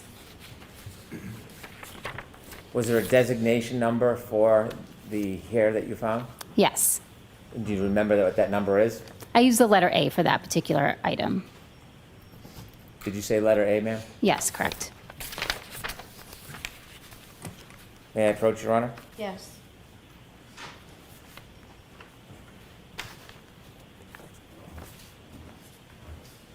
I'm going to show you two photographs.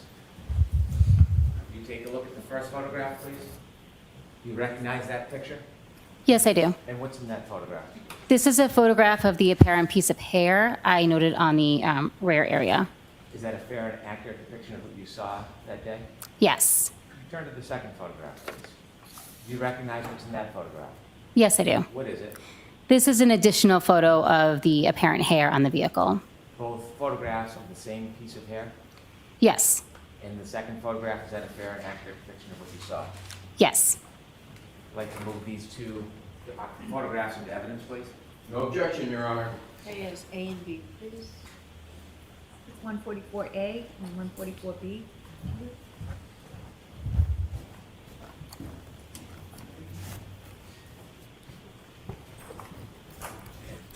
With the court's permission, I'd like to show P-173 to the jury.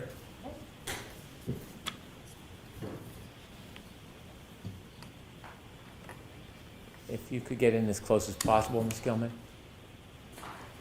Do you recognize what's in that photograph? Yes, I do. And can you share with us what you saw?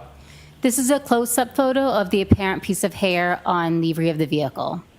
What did you do when you saw that, what you thought to be a piece of hair? I marked it with the tape. I designated it as letter A, and then I asked the crime scene services trooper to take a photograph of it. Did you try to preserve it in any way? Yes, I did. Tell us how you preserved that apparent piece of hair. I collected. I forgot about the whole hair thing with the curly C and yeah, I forgot about the hair. Yeah, I forgot about this stupid. It's been a while. The memories are coming back though. Okay, let's do this thing. That's fine. That hair with either disposable tweezers or tweezers that had been bleached with a 10% bleach solution. I put them in a glassine envelope and then put them in a larger manila envelope. In a larger manila envelope. What happens to that larger manila envelope? It is returned back to the lab. It is submitted under the same case number and given its own individual item number. Did you bring it personally back to the lab? Yes, I did. When you brought it back to the lab, do you remember where you brought it when you got back to the lab? After it was entered into the computer system, I then sealed it, I initialed and dated it, and then I would transfer it to the crime scene response holding area in our cold storage room. When you pass it along, is it to protect it in evidence, or is it for a purpose of further testing? At that point, it's just to store it in evidence, and then it will make its way into whatever unit needs the piece of evidence first. And you did all that with that piece of evidence? Yes, I did. I'd like to show the second photograph that you identified. I believe it's P-165.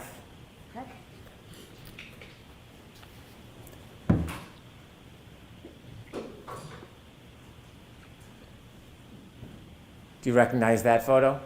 Yes, I do. Okay, what do you recognize that to be? That's an additional photo of the apparent piece of hair on the rear of the vehicle. In the two different photos, are they taken from the exact same angle? I believe they're taken from slightly different angles. And the hair is, could you point that out with the pointer of the hair that you found? Yes. This hair is the apparent hair. Thank you. You can take that down, please.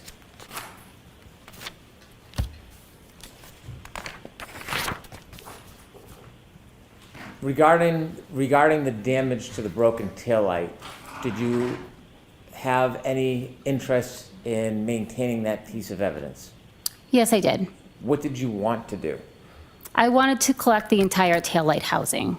Why did you want to do that? If there were pieces from the taillight that could be later matched to the taillight, I needed the entire housing to be processed at the lab.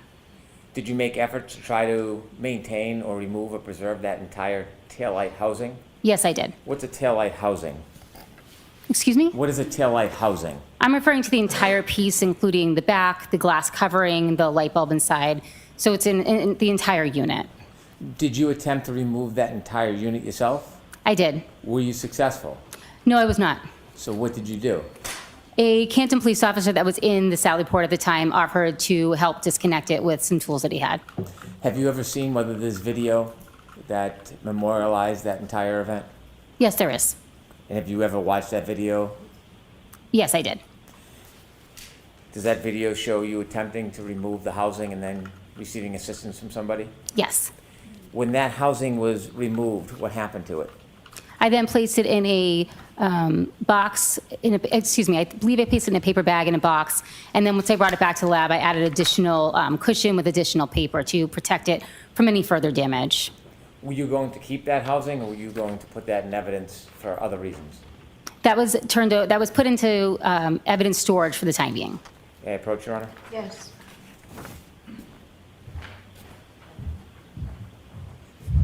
Showing you a photograph. Do you recognize what's in that photograph? Yes, I do. What is it?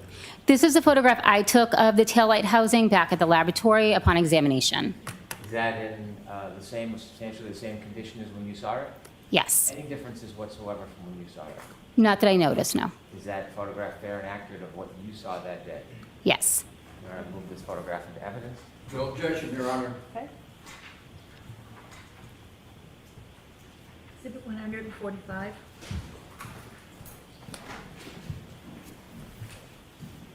With the court's permission, I'd show photograph P187 to the jury, please. Okay.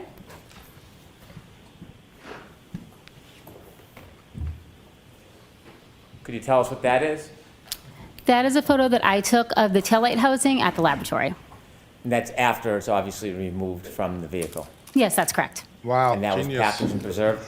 Yes. You could take that down, please. Do you have the actual item, the actual housing with you? I believe it is here, yes. With the court's permission, I'd ask. Ooh, we're the going to witness show be the able entire to housing. open the I don't item, think we show did it that to the last jury, time and at then the I would sound of the move it into memory of it. evidence. We're going to bring out the entire housing. That's Thank nice. you. If you Let's- would, we'll would do a you show and tell please, with the housing remove now. the item from that box? Yes. May I approach? Yes. Do you have gloves available? I brought gloves, yes.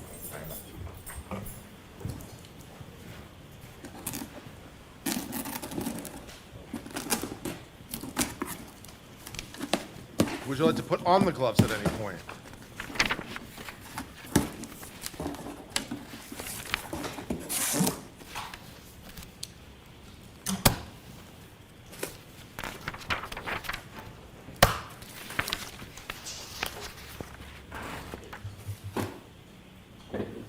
Black gloves for a black-hearted woman.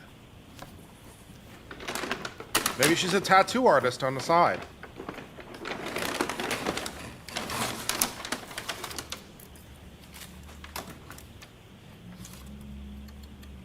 You could hold that so the jury can see it. If you could hold it up high, please. Thank you. Hold it up high. Well, thank you very much. If you could return that to the box.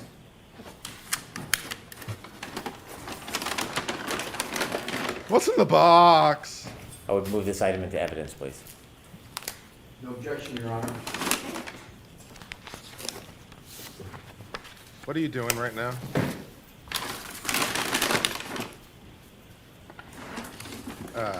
That's the only item in that box?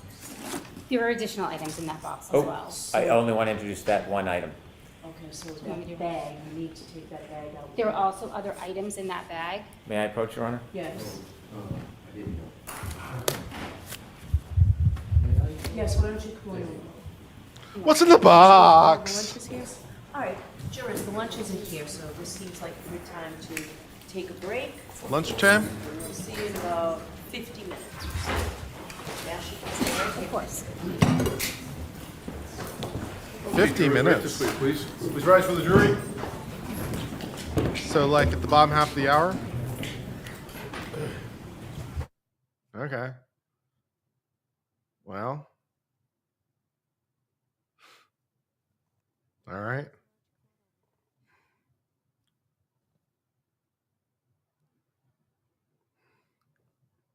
Lunchtime to solve the Commonwealth. Yeah, a little bit, yeah. Good times. We could go back to the Destiny thing, see how the rest of the motions panned out. Let's see if there's anything else happening today. Probably not. I asked her to describe what she's doing. What are we doing now? See what they're doing here. Quiet, folks, still on the record. Thank you. Place that on your files. We can see it.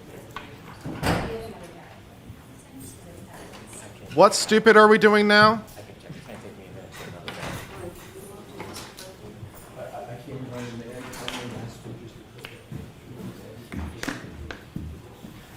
Yes. Agreed.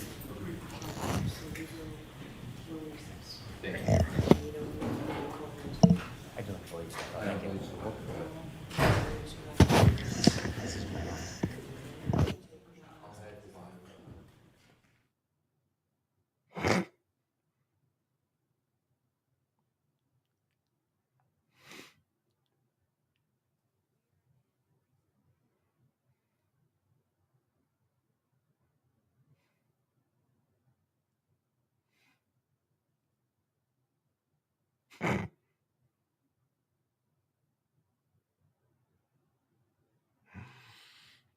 Okay.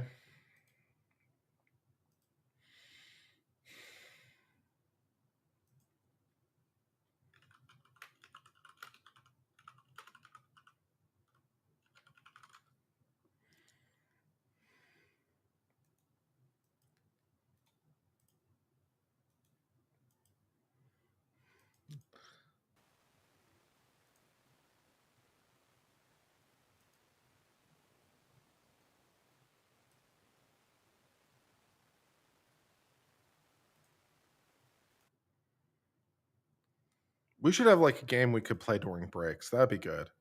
We need some sort of game that everyone can play, preferably that doesn't require some sort of external software or a website of some kind we could all join and do a web-based game of some kind. Trivia or something, I don't know. Or bingo with a live caller. I call different items and see who gets bingo. I don't know.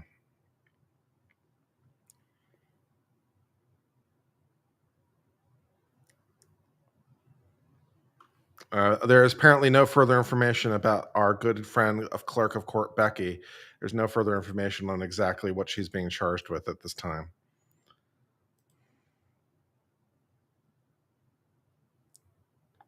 Jackbox? Jackbox isn't a bad call because we could do that relatively easy. That's not actually the worst idea. Okay, then the question is which Jackbox game, I guess, would make the most sense for us to play. That's actually a pretty good idea because you don't need anything for that.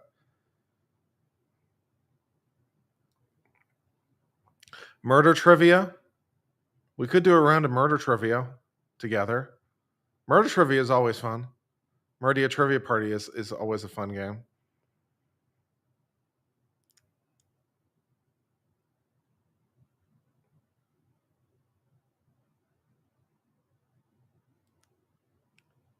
Should we do murder trivia party?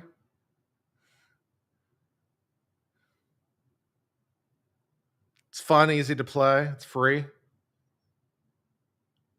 Oh, there's no way for me to share the sound though. That would be yeah, that's the problem. I could share the screen, but I can't share the sound of the game. Not the way I'm streaming, I can't. Yeah. So you could do it, there just would be no sound, there'd be no music, which is a little annoying. That sucks.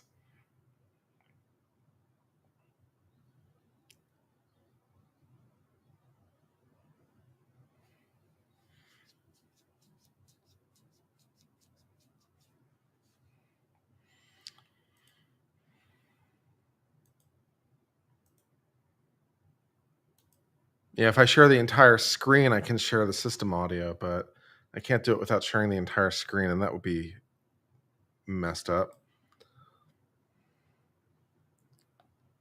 We could also always play the logical fallacy game.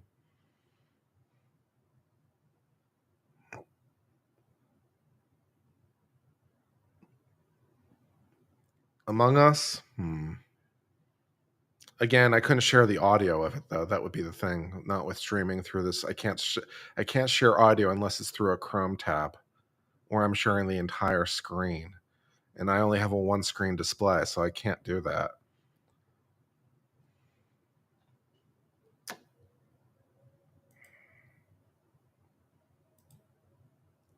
ChatGPT legal questions? We could do that.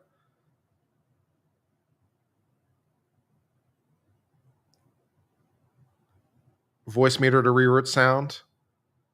No, that wouldn't work. I can only share audio through a Chrome tab, or if I'm sharing the entire screen with this browser-based streaming. So, yeah, I can't voice. Yeah, that won't work. Yeah, I need to be able to. Yeah, it will only capture audio through a Chrome tab, or if I'm sharing the entire screen. It's a limitation on the web-based streaming software that I'm using.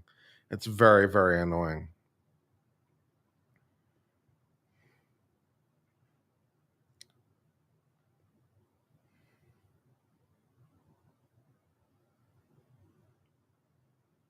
Can I cast it to a nearby TV? I don't have a nearby TV. And then share that screen? No.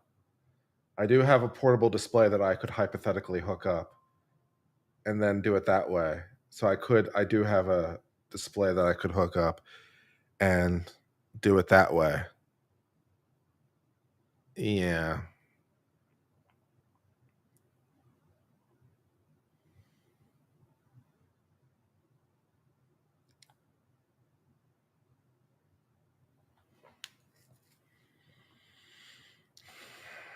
If we were streaming in OBS, that would not be a problem. if we were streaming in OBS, but I streamed in StreamYard or the equivalent Restream because that way people could hypothetically join me on the stream. But people don't want to join me on the stream. So maybe we just go back to OBS. So we're not streaming inside of this and then we don't have these problems. If I were streaming in OBS, this would be easy. But I can't. Yeah. Can I broadcast through Discord? Yes, I could broadcast the audio through Discord, so people who want to listen could tune into Discord. So yes, that would work.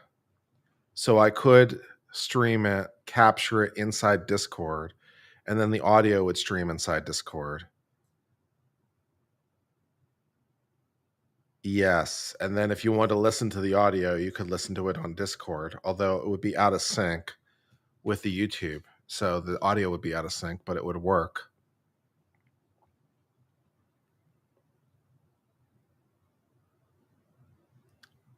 People can join that way as well through Restream.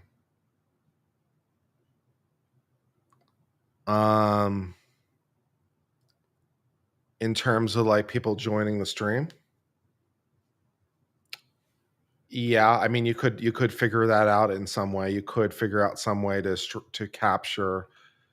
You could figure out a way to capture the the window inside of Discord, and then capture that and put it into OBS.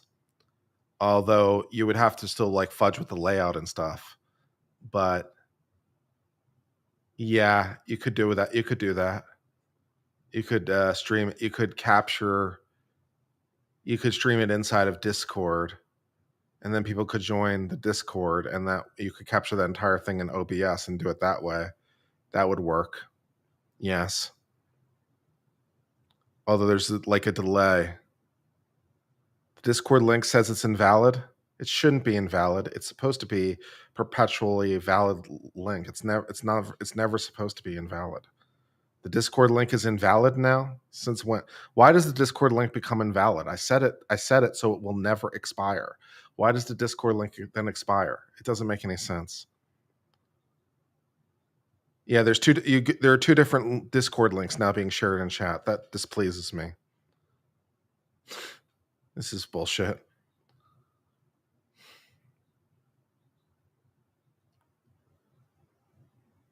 You could also stream to Restream via OBS virtual camera. Well, you can just stream to Restream via OBS. I just can't capture them back in that. So I can stream to Restream with an RMTP link. I just can't capture them inside that in order to capture their presence inside of. I'd have to have two Restream windows, which I could theoretically do. Yeah.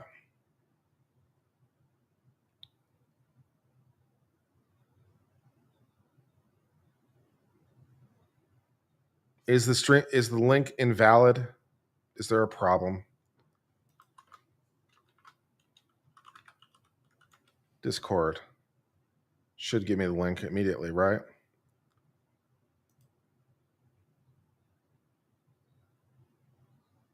Yeah, that link works. So just use that link.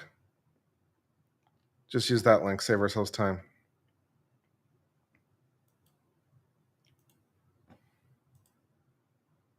That's why it's there.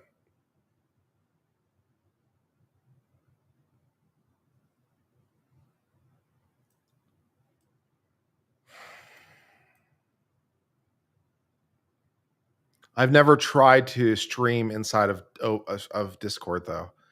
So I've never tried to do that. I don't know what that would actually look like if I tried to capture their windows, how I would deal with that in terms of the layout and so forth and so on. It'd probably be a pain in the ass, you know, because I've never done it before. I'd probably have to adjust it on the fly for every new person that joined.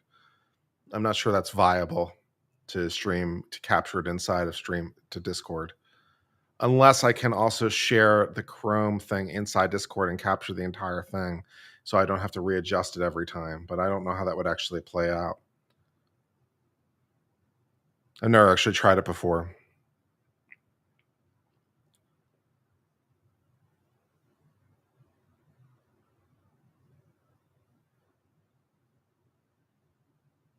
You could also, of course, accomplish a similar objective by capturing a Zoom link.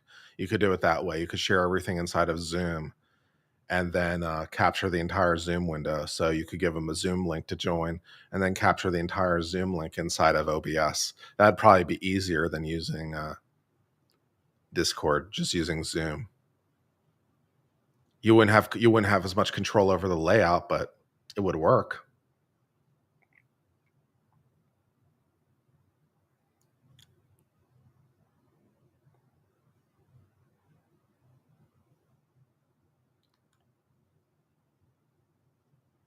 Only if I have a pro version of Zoom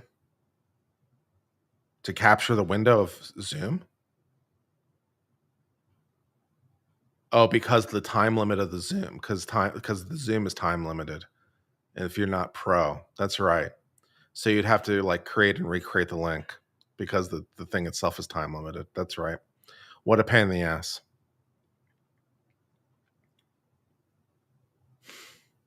What an incredible pain in the ass. All right, let's go back to discussing destiny, because at least that's productive.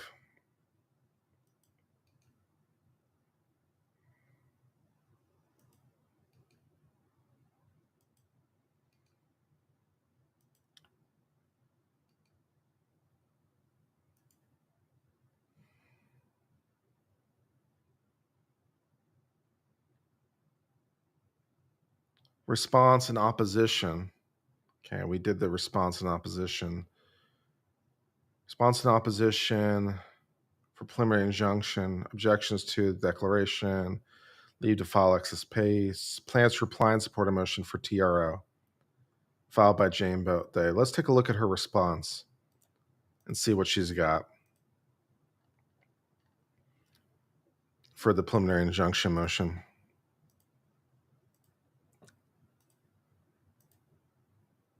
Let's see what we got.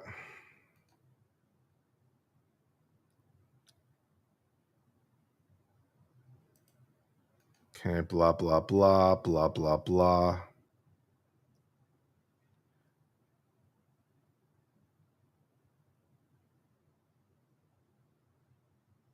Okay. Plaintiff has obtained evidence defendant shared the video not only with Rose but another woman well past the effective date of the statute, and thus the court does indeed have subject matter jurisdiction. Okay. That would do it. Demonstrated a likelihood of success on 3 state law claims. I mean, that is whatever it is. Defendant's purported statement of facts is more accurately entitled misstatement of facts. These misleading misstatements should be stricken. Defendant also includes statement exhibits that are not relevant, no bearing on the issues. It's uncontested that Destiny shared a video without plaintiff's consent. The only issue contested is the date the sharing occurred. Plaintiff has never alleged the taking of the videos was non-consensual, only the sharing of the videos. The issue of consent for taking the videos is not before the court. That's an issue relating to a different person, that he might have taken the videos without consent, but that's not the issue here. Thus, the statements are gratuitous for the purpose of embarrassing the plaintiff. Plaintiff objects these statements should be stricken.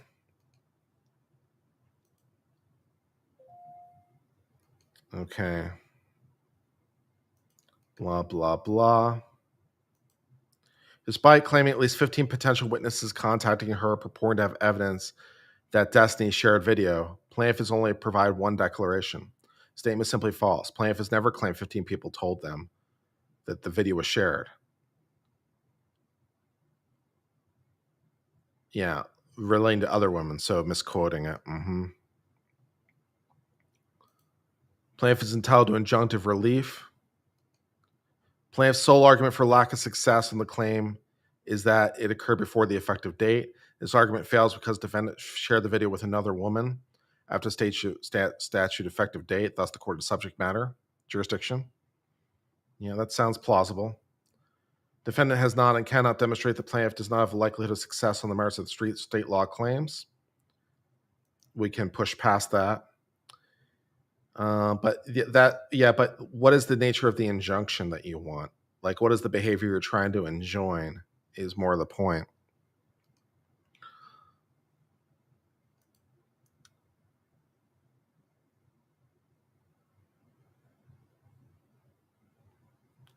Regardless of the defendant's claim, the undisputed facts, he's intentionally and non-consensually shared the victim with video with at least 2 and likely many more women, knowing full well plaintiff would be harassed. Reasonably foresee that unauthorized sharing the video could lead to further dissemination by others. Defendant's only argument is that the single private transmission of the video to one individual does not rise to the level of extreme conduct in intentional infliction of emotional distress. Fair enough. But it's clearly not just one transmission. Well, IIED is also just a hard claim in general. The evidence at this early stage of proceeding before discovery shows that Destiny intentionally and recklessly shared the video with at least 2 women. Not only shared the video once with Rose has no credibility because he shared it with Abby MC, but also made the same claim to another individual. By the way, Buxom Browncoat, welcome to the party. How are things going on the Twitters? Incidentally, I haven't heard from you guys today, so just, if you wouldn't mind dropping a note in production staff on Discord, letting us know how that's going. Oh, I'm not even sharing the document with you. I'm a bad streamer. You can't even see what I'm reading. I'm an idiot. It's an invalid link. Which link is invalid? Is this link invalid? If this link is not invalid, just use this link, and everyone else stop sharing anything else other than this link. Just use this link. That's why it's there, to use it. Don't just use this link. Is that link invalid?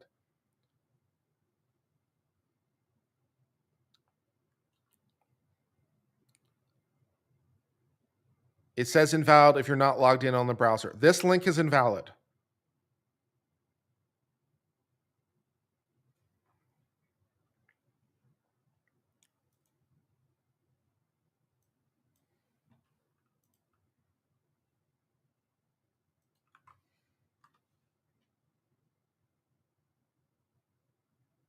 No, I mean, it pops up immediately. It pops up on my end. Yeah, it pops up immediately. I don't know what you're talking about. Yeah.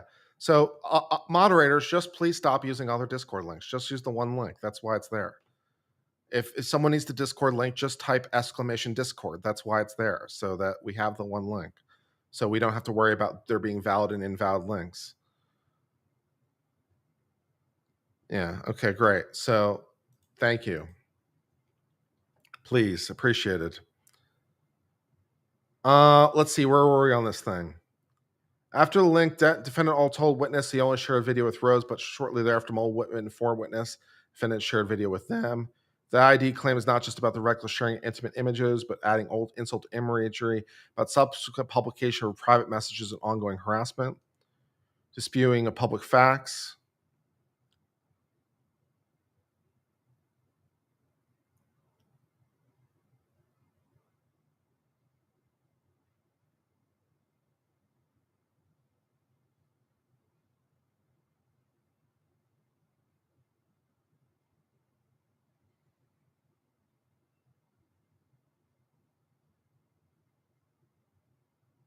If you require email verification, the user has to be logged into Discord. Yeah, okay. So the link is invalid because you're not logged into Discord. So the link has nowhere to go. So that's why, if you're not logged into Discord, that's why it's not working, because the link has nowhere to go. So, yeah. Destiny used to Google Drive to share pornographic content. Those links remain live and accessible. Case where links remain live for years, which is why Solo Tiny Links was able to access some reason video other was substantially starting to become public knowledge. Plaintiff established irreparable harm. It's still accessible. Okay, that would go to why there's an injunction, because it's still accessible at this time. So that goes to the claim as to that. Yeah, that makes sense.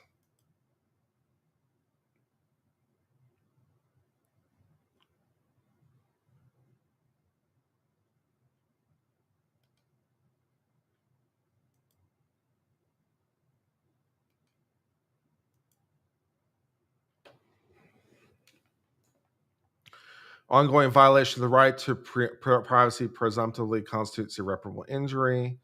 Find no basis.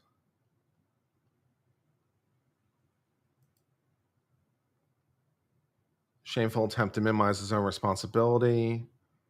Blah, blah, blah. No choice to go public defend himself. Blah, blah, blah.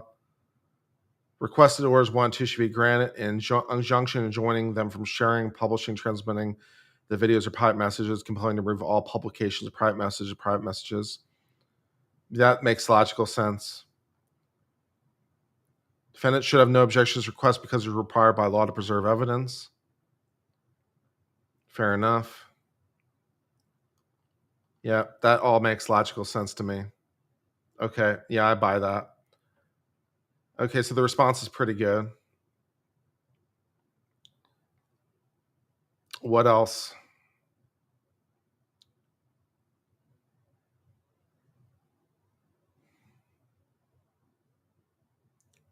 Plaintiff's reply in support of motion for TRO. We read that. Plaintiff's reply in support of TRO. Plaintiff's reply in support of TRO. How many replies? Oh, did the same thing get filed multiple different times for some reason? For some reason, like, there's multiple different declarations that are filed on multiple different things. That's weird.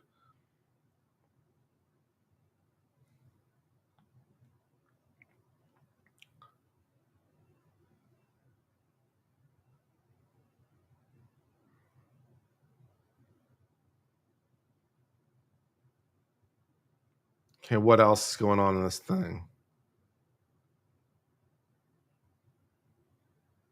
Amended certificate, evidentiary objections to declarants plaintiff submitted, notice of amended objections, notice of response to objections. I'll read that, I guess, see if that has any value in it.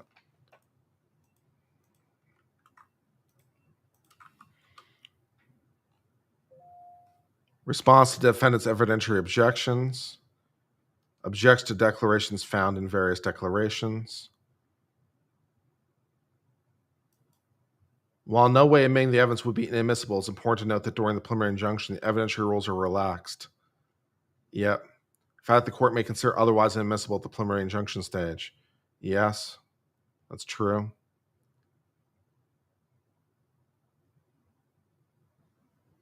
Let's see what else.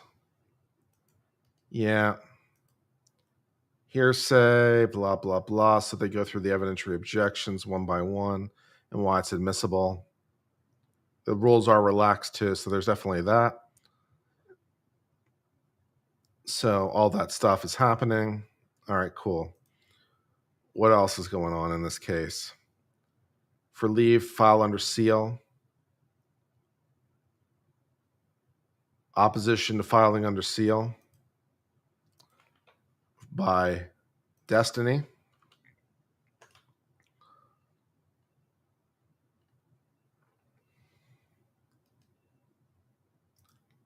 Plaintiff moves to file under seal. 3 anonymous declarations should be denied. Plaintiff fails to meet and confer prior to filing.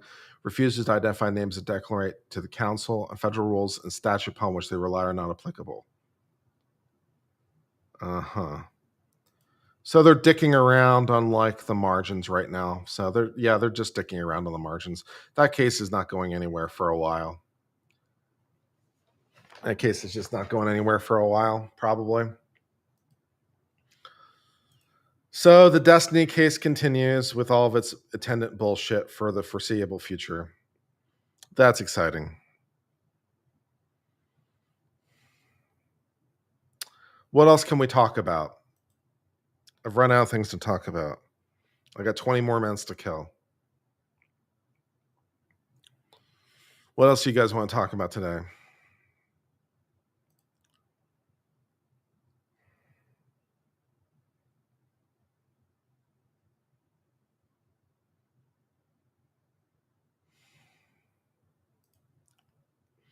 We could do a quick round of trivia murder party, but we can't. But I can't share the audio, which is disappointing.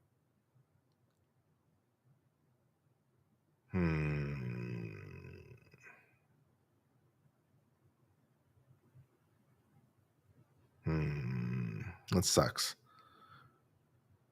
Reading good books? No, I haven't read a book in a while, to be honest. I read so many court cases, I don't read a lot of books. You sent the 8th grade test? Yeah, I saw that. The 8th grade test from 1912. Yeah, let's take a look at it, I guess.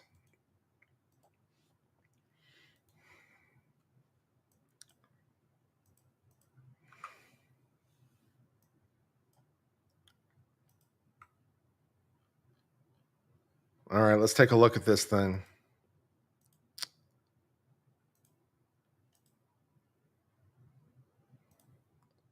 Eighth grade examination for Bullitt County Schools, November 1912.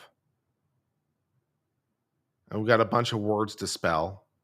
Exaggerate, I'd probably misspell. Incentive, conscious, pennyweight, chandelier, definitely misspell that. Patient, potential, creature, participate, authentic, bequeath. 50-50 chance on that one, getting that one right. Diminish, genuine, vinegar, incident, monotony, hyphen, antecedent. Autumn, hideous, relieve, conceive, control, symptom, rhinoceros. Yeah, no way I'm getting that one right. Adjective, partial, musician, architect. I don't know. Exhaust, diagram, inever. I don't even know that word. Scissors, associate, saucepan, benefit, masculine, synopsis, circulate, eccentric. Yeah, there's a pretty decent chance I'm getting most of those words wrong. That's not happening. Write in words the following. Well, that's easy enough. I mean, that's tens, hundreds, thousands, 10,000s, right? So 5,764 10,000s, I guess, would be how to write that. Would be one valid way of writing it. And then you could do the same thing. Tens, hundreds, thousands, 10,000s, 100,000. So that'd be 3 millionths. 123,416,000 millionths. 653 and 965 10,000ths. 43 and 37 hundredths, I think. Solve 357 plus 4. I don't understand. 357. I don't understand the notation. Is that what is that? 5, presumably that's a multiplication, 5 times 8, but 3 5s, what is that? I don't understand this. I don't understand the notation. You think that's 35 minus 7? It could be 35 minus 7. All right, 35 minus 7 plus 4 is the same thing as 35 minus 3, so that's 32. So that's 32. 5 times 8 is 40. 5 times 14 is 70. So that's 40 plus 70 is 110. And 59 times 112 in my head. I mean, I could probably do it if I had a sheet of paper, but 59 times 112 in my head. Well, let's see if I can do 60 in my head and then subtract 112. So times 60, it would be 600. It would be 672. It would be 600. It would be 6,720, right? Minus 112. 6,720 minus 112 is 6,608. How did I do? Did I do okay? I think I did okay. Find the cost at 12.5 cents per square yard of some word I've never don't know what that is. The walls of a room, it doesn't really matter what it is because I know the cost. It doesn't matter what I'm doing. Of a room 20 feet long, 6 feet wide, and 9 feet high. Deducting one door that's 8 foot by 4 feet, 6 inches, and 2 windows 6 foot by 3 feet, 6 inches each. Holy shit.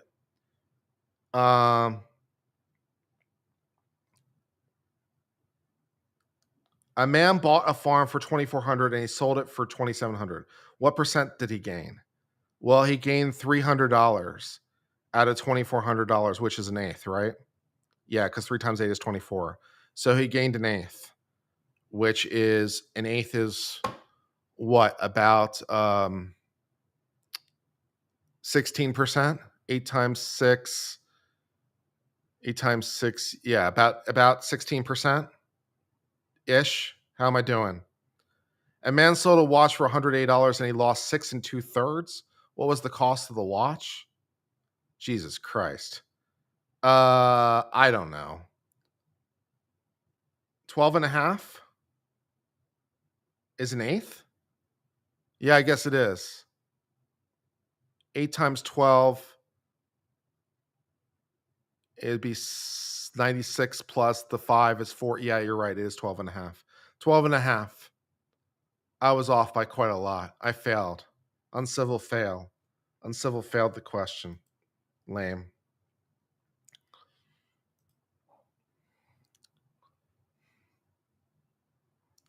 Find the amount of $55,030 for 3 years, 3 months, and 3 days at 8%. No. At a school enrolled 120 people, and the number of boys was 2/3 the number of girls. How many of each sex was enrolled? 2/3. 80 plus 40? That'd be half, right? Yeah, because that'd be the number of boys would be half the number of girls if it was 80 and 40. Okay, if it's 2/3,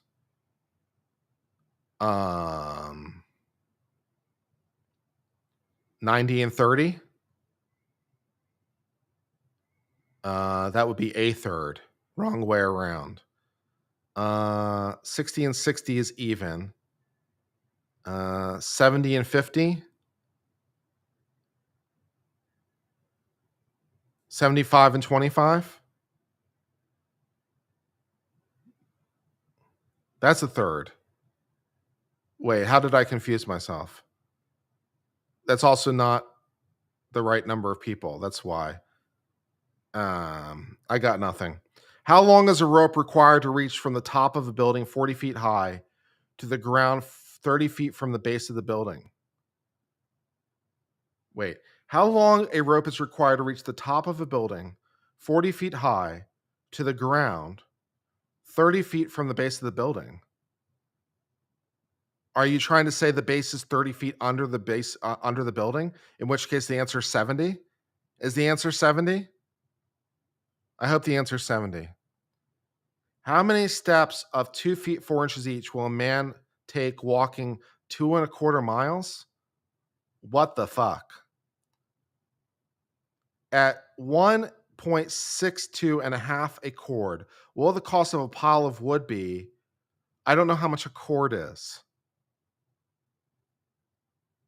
So I got nothing. I know that's a measurement that's still used today. I just don't know what it is off the top of my head. So I haven't bought quarts of wood in a while. How many parts of speech are there? I don't know. Noun, verbs, adjectives, adverbs, conjunctions.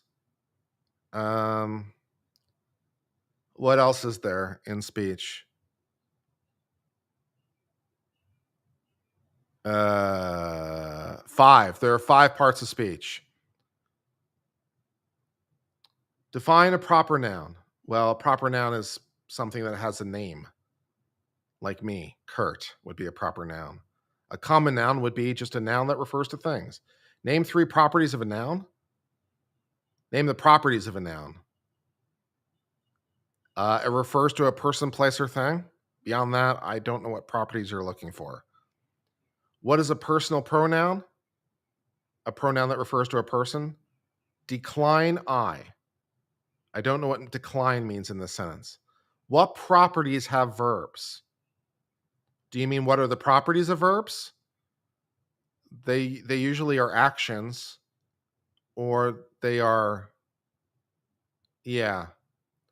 William struck James. Change the voice of the verb. Strikes? William strikes James. Adjectives have how many degrees of comparison? What do you mean? Adjectives have how many degrees of comparison? What do you mean? I don't understand the question. Adjectives have how many degrees of comparison? What do you mean? One? An adjective usually is one. I don't understand the question. Diagram, the Lord loveth the cheerful giver. I haven't done sensing diagrams in a long ass time. Parse all the words in the following sentence. John ran over the bridge. Helen's parents love you or her. Well, I don't know what you want me to do in terms of parsing. Do you want me to tell you what the parts of speech are? John is a proper noun. Ran is a verb. Over is a adjective, I believe, and the bridge is a noun. Helen's is a proper noun. Parents is a noun. Love is a verb, and the next word is presumably a noun. Are we doing okay? Define longitude and latitude. You know what? I always screw up which one is which. I get it wrong somehow every single time. It's like that. It's like a 50-50, 90 thing. There's a 90% chance I'm going to get it wrong between which one is longitude and latitude. One of them goes across the earth. One of them goes up and down. Do I have to tell you which is which? Because I'm going to get it wrong.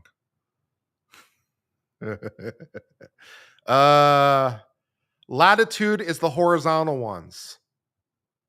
Longitude is the vertical ones. I'm pretty sure that's true. Latitude is the horizontal ones. Yeah, I think that's right. Name and give the boundaries of 5 zones. I don't know what you want. Tell us what you know about the Gulf Stream. It's a stream in the Gulf. It's an air current kind of thing. Kind of goes over the ocean. Kind of goes over America and England and kind of back down around again. Longitude runs up and down? Yeah, that's right. Latitude is the horizontal one. That's right. Locate these cities. Mobile is in Alabama. Name and give the capitals of states touching the Ohio River. No, that's okay. Where was I? Locate the Erie Canal. It's in Erie, which I believe is in Ohio. What waters does it connect, and why is it important? Well, it's important because it's used for transporting stuff by barge. What waters does it connect? I don't know. Probably the Mississippi River. Locate the following countries which border each other.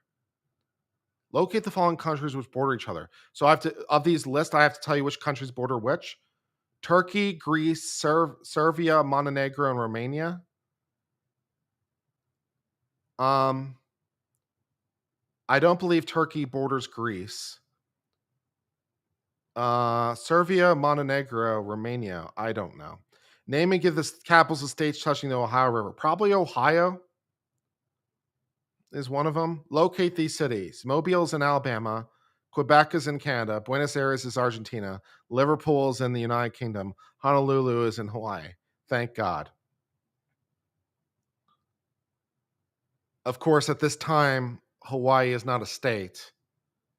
So it's a kingdom at this time. Just, it's in the kingdom of Hawaii. Don't you mind? Name these in order. Name in order the size of 3 largest states in the United States. Well, what year is this? This is a trick. 1912? What are the 3 largest states in 1912?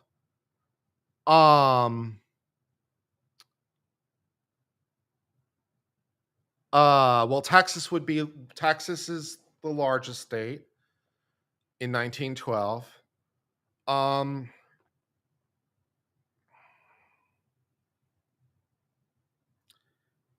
Nevada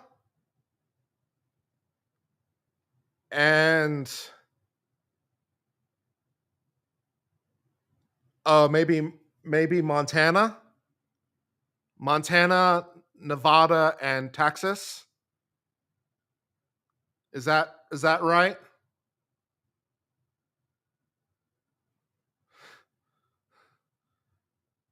California? Damn it. Fuck. You're right. California. Forgot about California. Sorry, my bad.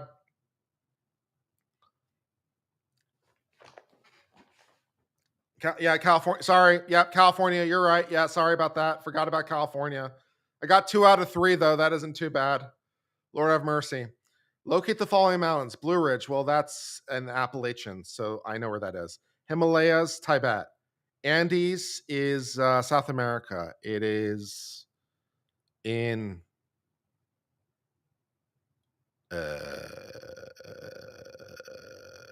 Chile. The Alps is Switzerland. And that other one, the Walsh, I don't know. I've never heard of that mountain range before. Through what waters would a vessel pass going from England through the Suez Canal to Manila?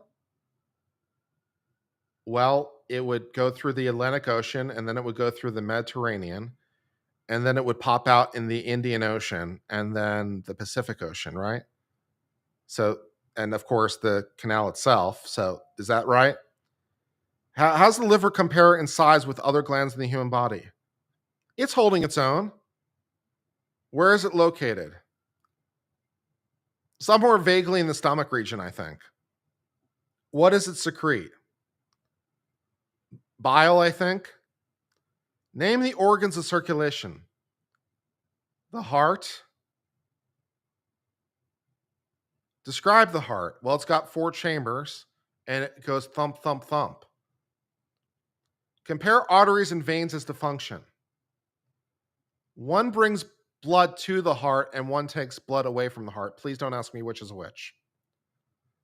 Where is blood carried to be purified?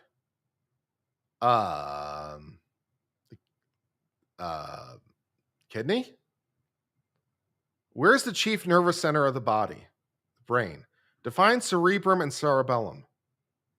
No. What are the functions or uses of the spinal column? Well, to keep the body upright and also support the spine so that the signals can get from the brain to the rest of the body. What are the functions? Why should we study physiology? We shouldn't. We shouldn't. Give at least 5 rules to be observed in maintaining good health. Good diet, exercise, drink water, get good sleep. I don't know. Don't smoke, I guess. Civil government. Define the following forms of government. Democracy, the people vote. Limited monarchy, the British system. Absolute monarchy, the Vatican. A republic, the United States. Give the examples of each. I just did. To what 4 governments are students in school subject to? Well, I depends on your point of view, I suppose, but local, state, national, and I suppose beyond that, also you could say that the county, I suppose. So the city, county, state, and national government. Name 5 county officers and their principal duty. The sheriff enforces laws. There's probably a tax person who collects taxes of some variety. Some counties have mayors. They administer the county. There's county level judges. They do county level judging things. What is a 5th officer of the county? I don't know. I got 4. Name and define the 3 branches of government: executive, legislative, judicial. Give 3 duties of the president: faithfully enforce the law, administer the executive branch. He can do pardons. What is meant by the veto power? Well, he can strike down legislation by Congress and force them to pass it by a larger vote. Name 3 rights given to Congress by the Constitution. Well, I would say powers other than rights, but regulating interstate commerce, postal roads, and regulating international relations. 2 denied by Congress.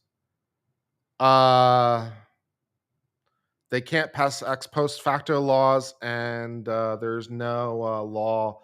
They can't do corruption of blood. How about that? Are those two good ones? In the election of president and vice president, how many electoral votes in each state? Get fucked.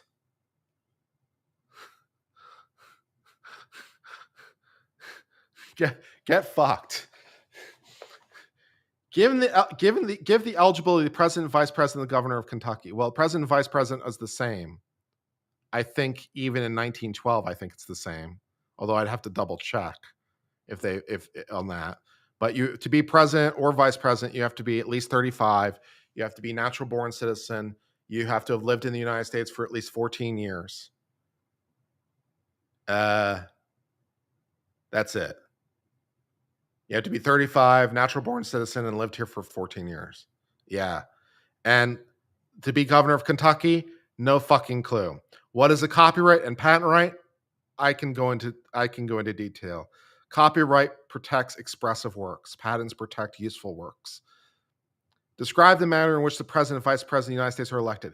In 1912, have they changed the Constitution yet? I think they have in 1912. I believe in 1912 they changed the method. The people vote in their respective states, and then the states do the electoral college and they cast electoral votes, and that's how we elect a president and vice president. How am I doing? Am I doing okay? Who first discovered the following places? I don't fucking know. The Pacific Ocean? What the hell? The Mississippi River and the same? I don't know. Sketch briefly Sir Walter Rightly and Peter I'd know. By whom were the following settled? Georgia, Maryland, Massachusetts, Rhode Island, Florida. Americans?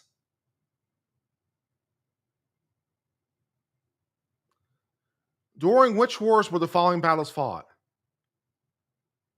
Oh, God, help me. Brandywine, Great Meadows, Luddy's Lane, Antietam, and Buena Vista. I believe Antietam is Civil War. I don't know the rest of them. Describe the Battle of Quebec. No. Give the cause of the War of 1812 and name an important battle. I don't know. Name 2 presidents who have died in office and 3 who were assassinated. Well, if they were assassinated, they also died, I'd like to point out. So there's that. Buchanan or no, wait. Lincoln died in office. Harrison, he died after 30 days. In 1912, I don't know. Name the last battle of the Civil War. No. War of 1812. No. The French and Indian War. No. And the commanders in each battle. No. What president was impeached? Jackson. On what charge? The Bank of the United States. No, wait. Jackson. Yeah. Who invented the following? Magnetic. Well, no one invented magnets. The telegraph. I don't know. Cotton gin, that was Lilly, wasn't it? The sewing machine, I don't know. Telephone was, well, it depends.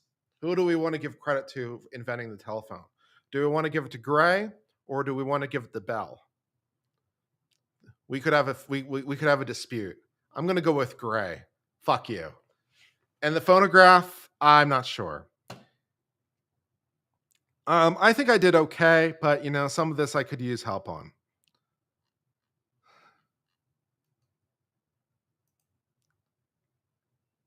No. I'm going with Gray. Bell stole it.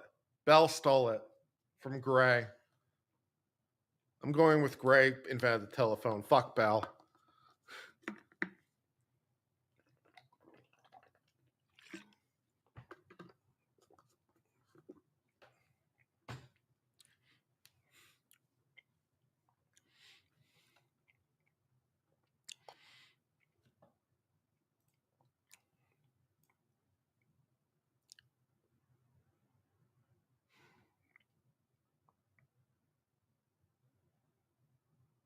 We're having a fight now in chat about whether it was Gray or Bell. There was some shenanigans going on, man. There was some shenanigans involving a patent clerk, changed patent filings. There was some sketchy doings, my friend, some sketchy doings. Didn't Congress at one point pass a law giving credit to Gray? I want to say they did. Although it wouldn't have been before 1912, it was later in time. But I think Congress might have actually passed a law giving credit to Gray. Yeah, Bell stole it. That's what I'm saying, man. Bell stole it. Yeah, 100%.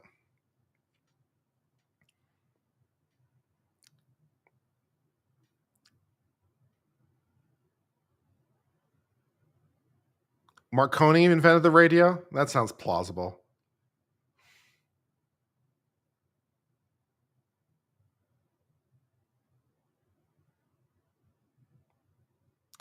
Was the sewing machine invented by Singer by any chance?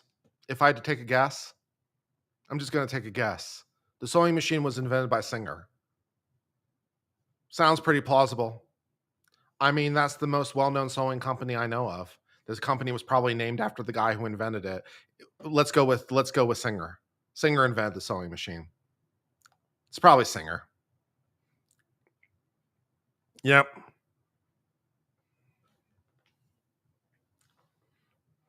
You don't think so?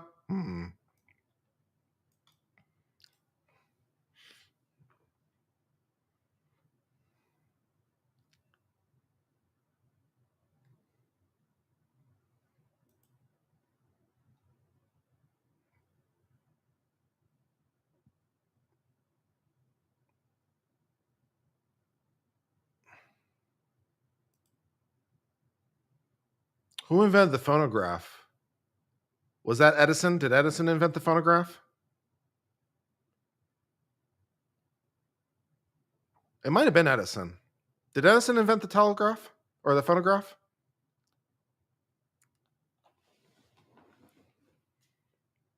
Edison? Yeah, there you go. So, okay, so some of these are coming back to me. I still don't know what you want from magnetic. I have no idea what answer you're looking for who invented magnetic. I don't know what answer you're even looking for in principle. Gauss, maybe? Did Gauss invent magnetic? Is that the answer you're looking for? It was Gauss?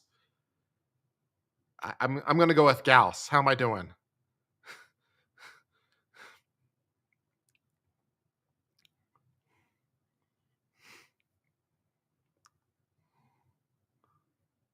The telegraph. I don't know who invented the telegraph.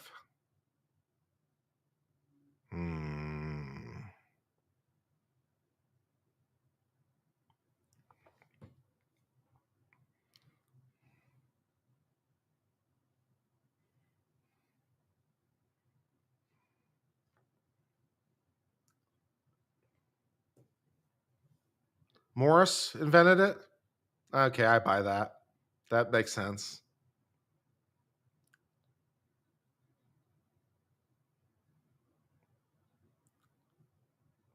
Gilbert discovered magnetism? Okay, I don't know that name. So I don't know that one.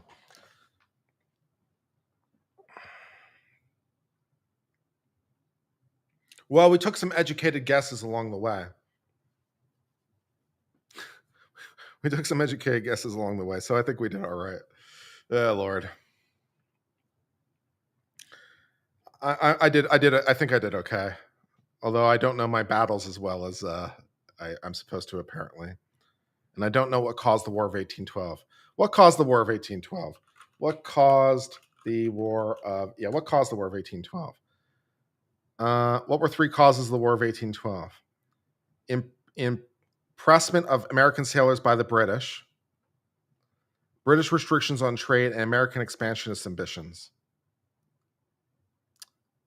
Yeah, that sounds yeah, plausible.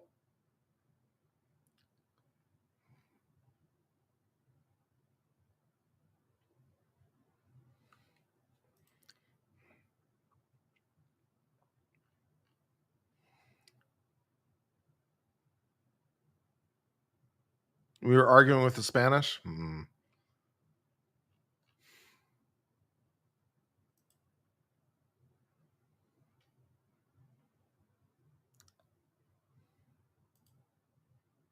Well, this has been interesting and insightful.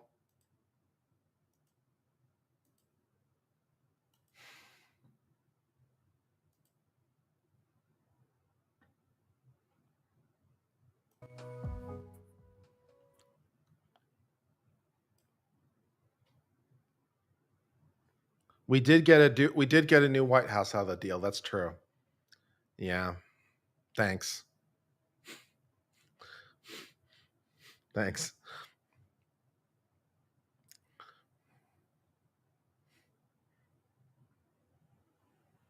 How did the War of 1812 come to an end?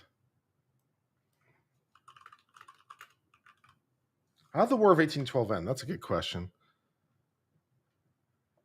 It was signed on Christmas Eve of 1814, but fighting continued after the treaty was due to communication delays until at least 1815. Yeah, but why did it come to an end?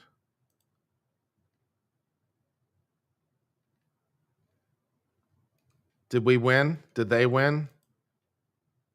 What happened? Huh? Who won?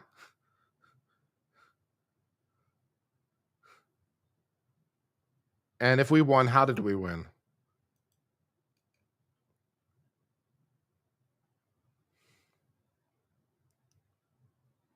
We won? And that sounds plausible.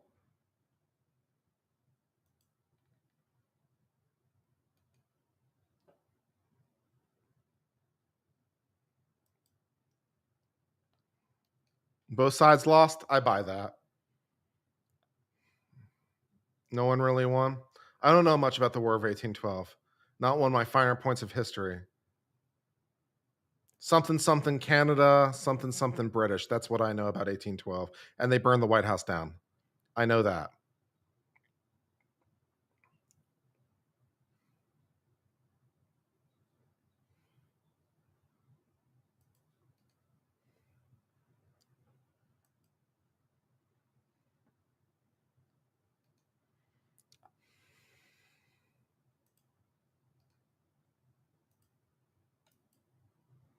I'm now speed reading Wikipedia to try to find out how the war came to an end.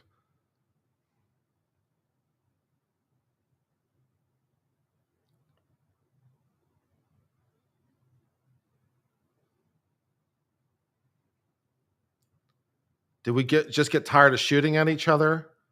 There must have been some impetus for the war.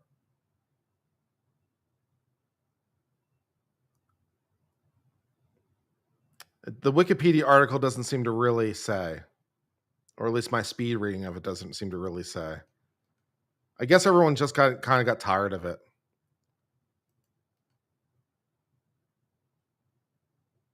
I guess everyone decided they didn't like shooting at each other anymore. That's what I'm going with.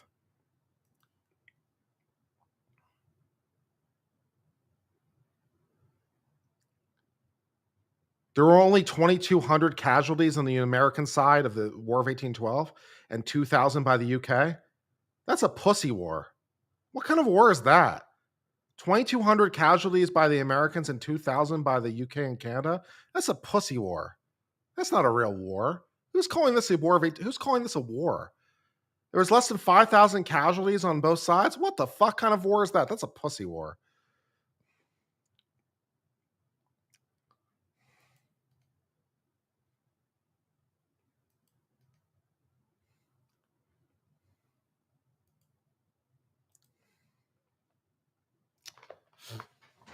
Pussy war. Call it a war of 1812. Who has the temerity to call that a war? Fuck. That is at best a light misunderstanding.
I'm not sure what's up with this beat.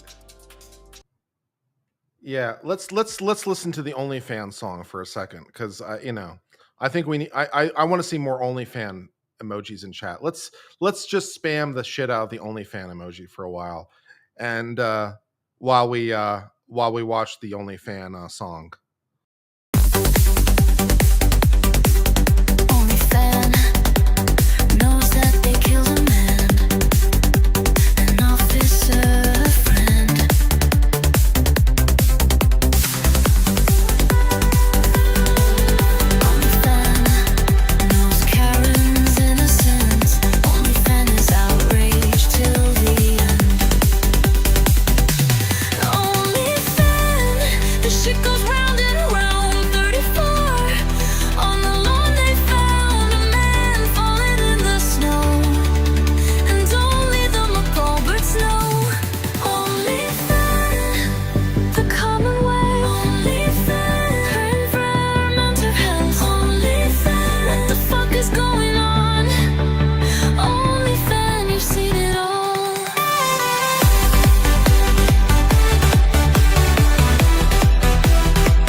It is an absolute banger of a song.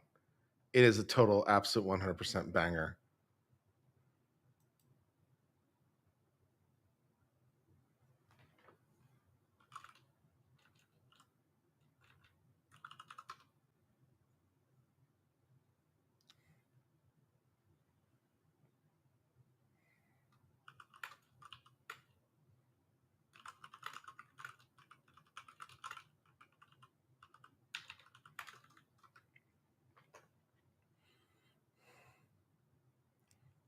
Where can you download that? You can download that from the creator, Miss Misty, I believe. It's from her channel. Missy wants to do an interview. Yeah, we can do an interview. That's fine. Yeah, it sounds good.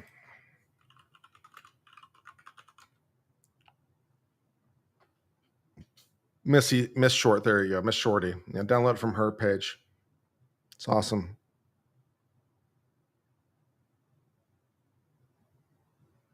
Did someone delete the fan emoji from the YouTube channel? One of my mods is telling me that someone deleted the fan emoji from the channel. Someone delete the fan emoji.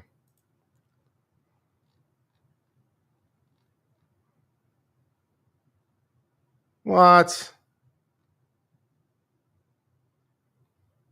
No, it looks like it's still there.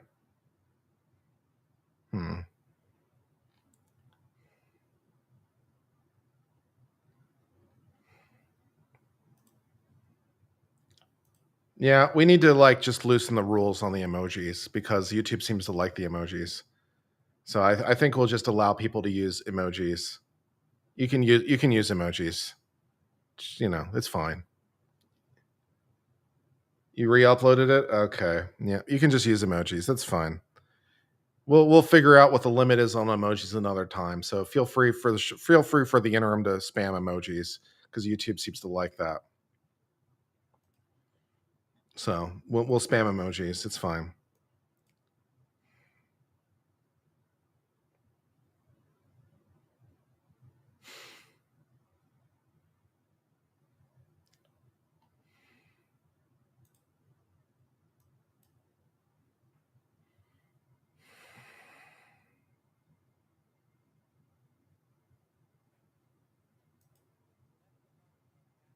Questions and attempting to introduce the taillight housing. Do you remember that? Yes, And you mentioned there were a number of items in that bag.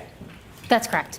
And during that break, did we have a chance to look inside the bag, Yes, accompanied by counsel for the defense? yes.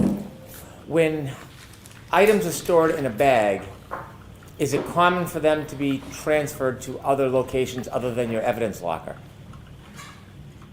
I'm sorry, can you rephrase that information?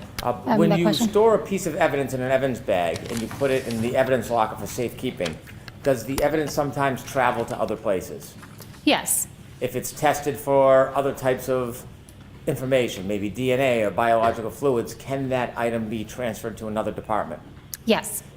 Is sometimes that item brought back and forth to court for other proceedings? Yes. And do you know if this item has been on different travels over time? I do know that it went into several different units within the laboratory, yes. When you opened up the bag and you said the housing was in that bag, the other items that were in the bag, do you know when they were put in there? No, I do not. Do they appear to be pieces that are consistent with the taillight housing? I can't testify to whether or not they're consistent. Okay. Do you, when you saw the pieces, do you know whether or not any of the pieces broke off that taillight housing? I do not know. The taillight housing, did it have any loose pieces when you first retrieved it from the Canton Police Department? No, it did not. It had missing pieces, but nothing was loose on the taillight housing itself at the time that I collected it. And the loose pieces on the bottom of that bag, they were in the bag when you opened it this morning? Yes, that's correct. The loose pieces, last time you had an opportunity to open that bag was how long ago? The only time I opened that, the packaging for the taillight housing was in the laboratory when I first examined it in 2023. And do you have any indication this has passed many hands or hands since then? I do know that that item went to the trace unit after I examined it. Those loose pieces in the bottom of the bag, I'm going to ask you to keep them with the taillight housing. Okay. And I'm going to move that piece of evidence. Evidence, I may have one moment. Okay. Okay.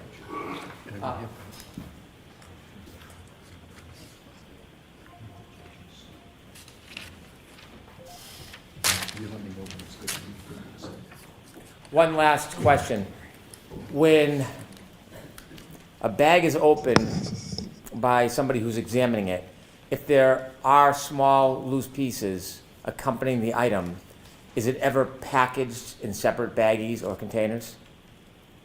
In the criminalistics unit, so I can only speak for myself and my individual examination, if there are loose items within the item that's packaged with it, I would separate it and potentially separate into a smaller package and put it inside the larger container so that it doesn't get lost. In addition to the loose pieces in the bottom of that bag, do you see separate small containers, packaging of smaller pieces? Yes, there were 2 smaller containers within that larger bag. And those smaller packages that are separate from the actual larger item, did you put smaller pieces in those small bags? I did not do that. It's done by somebody other than you? At some point, yes. Okay. I now move to introduce that into evidence. No objection, subject to the explanation and cross-examination, Your Honor. Okay. Could you present that? Yes. Yes.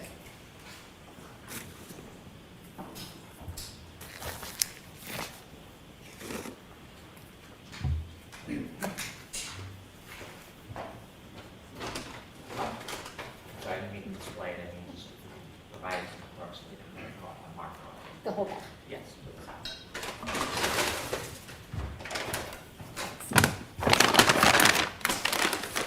And you can keep the gloves on, I just want to be able to show the small Oh, separate okay, that's fine. I'll just get packages it here. after it's marked. Sure.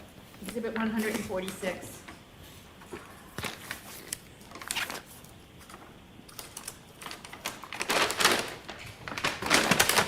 You've already showed us the housing. Can you show us some of the small pieces in the bottom of the bag and also the small separate packaging that you did not package? Yes. Thank you.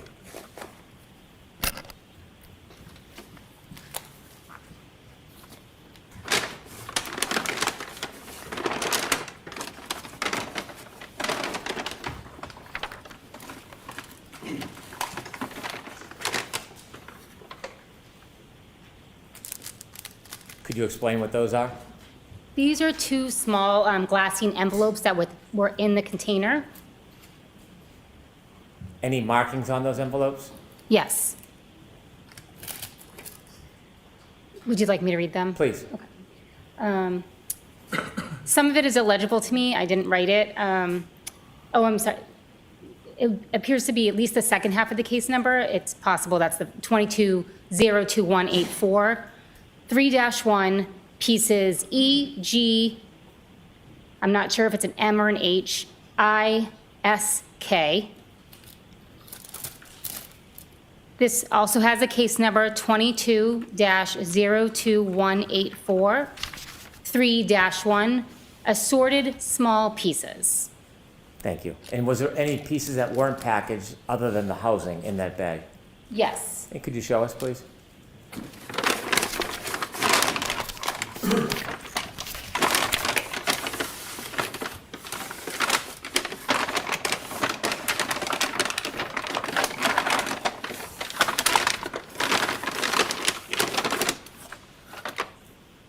This item was also located in the bag.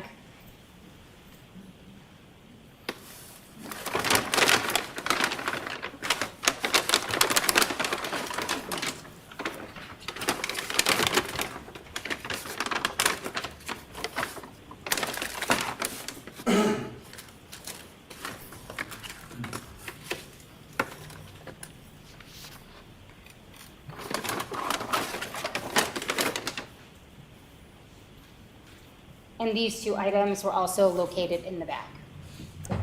Thank you very much.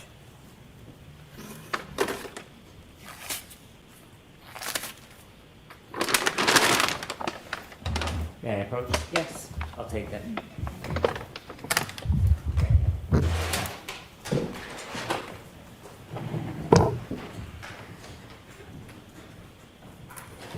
Thank you.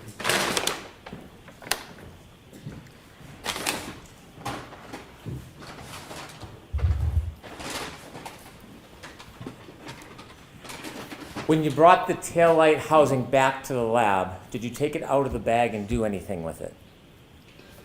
Yes, during my examination, I did remove it from the bag to look at it. When you, after you looked at it or during your observations, did you take any samples from it? Yes, I did. Explain to us what you did. I took a polyester swab, I moistened it with sterile water, and then I applied that swab to the external front areas of the taillight. Why did you do that? My goal was to collect any potential biological material that was present on the exterior of the taillight. Did you engage in that procedure pursuant to your training and experience? Yes, I did.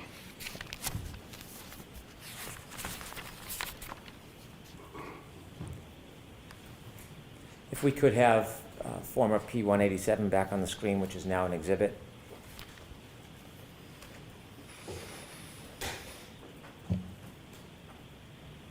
Could you use the pointer and the television to your right? Could you show us or show the jury where you took a swab, what areas? Yes. Thank you. So I took my collection from this upper right-hand corner, the red apparent plastic, as well from this area down here, another piece of red plastic, and then these clear apparent plastic here on the front of the taillight housing. Basically, any areas that would have been exposed when the taillight was intact. Why do you take the swab and go to multiple different parts of an item? The goal of this collection was just to determine if there's any biological material in that area, and there's no forensic relevance related to if it came from the upper right or the lower left. I took that collection as a whole, and in addition, there was a very small surface area to begin with. When you took the swab, did you run it along the breaks in the red part? Like the edges here? Yes, the edges. It's possible, yes, that I collected from those edges. Do you have a memory of what part you actually swabbed? I remember swabbing the external areas of the taillight, those that would have been on the outside prior to any damage being done. Okay, thank you. You can take that down, please. After you engage in the procedure of taking a swab, what do you do to preserve that swab?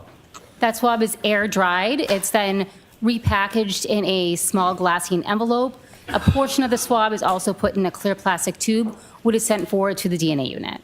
Did you do that? Yes, I did. Why do you go through that type of procedure? Why do you take that many steps? I'm sorry, may I correct my answer Please. from the last question? Please. My apologies. So in this particular instance, the entire swab was cut up and put into plastic tubes for further testing. Why did you do it that way? This item was quantity limited. The swab itself was quantity limited, meaning that they'd have to use up the whole swab in order to run DNA analysis. Did you do DNA analysis on the swab? No, I did not. Why not? I don't work in the DNA unit, so that is the job of a different analyst. And at some point, did you take that item that had been preserved and put it into evidence? Yes, I did.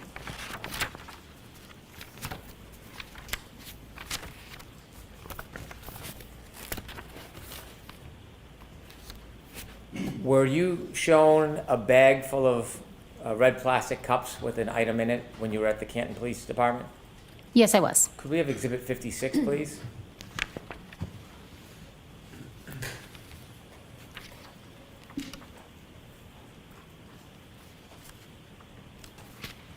Thank you. This is a photograph that's been marked as an exhibit. Do you recognize what's in that exhibit? Yes, I do. And what is it? Those are 6 red plastic cups that contained frozen red-brown stains. Did you do anything relative to the content of those cups? I took a collection from one of the cups using 2 sterile cotton swabs. Can you just briefly explain what that process entails? Yes. I allowed the frozen red-brown stains to thaw. I applied sterile water to 2 cotton swabs, and then I applied it to one of the red-brown stained cups to collect the material from inside. How do you preserve and maintain the integrity of whatever sample you collect? That sample is then entered into a glassine envelope, a large aluminum envelope. It is then sealed with my initials and date. It is given an independent item number and stored within the proper unit within the lab. You can take that down. Thank you. At some point, did you look at clothing? Yes, I did. Where did you look at clothing? I examined the clothing from this case at the Massachusetts State Police Crime Laboratory.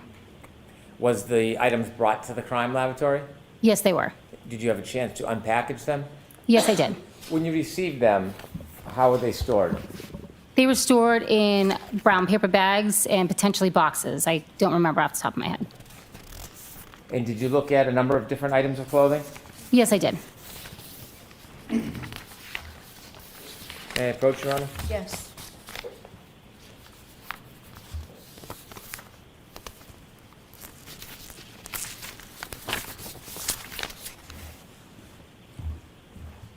I'm going to show you a series of 4 photographs. I'm going to ask you about each one of them individually. Do you recognize the first photograph? Yes, I do. What is it? This is a photograph I took of a gray sweatshirt. Does that photograph accurately depict the sweatshirt as it appeared to you when you looked at it? Yes, it does. Can you look at the second photograph, please? Do you recognize what's in that photograph? Yes, I do. What is it?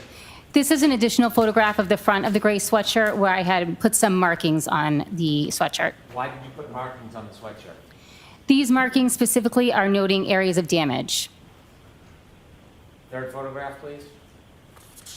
Do you recognize what's in that photograph? Yes, I do. And what's in that photograph? This is a close-up photo of the area of damage that I denoted as 1. And a fourth photograph, please. Do you recognize that photograph? Yes, I do. What is it? This is a close-up of area damage 1. Is that a fair and accurate depiction of what you saw that day when you examined this particular item? Yes. All right, move these 4 photographs into evidence. I could just see them quickly.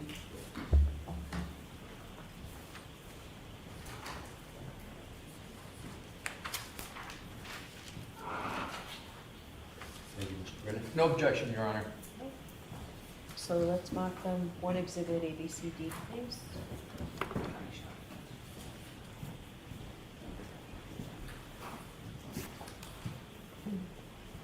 Exhibit 147, A, B, C, and D. Thank you.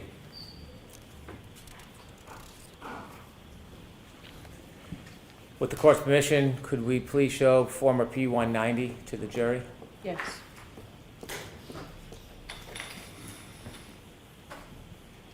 Is that one of the photographs you just recognized? Yes, it is. And could you explain to us what you see? This is the exterior front of the gray sweatshirt. There is linear damage between the top and bottom of the sweatshirt, as well as linear damage across each sleeve of the sweatshirt. Do you see the cut down the front of that sweatshirt?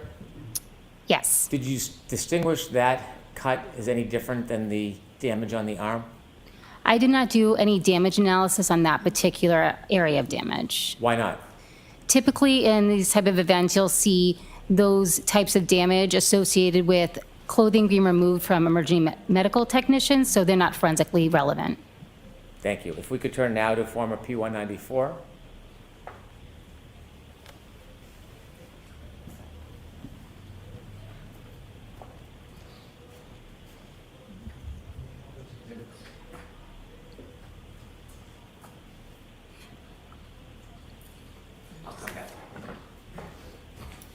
Is this the same sweatshirt? Yes, it is. There's a little bit difference, is markings or tabs on it? Yes, that's correct. What are you doing there? I put tabs on each of the areas of damage on the sleeve and 2 on the chest that I was going to examine further. When you put the tabs on, do you write a report or mark it in any way to memorialize it in case the tabs fall off? Yes, in this case, they were marked tabs 1 through 9. Those are not permanent on the sweatshirt. They're actually just pieces of filter paper that I use to mark it. Could we, Ms. Gilman, zoom in on that right arm, please? Thank you, sir. Thank you very much. What is written on those tabs? Each tab has a number on it that corresponds with an area of damage that I examined. And when you write a report, when you memorialize it, is that keep an accounting of each? Yes, that's correct. If we could turn now to former P-196, which is 147C. What does that depict, ma'am? That is a close-up of the area of damage 1 that I did further examination on. Could we zoom in a little bit on the, yes, the circle part? Is that a fair and accurate depiction of what it looked like when you examined it? Yes, it is. And finally, if we could have P-197, which is Exhibit 147D. What are you doing there? That's a close-up photo of that same area of damage 1 with a scale included. We just saw a close-up of one of the holes that was marked number 1. Did you do the same analysis for each and every one of those areas that you marked? Yes, I did. And did you look close up at each and every one of them and measure each and every one of them? Yes, I did. Are there photographs showing all of those different angles for each and every hole that you went through? Yes, I took numerous photographs of each area of damage. You could take that down, please. In addition to that sweatshirt, did you look at any other clothing items? Yes, I did. Court's permission, can I approach? Yes. Thank you.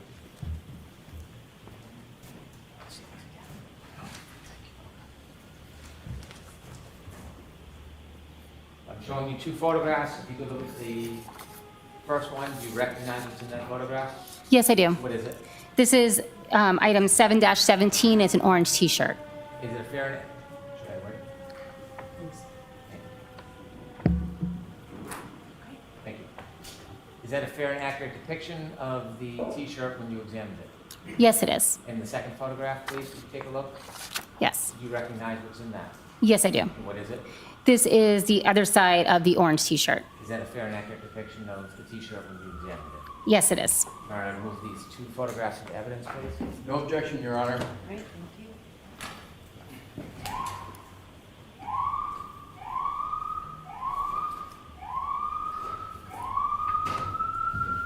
Welcome. Exhibits 148A and B.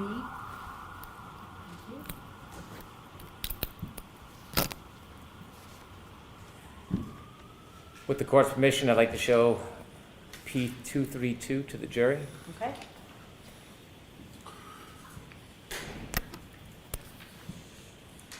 Could you tell us what you see? That is a photograph of item 7-17. Is the back of the orange T-shirt. Could we zoom a little in on the numbers on the bottom, Ms. Gilman?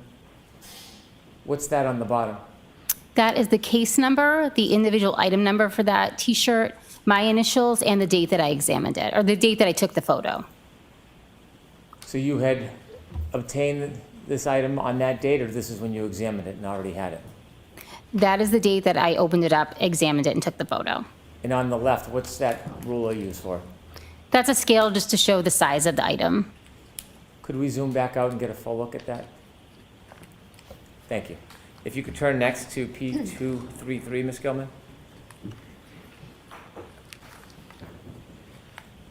What is that, a photograph of? That is a photograph of the front of the orange T-shirt, item 7-17. Ms. Gilman, can we first see the bottom left-hand corner, zoomed in a little bit? Thank you. Why did you place a marker there? I used markers on this item to note areas of staining that I was going to do further analysis on. Did you do further analysis of that stain area? Yes, I did. And how did you do that? Any different than the swab you talked about before? This I screened for blood, and I'd have to check my notes for any further testing I did on it. When you screened it for blood, was it a positive or negative result? That was positive. Do you know if you did anything further with it? May I check my notes? With the court's permission? Thank you. Can we turn the lights up, please? Thank you.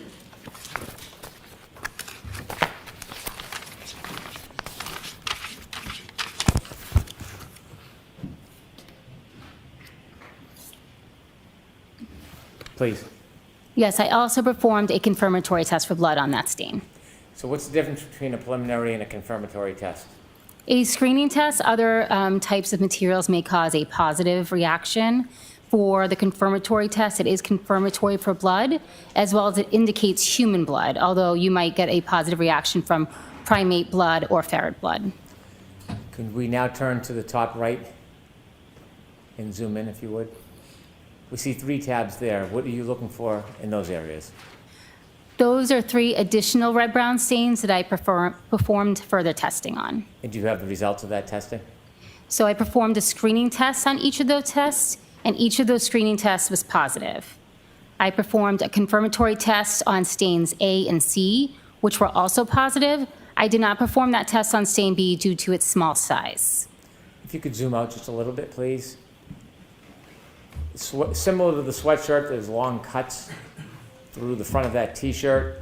Is your analysis and opinion any different than the similar cuts that you saw on the sweatshirt? Yes, I did not perform any additional analysis on those area of damage due to the fact that they're most likely attributed to the emergency medical technicians or medical personnel removing that item of clothing. Thank you. You could take that down, please, Ms. Gilman. And for the final piece of clothing, did you have a chance to look at pants? I did look at a pair of jeans, yes. May I approach, Your Honor? Yes.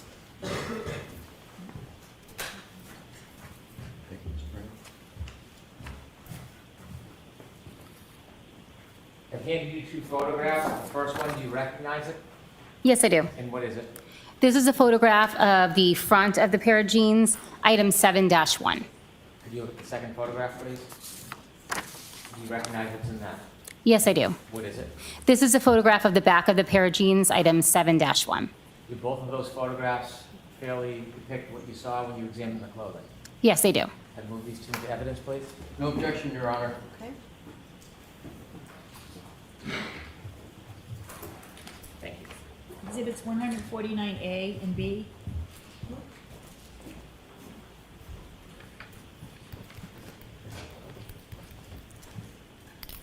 With the court's permission, I'd show P242, which is 149A, to the jury. Okay. Was there anything of note when you examined these pants?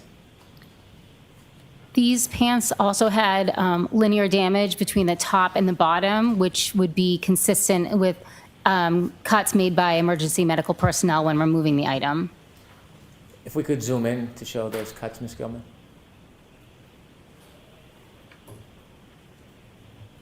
And could we scroll down, please?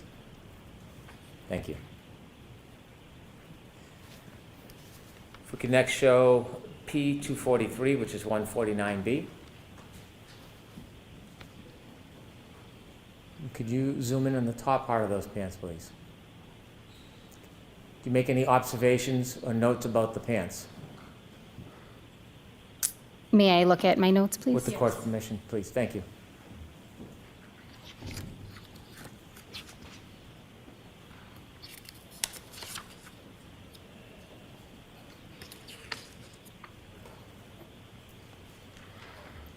I noted numerous red-brown stains on the clothing, as well as dirt and debris on the clothing. What part of the pants did you note the dirt and debris? It was just a general observation. I didn't specifically denote where it was. Ms. Gilman, could you scroll from the top to the bottom of the pants, please?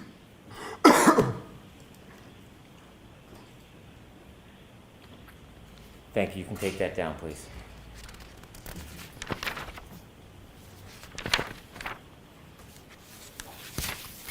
Did you perform any additional testing relative to the clothing that you examined, that being the sweatshirt, the t-shirt, and the pants? I performed numerous tests on each of the red-brown stains on the items that I marked. After you completed examining the red and brown stains, did you do any other type of testing or evidence collection relative to the clothing? Yes, I did. Could you share with the jury what you did as far as further evidence collection relative to the clothing? Can we take it item by item? How would you sure prefer can. to do it? Let's start with the sweatshirt. Okay. So in addition to testing the red-brown stains, I collected any stain that was positive or confirmatory for blood. After performing that collection, I also performed a collection around the tears on the right sleeve of the item. That's using 2 cotton swabs moistened with sterile water, which I vigorously rubbed around the areas of the teared areas on the sleeve. I also performed an additional scraping and swabbing of the unstained area of the sweatshirt for any potential skin cell recovery. In addition, I performed a debris collection from the sweatshirt. I want to stop you there. I want you to explain to us in some detail what is a debris collection and how do you undergo a debris collection? After I've completed all the testing that I'm going to do on the item, I remove any large items that may be present on the item, such as apparent hairs or fibers, anything that I can pick off, I can visibly see with a pair of tweezers. Once that is done, I will do I did a general debris collection where I took a large metal spatula-shaped object and scraped the clothing, or in this particular case, the sweatshirt. And any debris that came off the sweatshirt was put into a glassine fold and preserved. Before you tried to scrape off any debris that was on the sweatshirt, could you, to your own eye, see any debris in the sweatshirt? May I check my notes? Yes.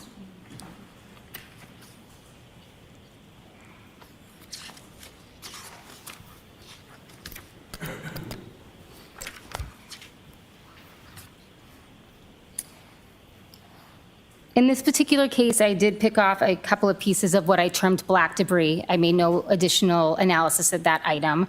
I packaged that separately, and then the scrapings themselves, I did not make any observations of anything contained in those scrapings. So there was nothing of note that I could have put in my notes to further classify them. When you do the scraping, is there a table or a desk that you would see small pieces or difficult pieces? How do you contain what you're scraping from an item? I lay out a piece of glassine paper, which is approximately 6 inches by 6 inches, and I scrape the debris into that glassine, and then I fold it up and put it in an additional envelope to prevent anything from falling out. So if there's any debris, you would fold it in the glassine and then put that in a separate envelope? Yes, that's correct. And did you continue to study and scrape the other pieces of clothing?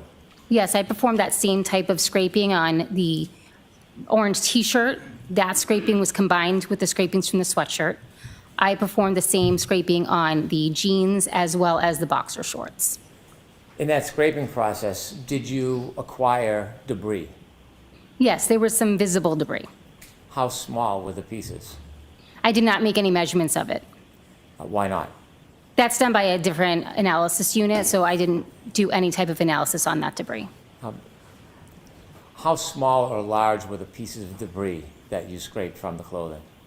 I did not take any measurements of them. How did you store the debris that you scraped from the clothing? It was put into a glassine fold, given a separate item number, and then put into a larger glassine fold so that it could be tracked throughout the laboratory. Do you have that item number?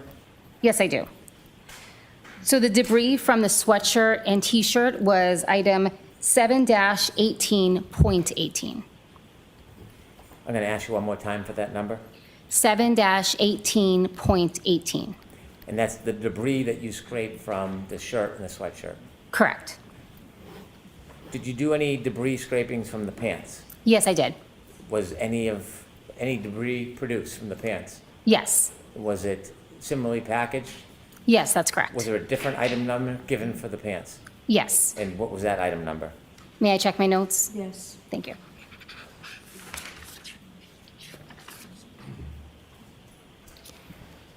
That item number, the debris from the jeans, was 7-1.8.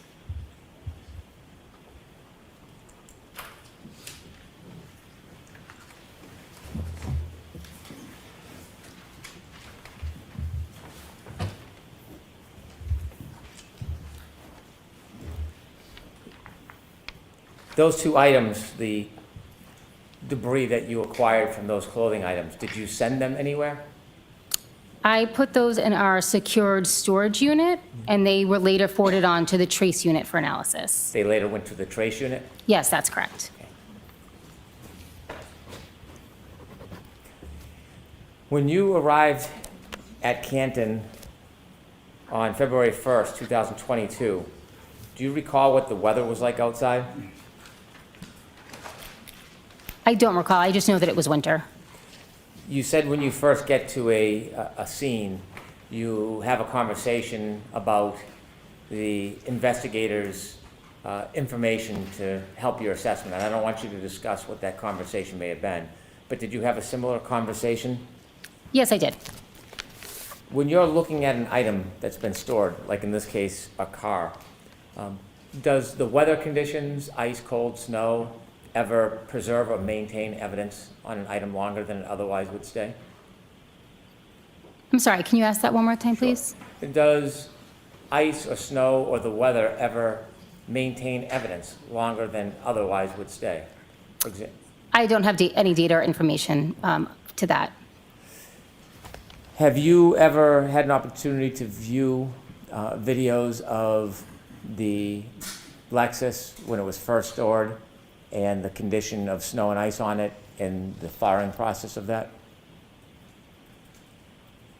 I don't believe that's the part of the video I saw, no. You saw a video after the snow had already melted?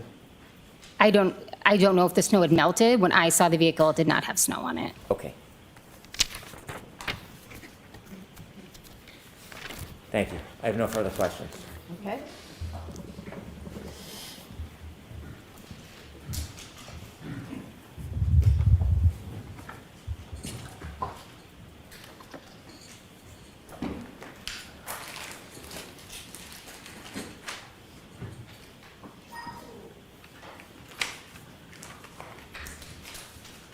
Your Honor, may I approach the Yes. witnesses? Thank you. Your Honor, pursuant to... Show Mr. Brennan what you did. Okay. Pursuant to a stipulation with the Commonwealth, we've stipulated into evidence various documents. So what I'd like, with Your Honor's permission, and to the clerk, Great. have them marked as next in order, and then I'll proceed from there. Thank you. Should any be marked A, B, and C, or are they each separate? Separate, please, Your Honor. Okay.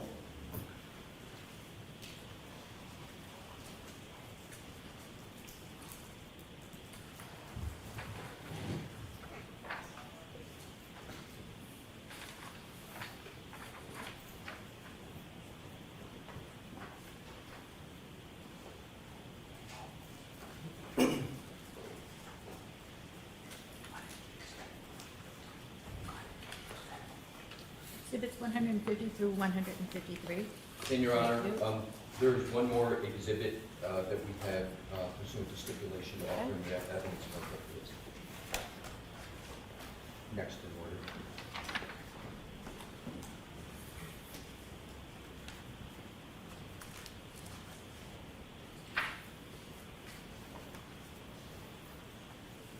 Exhibit 154. And Your Honor, if I could just show Mr. Wolf this to make this more efficient for the last one. Excuse me. Thank you, Your Honor.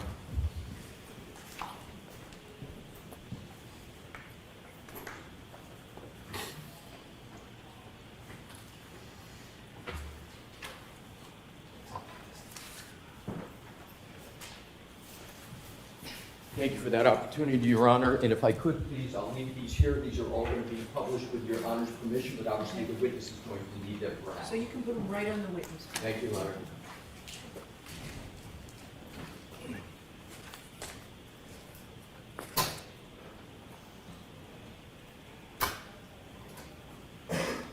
And Leslie, may I approach for the witness? Thank you. You may leave this as well. Sure, thank you.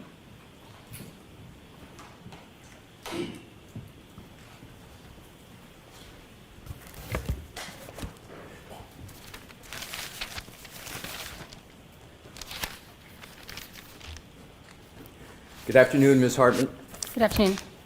Is it acceptable to you for me to refer to you as Ms. Hartnett? Yes, that's fine. Thank you. You were dispatched to the Sally Port at the Canton Police Department on February 1st, 2022 by former Massachusetts State Trooper Michael Proctor, correct? Yes, that's correct. You understood at that time that Michael Proctor was the lead detective, the person who was in control of the investigation? Yes, that's what I was informed of when I arrived.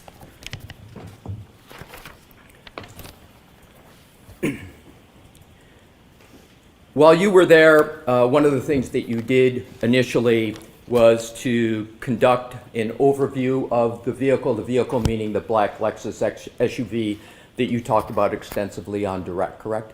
Yes, that's correct. That was important to you, given the limited information that you had at the time about what was contended to be a potential motor vehicle pedestrian incident, correct? That is something that I would do in any type of exam where I'm looking at a vehicle. I look at the overall vehicle. So you were looking for anything possible that would rise to the level of investigative concern regarding that vehicle, correct? Yes, that's correct. And you're familiar with the parlance investigative concern, right? Yes, that's correct. And that's why you noted various items, for example, scratches on the vehicle? Yes. You didn't draw any conclusions as to where those scratches came from, though, did you? No, I did not. The dent that you noted and photographed that you discussed on your direct examination, you likewise made no conclusion as to the source or cause of that dent, correct? That's correct. And you did therefore not make any or draw any conclusions as to whether that dent was caused by any motor vehicle or pedestrian accident, correct? Correct. You're a forensic scientist too for the Massachusetts State Police Department, as I understand it? Yes. With regard to the taillight that you spoke about rather extensively on your direct examination, you likewise were not able to, and you make no conclusions as to the cause of that broken taillight, correct? That's correct. And you draw, therefore, no conclusions with regard to whether that taillight became in the condition that was discussed on direct examination pursuant to any alleged motor vehicle pedestrian incident, correct? Correct. The dent, the scratches, the broken taillight on the Lexus, to your knowledge, as you sit here today, could have existed before February 1st, 2022, when you went to Sallyport, correct? Yes, that's correct. And to your knowledge, the dent, the scratches, the broken taillight could have existed before January 29th of 2022, correct? Yes, that's correct.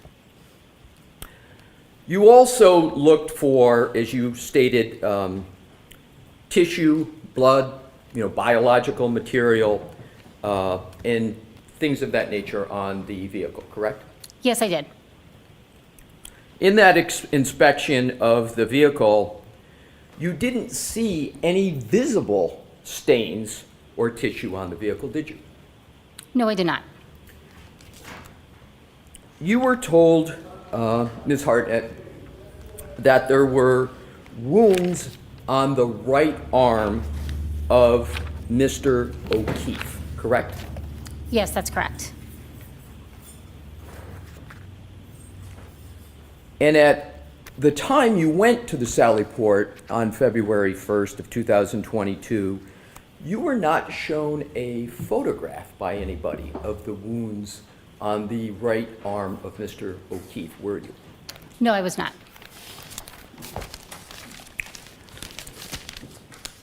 However, you've seen since then a photograph of the right arm of Mr. O'Keefe and the wounds on that right arm, correct?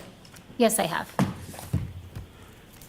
With Your Honor's permission, if I could publish Exhibit 1 in evidence? Okay. Thank you. Mr. Wolf?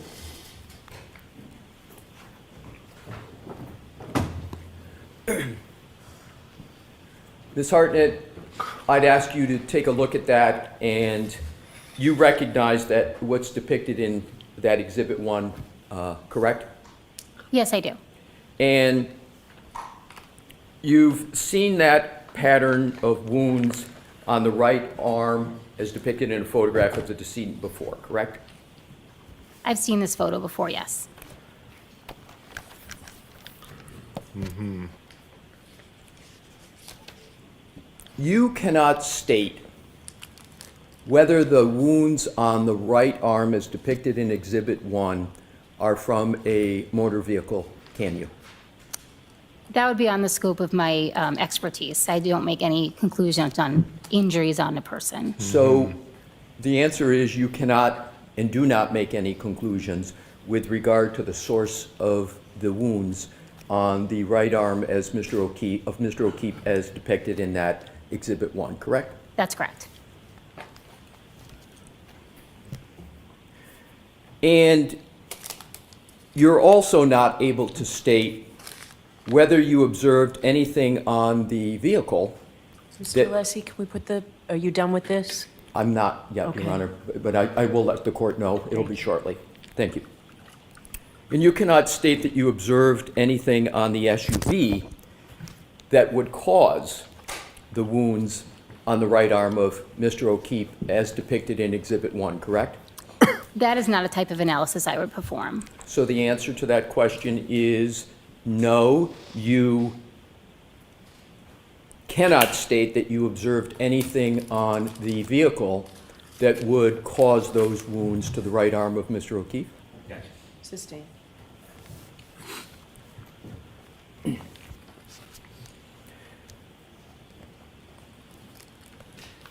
We can now take that down, Your Honor. Thank you.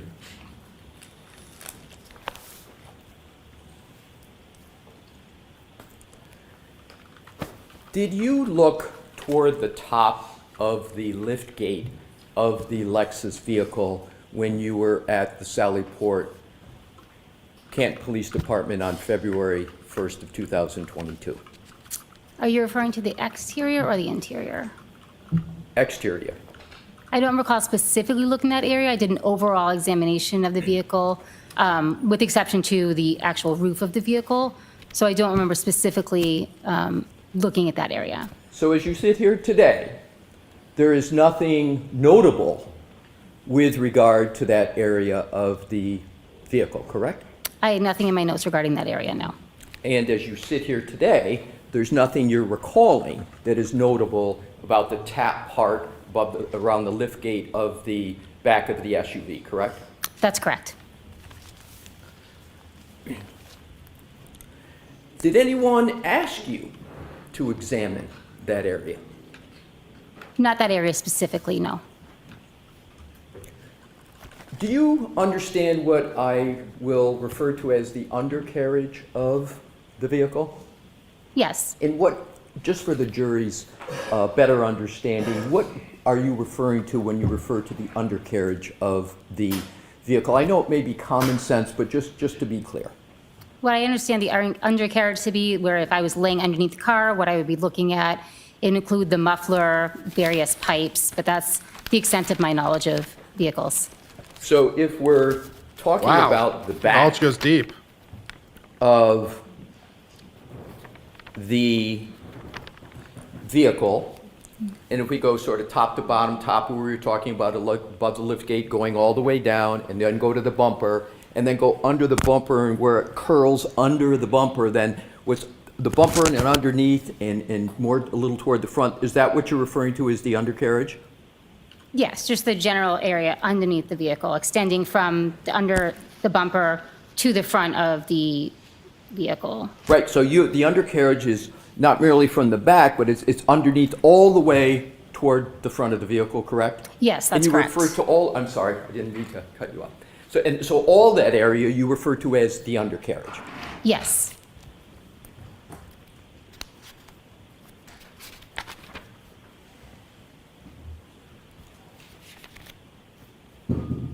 Did you notice anything of note in the undercarriage, as you just described it, of the vehicle? No, I did not.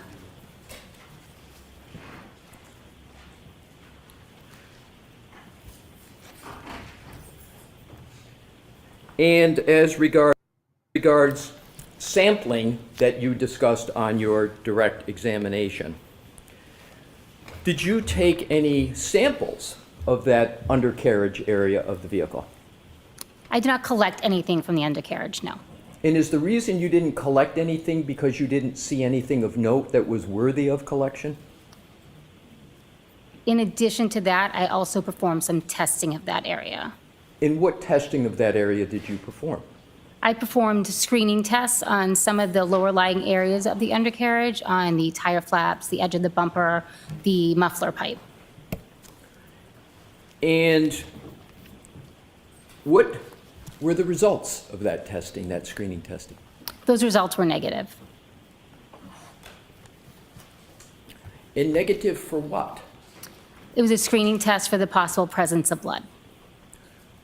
So on the entire undercarriage, from where we started in the very back, all the way underneath, all the way up to the front, the screening test came back negative for any blood or other biological material or anything else of note that would be part of that screening test. So I did not perform a screening test on the entire undercarriage. I just performed the screening test on the lower lying areas, and those were all negative. And there was also no visible staining in that area, so that is correct.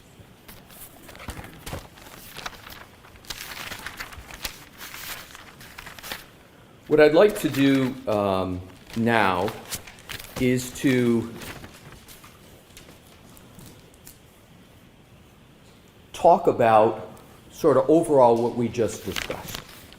So you discussed certain damage to the vehicle. You had no way on February 1st, and you have no way today of knowing whether any or all of that damage was pre-existing before January 29th of 2022, correct? That's correct. So it's possible that all the damage that you've discussed could have existed before January 29th of 2022. Yes, that's possible. There you go. Are you aware of the odometer reading of the Lexus when it was in the Sallyport garage? No, I'm not. If we showed you a document in evidence that would have that on the mileage on the odometer, might that refresh your recollection as to what the mileage was? That's not something I made a note of or even observed on the day that I was looking at the vehicle. Okay, so you were there with Trooper Clark on February 1st, correct? Yes, that's correct. Are you aware of whether Trooper Clark observed and took a picture of the odometer? Are you aware if that happened? I'm not aware of that specific picture.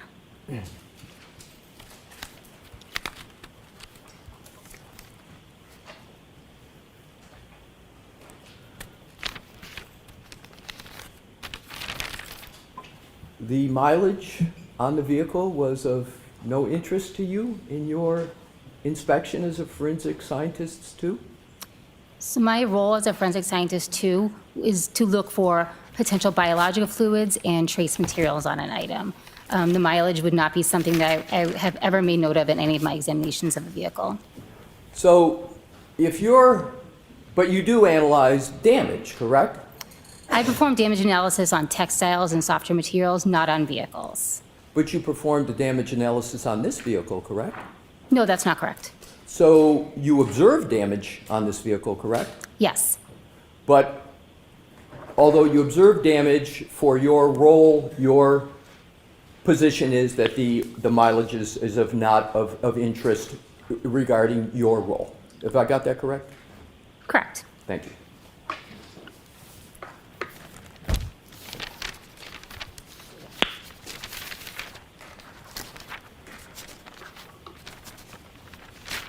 Okay. Moving on to another category, you spoke on direct examination about solo cups and 6 solo cups, and there were depictions put on the screen. Do you recall that?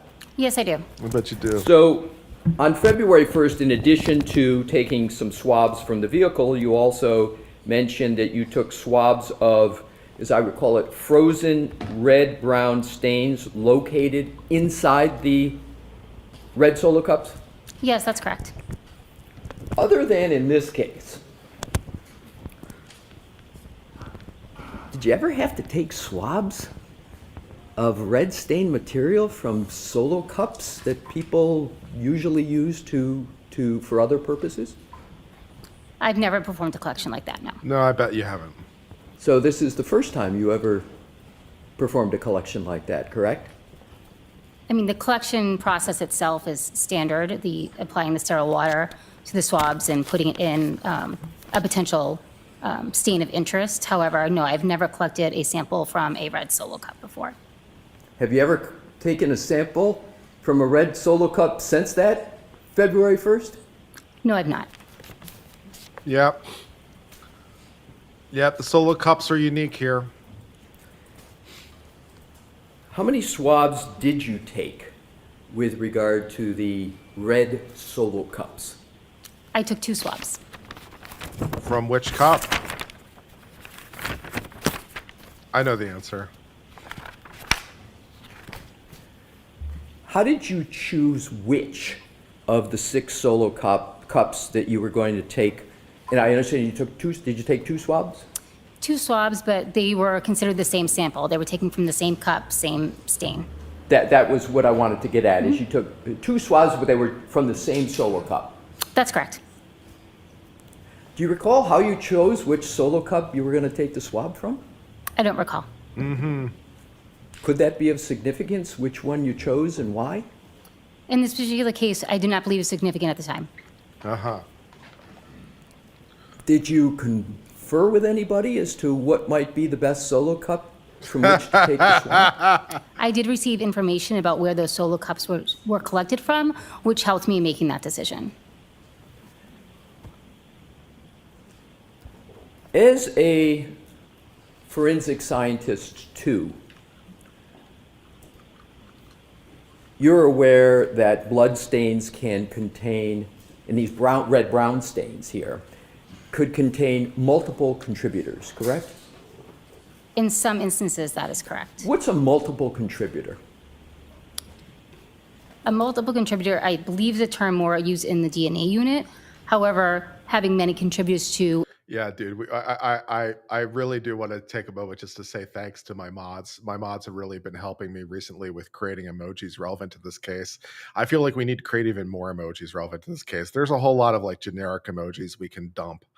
And we need to dump some of the generic emojis so we can have more Karen Reed emojis. I'm loving emoji life, man. More emojis.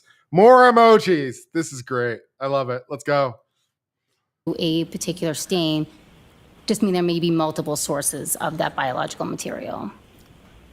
Do you know which red-brown stains that are contended to be found at the scene relate to which solo cup in the bag that these solo cups were in? The information I had at the time were that these were collected from a same single stained area from beneath the victim. But you don't have personal knowledge of that, correct? No, that's correct. I was not present at the scene at 34 Verrier.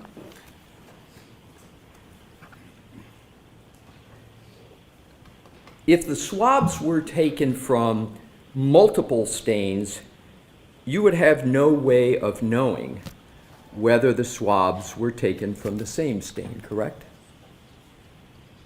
Can you rephrase that, please? Sure. Are you an If idiot? the swabs were taken from multiple stains, you wouldn't know where the swabs in particular came from? So are you speaking of the swabs that I took? Yes. So the swabs that I took, I know came from one of those 6 cups. And I was informed that those 6 cups of red-brown stains came from a single stained area underneath the victim. That information you just spoke about, was it put in any note that you read? It was something that I had in my notes. Did anybody else convey that information to you at the Sally Port? I got that from an officer on scene at the Sally Port, but I do not recall which officer relayed that to me. So it was verbal information you got from that person? That is correct.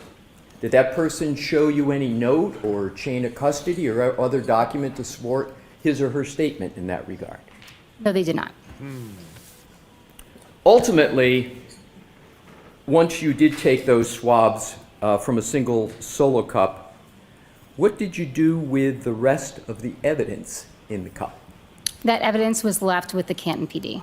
So you left the rest of the brown stained blood evidence from the solo cups with the Canton PD. You didn't take it back with you to your officer lab. Correct.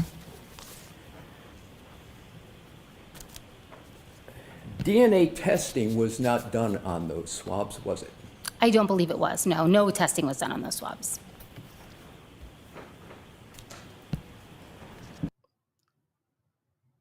Then what was the point of taking the swab? Why take it at all?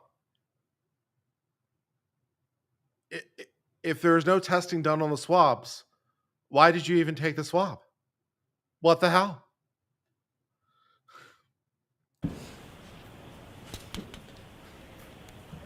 So as we all sit here today, there has been no confirmation of whose blood those swabs relate to, correct? At this time, those were not tested for blood at all, so I couldn't confirm that they're blood, and no additional testing was done. That is correct. So therefore, we don't know any person or persons they might relate to. That is correct. And thus, we don't know if there were multiple contributors to those stains. Objection. Oh, Sustained. Do you know if it was paint? Do you know if it was food dye? Why did you take the swabs at all? you testified that the remainder of the contents of the solo cup that you swabbed from, as well as the other 5 solo cups, were retained at the Canton Police Department, as you know, before you left. And that investigation, as you said at the I just want to do what would you say you do here from Office Space? What exactly would you say that you do here? Well, I take the orders from the customers and I give them to the engineers. I'm a people person. Yeah.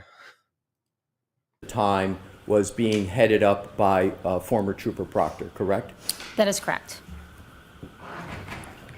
Michael Proctor was at the Canton Police Department Sallyport location at the time you were performing your work on February 1st, correct? Yes, that's correct. Did Michael Proctor take control of those solo cups? I do not know who took control of the solo cups. I know that I turned them over to a Canton police officer. I handed them to a Canton police officer. But you have no idea who? Mystery person. Michael Proctor have taken control of those solo cups? To my knowledge, it was a Canton police officer at that time. I don't know what happened to them after they were turned over to the Not important Canton that you PD. know who you handled them off to. That's not important anyway. That's not necessary. Why is it that you believe a Canton police officer had control over those cups rather than former Trooper Proctor? Just from my actual memory, I remember turning them over. They had collected the frozen red brown stains in the cups, so it was technically their evidence. I took the sample I needed from them, so I just returned it to the officer who had presented them to me. So, Well, who's so that? therefore, after you presented them, you don't know who took control of those cups. Is that a fair conclusion? Yes, that's correct. Sorry, I didn't mean to cut you off. That's okay. My question probably wasn't all that clear. How do you know it was an officer? Ultimately, during your work and inspection of the vehicle, the SUV, the right rear taillight housing was removed as you testified to on direct examination, correct? Yes, that's correct. And you testified that a Canton police officer sort of helped you with the last stage of the removal of that taillight? Yes, that's correct. Do you know whether that officer was wearing, do you have a distinct recollection that that officer was wearing any special protective gloves? I only know because I have seen the videos recently that he was wearing gloves. I'm sorry, I didn't hear your answer. I only know that he was wearing gloves because I have recently seen the video. I do not have a first-hand memory of that. You said you recently saw a video. When was that? Monday? And what was Maybe, the I'm sorry. Let me correct myself. What day is today? I saw it Thursday, excuse me. And what was the circumstances under which you were reviewing a video? I had just recently found out there was video, and it's just something I wanted to see in case I was shown it on the stand so I knew what it consisted of. I haven't seen it. Is there mystery video? Is there new mystery video? What video is she referring to? Is there new mystery video? What are we talking about? Prior to last Thursday. Did you testify to that on your direct and I missed it, or did it not come up? Reviewing a video. I'm sorry, yes, I believe I was asked if I had seen the video, and yes, I had. Okay, thank you.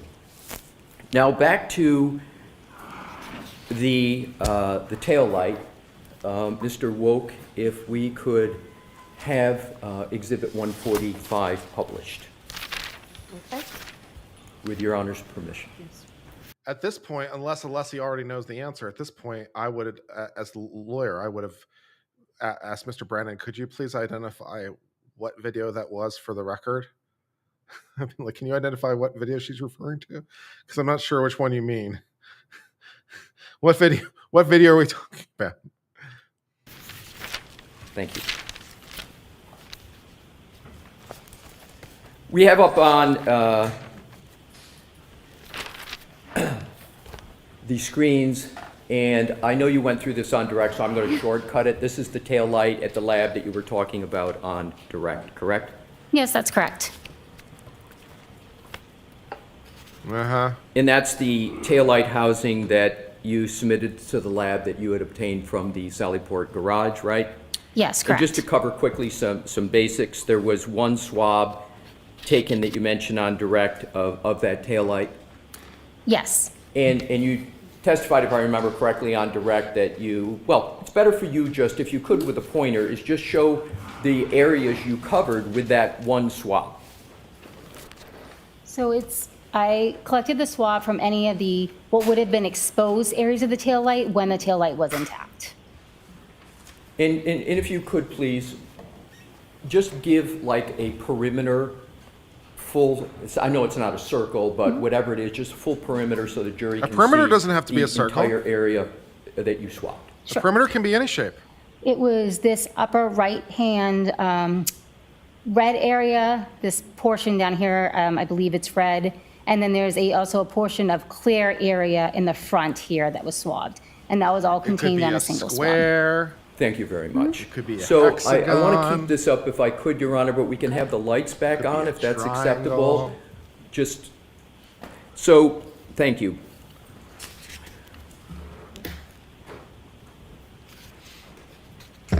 In terms of the swabbing, you did not swab, therefore, any other area of that taillight, correct? Including the area to the left of where you just drew the circle, if you will, around, correct? I would just say it's difficult from this picture to see if there's what would have been exposed when the may I finish? I'm sorry. I don't know specifically on the left from this picture if there's anything that would have been there prior to the damage. If there was an external area, it would have been included in my collection. So I just didn't include any of the internal components of the taillight. So if I'm missing a piece over there that would have been on the exterior, then I apologize. I just can't see it in the picture if it's there. Let's just assume my discussion and my questions. You don't have to assume this. My questions are just with regard to the inside of the taillight, because you've very nicely governed and talked about the outside of the taillight as you described it, where you swab. Now I want to go to the areas that you didn't swab. Okay. Whatever you best can do to describe the areas of the taillight that you did not swab. Okay. And if you could use the laser pointer, if that Sure. helps you. So I did not swab the internal areas of the taillight. So here where the light bulb would have been, or down here where it's gray. And focusing on the more, is it okay to call it the inside part of the taillight? Is that acceptable? Okay. So the inside of the taillight, to be clear, you didn't swab that area. No, I did not.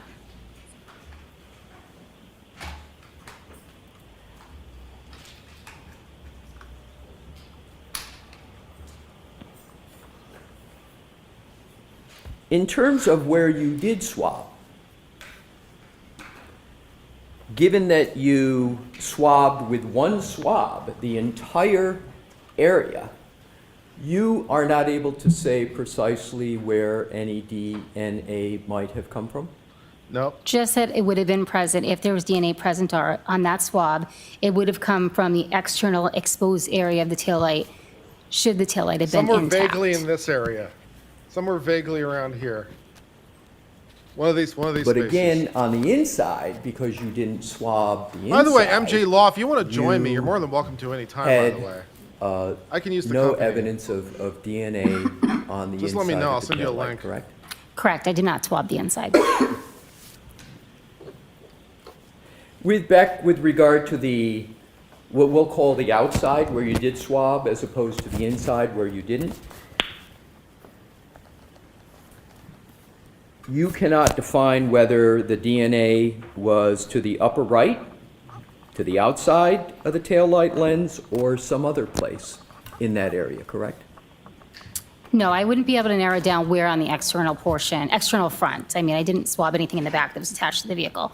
So anything in the external front, I would not be able to narrow down any further where, if any biological material was present, where it was recovered from, specifically on the external area.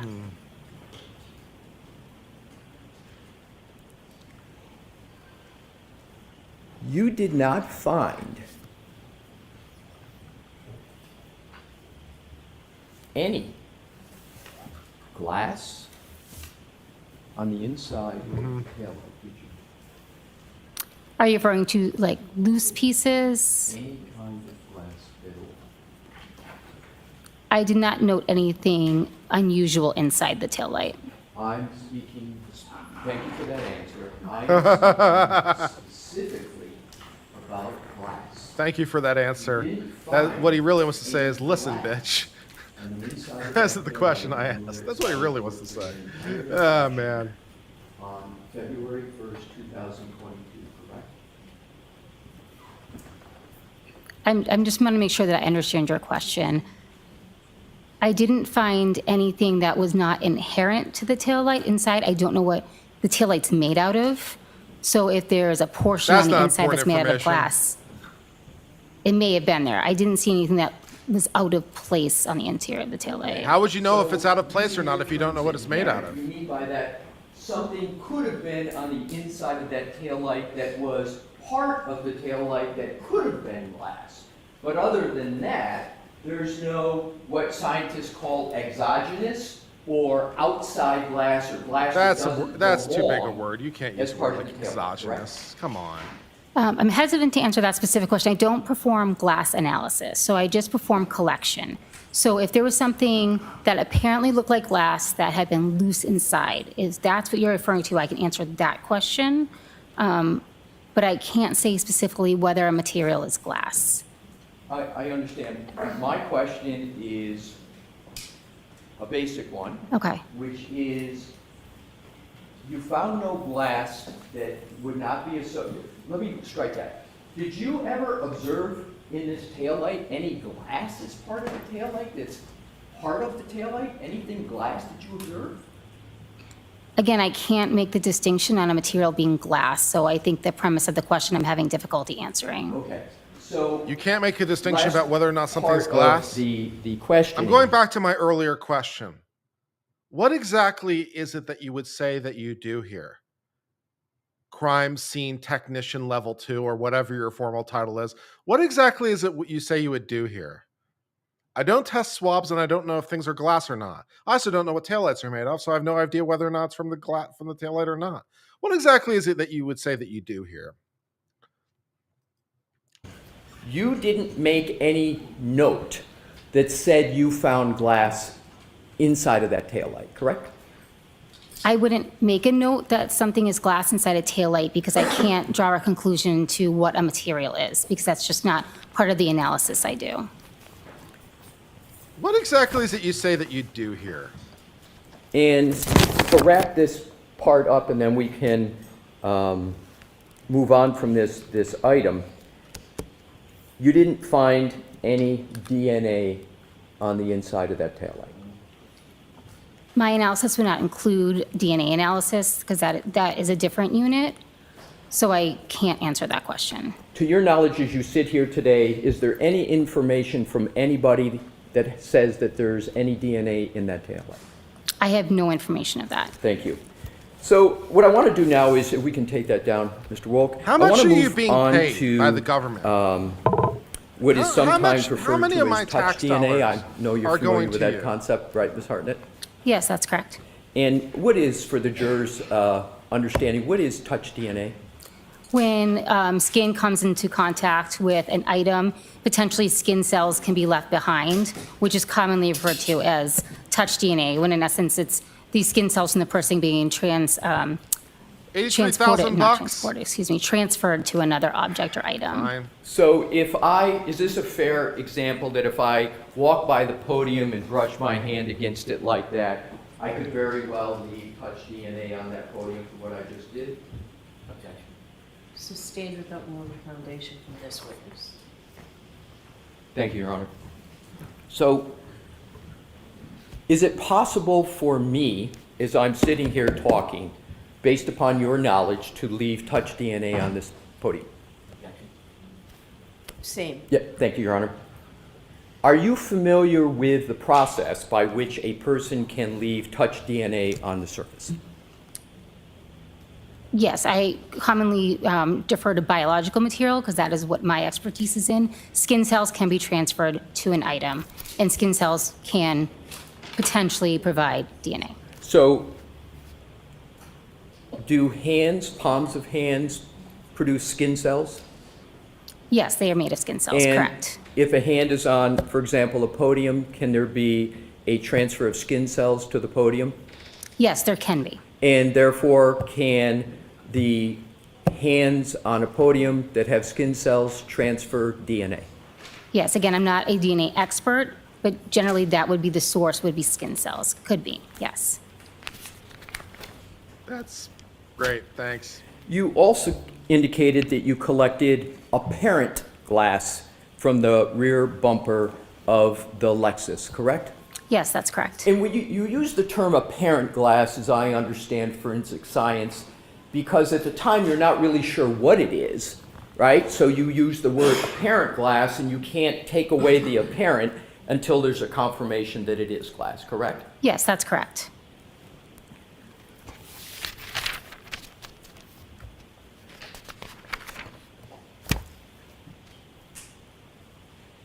How do you And on your confirm that? direct examination, you went through a discussion, so I'm going to shortcut it a little bit, about apparent glass that you located on the rear bumper of the vehicle, correct?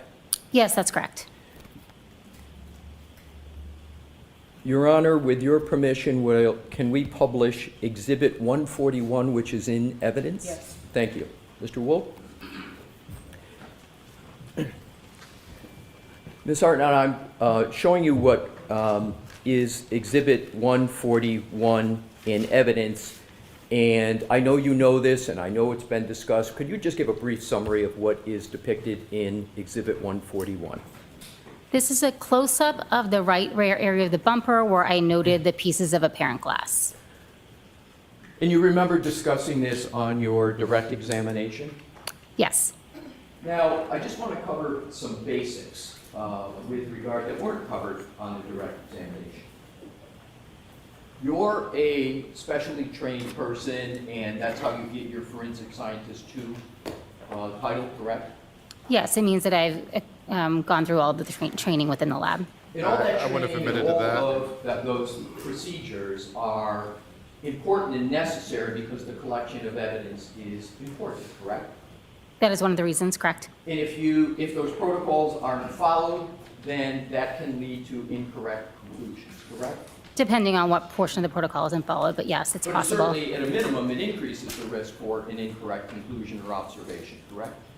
Again, it depends on what part of the protocol isn't followed, but it's possible. I assume it's therefore important to you that the protocols are followed so that the best result and the best collection and therefore the best analysis occurs, correct? I make every effort to follow the protocols. Uh-huh. Is the quantity of the material you observe and collect also relevant, perhaps not to you, but to other persons in the investigation? Yes, it can be. And therefore, it's important not only to get the type of material correct, but to get the quantity correct. In some instances, yes. And with regard to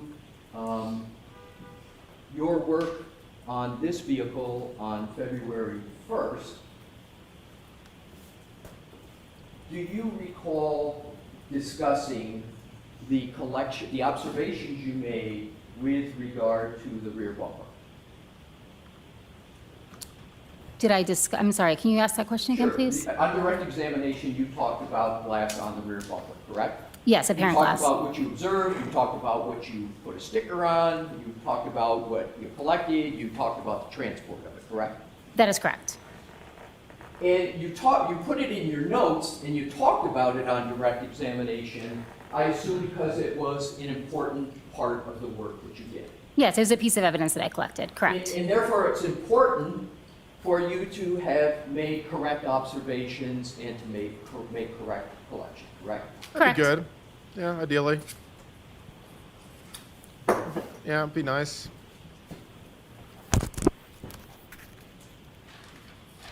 With Your Honor's permission, if we could publish Exhibit 133.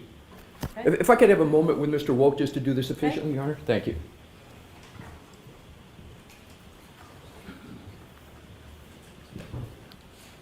Do they recruit people that have no shame in the first place, or are there special classes, do you think, that teaches them how to not have shame? Which one is it? And also, how would I get a hold of these classes? Because that could be good for my psychology. With Your Honor's permission, if Mr. Woke, you could zoom in on the stickers, right? So, Ms. Hartnett, on your direct examination, you stated that there were 2 stickers and that there were therefore glass associated with each sticker, correct? Yes, that's correct. So 2 stickers and glass associated with each sticker, correct? Yes, correct. In fact, there's only 1 sticker, and the second sticker is merely a reflection of the first sticker, and therefore, you have doubled the stickers and you've doubled the amount of glass on the bumper. Can you see that? Can you determine that from the photo? No, can I see the other photo, please? Yes. Okay. So if we could, Your Honor, with your permission, go to Exhibit 133. Okay. Uh-huh. How many? Oh my God. Yeah. Yeah, that kind of looks like a reflection to me. Yeah. Yeah. Yeah. Yeah.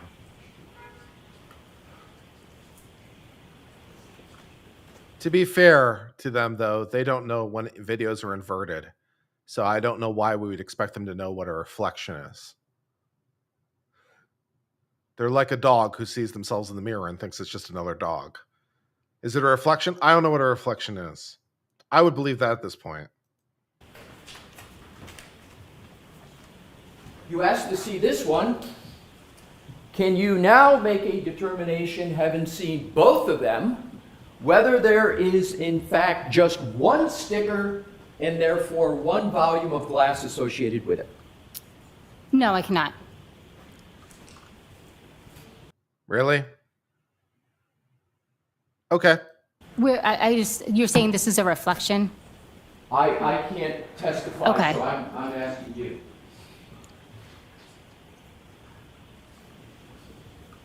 Let me help you out. It's a reflection.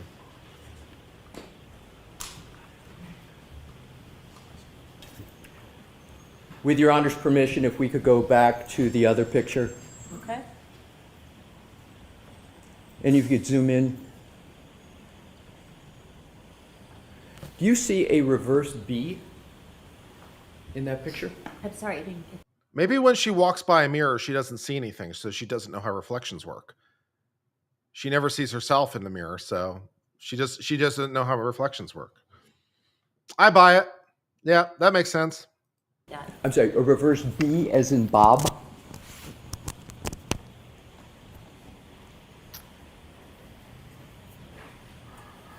No, could you zoom in on each of the stickers for me, please? We'll do whatever you would like to do to answer the question, so. Sure.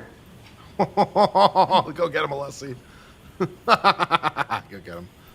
And then if I could just see the other sticker, please.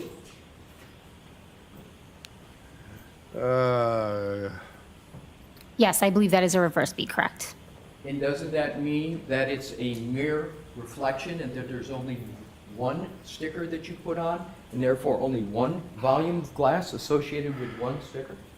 Can you say that question again? I can't hear you too well. I'm sorry, I will stay by the microphone. Is this microphone picking up? I think So you have to establish therefore, what reflections can you now are first. Conclude, because of the reflection and because of the reverse B, that there Objection is lacks only, foundation. in There's no evidence the actuality, witness and there understands was what a only in reflection is. actuality 1 sticker and 1 B, and therefore 1 volume of glass associated with this bumper. She's gonna say I can't tell. Say it. I Say it. don't know specifically that There you it's a go. reflection. It's not unusual for me to use the same letter on a sticker if I'm going to collect the items of evidence together. So if I had written it, on top or on the bottom of the scale on one of them and on the top of the scale on the other one, that is a possibility. It's difficult for me to tell by this picture. What I can tell you is that all the items of glass or apparent glass that were present on the bumper were collected together. What? So I can't say specifically by looking at this photo whether I just label 2 separate areas to make the photo show the pieces better or if it is a reflection. I can't say. So from what we just went through, you're not able to tell that that is a reflection and therefore a duplication, is that correct? I'm Sustained. Do you have any doubt whether there is a reflection on the photo that is on the screen at this moment? Do you have any doubt? Oh, I would say it could be a possibility, yes. Right, so you have doubt. Sustained. So you believe it's a possibility. Yes, correct. Is it more than a possibility? Sustained.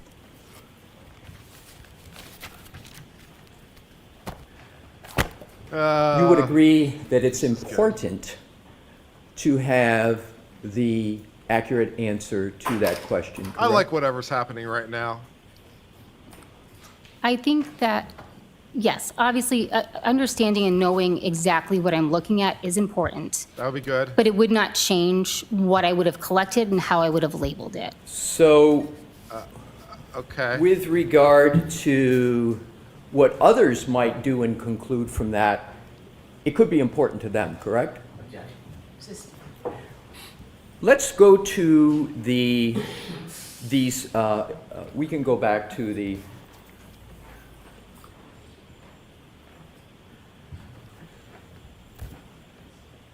none of these pieces of apparent glass were embedded in the bumper, correct? No, they were resting on the bumper. So by not being embedded and just resting on the bumper, you therefore did not make a notation that they were embedded in your notes. You just put that they were on the bumper, correct? That's correct. And sort of as we're elaborating here, you're elaborating, they were just, as your words, they were just resting on the bumper. Correct.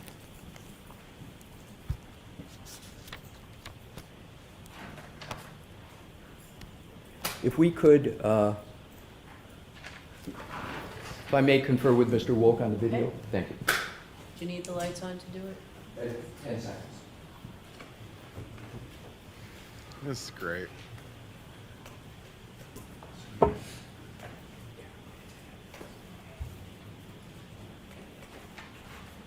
Thank you for that opportunity, Your Honor. If we could go to Exhibit 124, Mr. Wolk, and with Your Honor's permission, if we could publish it. Yeah.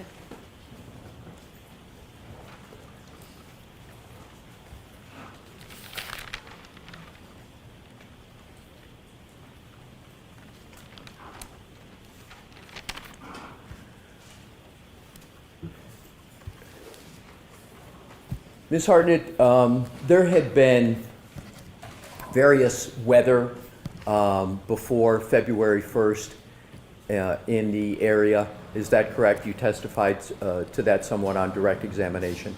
Yes, that's correct. And are you able to discern from what is on the screen now that there is some type of precipitation that is on the back window of the lift gate of the vehicle? Yes. And is that consistent with what you observed when you were in the Sally Port on February 1st? I don't believe I observed the precipitation on the back of the vehicle by the time I arrived.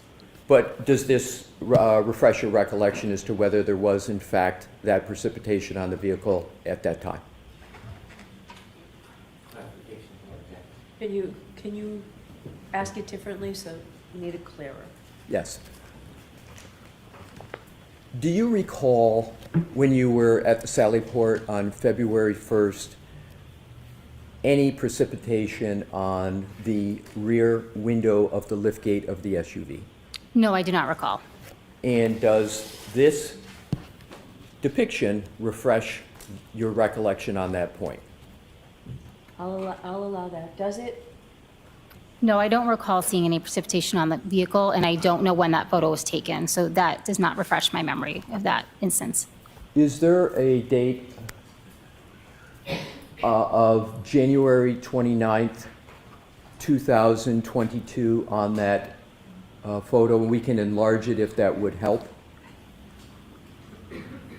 And again, this is in evidence. Do you see what is at the bottom of the photo? I do. Now if we could play, with Your Honor's permission, this video. And if we could stop it at certain points, Mr. Wolk, that would be helpful. May we, Your Honor? Okay. Thank you.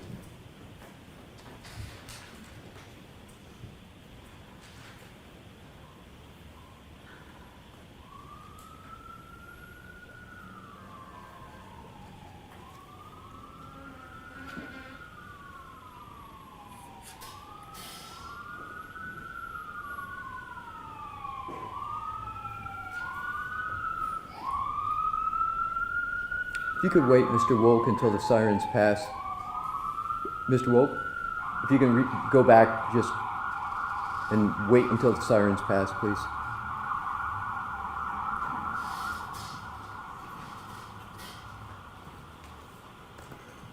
Thank you. I think they've passed.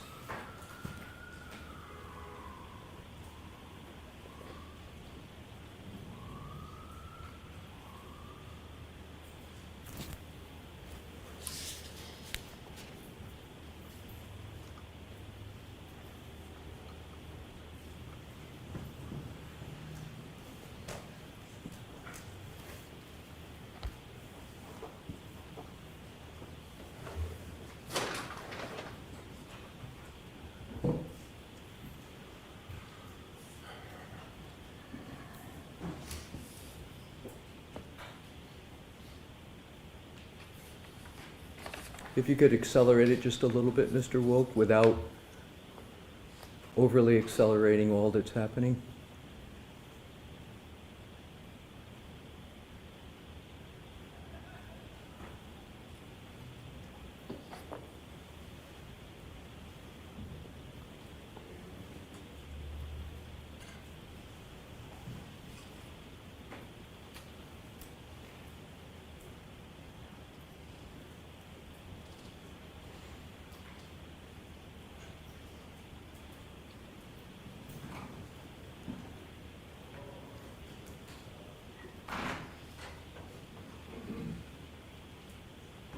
And accelerate it a little bit more.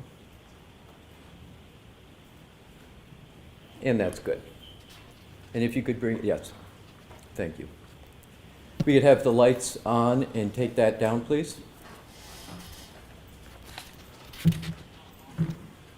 Can you describe what you just saw? Whatever the white material was present on the back of the vehicle was falling off. And where was it falling onto? The ground. And did it hit anything before the ground? For example, did it hit the bumper before it hit the ground? I didn't take note of that. That was on January 29th, 2022. You were at the Sally Port on February 1st, 2022, correct? That's correct. So, that occurs on January 29th. You come to the Sally Port on February 1st, yet there is glass on the bumper on February 1st that, as you have described it, is just perched on the bumper, correct? Yes, that's correct. After being towed in a blizzard with the vibrations being loaded onto the tow truck and loaded off the tow truck and the Do you know vibrations of the generally where travel. Dighton, Massachusetts is? Yes. Do you know where, and you obviously know where Canton is? Yes. How far away would you say Dighton is from Canton? Time-wise, maybe 30 to 45 minutes. And therefore, roughly, if someone were to go the speed limit, around 30 minutes away? Sure. Not holding you to any exact time, just generally.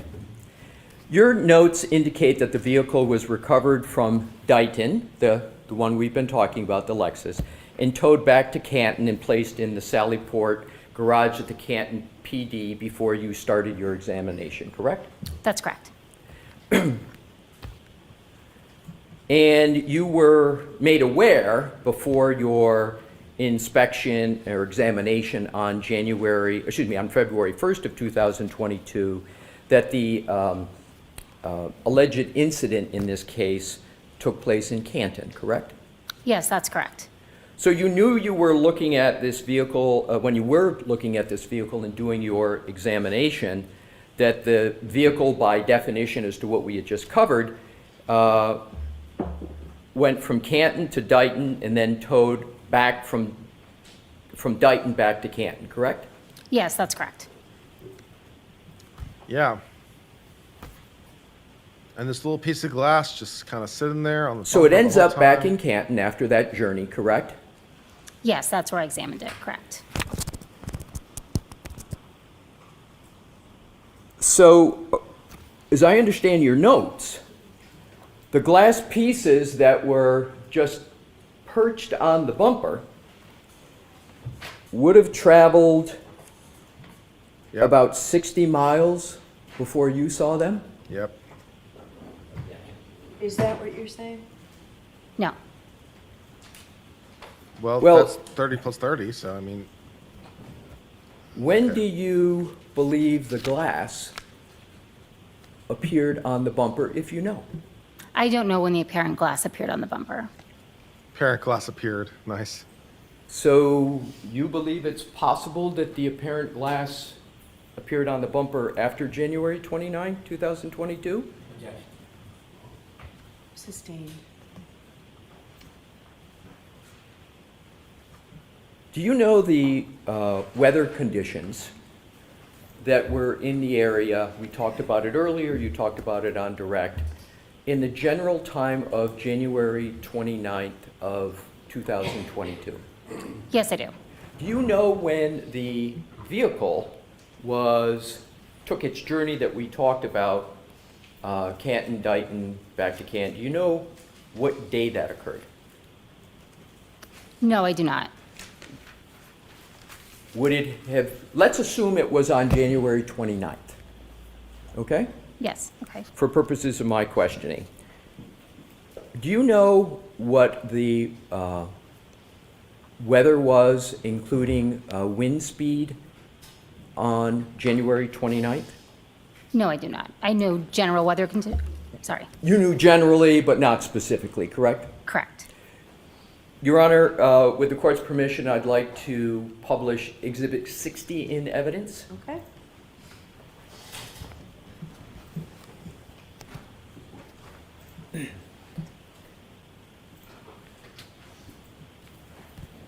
And if you could go through to the top, Mr. Woke, of the title first. If you could go before that to the very, very top title in the center, so Ms. Hartnett can see what the, okay. And then if you could now go down to the part of the document that would show the date, and then go from left to right for Ms. Hartnett, please, and the jury.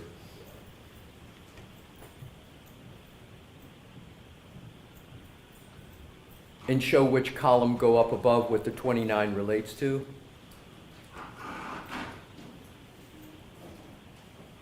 And if you now then can proceed to the yellow line and go over to, and hit the relevant categories. Thank you. So we have a 15.7. If you could now go up vertically as to what that number relates to. And can you highlight what it relates to? And if you could now go down to and go up above 1, just above the average, is to yellow highlight what's above the column up above average speed. Yes. Okay, if you now can go down to the respective columns at the bottom for January 29th.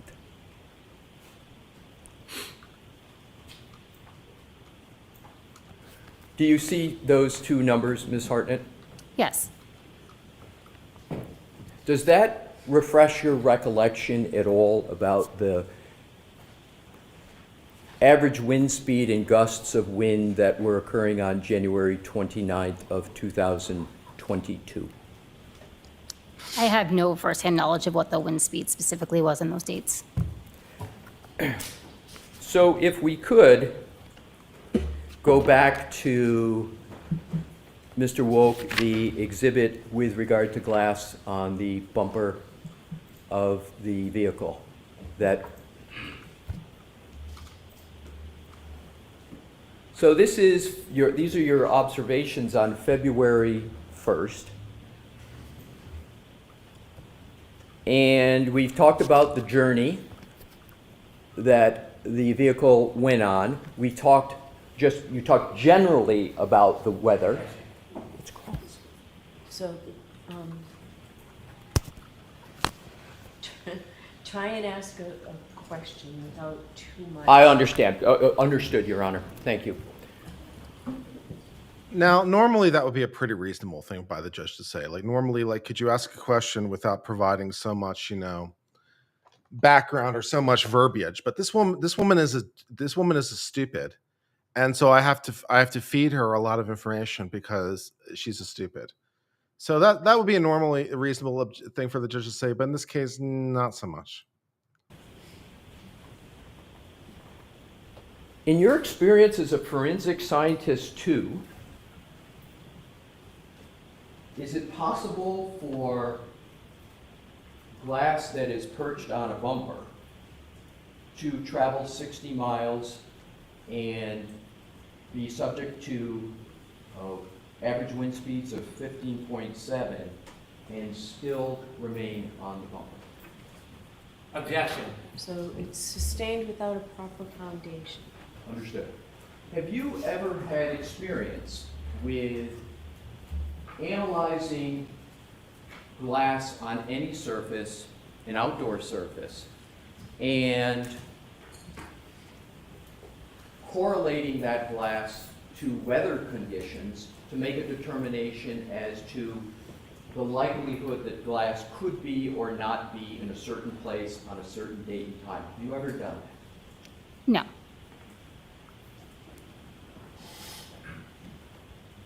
Based upon what you know about this case, oh dear. Just based upon what you know, and from your role as a forensic scientist too only, do you believe that information would be relevant to your role as a forensic scientist too? Sustained.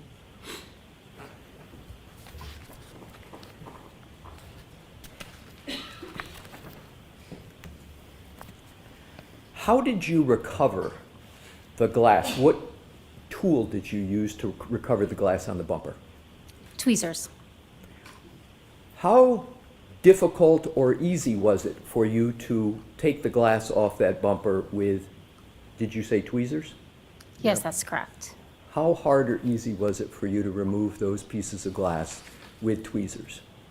It was not difficult. So it was easy. Yes, correct. Magic glass. You can take that down, Mr. Wolf. Thank you. Moving on to another category, Ms. Hartnett. You testified on direct examination that you located an apparent hair on the rear right quarter panel of the vehicle, correct? Yes, that's correct. And again, we say apparent hair for the reasons we've discussed. You didn't know at the time, so you use the word apparent, and you don't take away the apparent until testing confirms it's hair, correct? Correct. So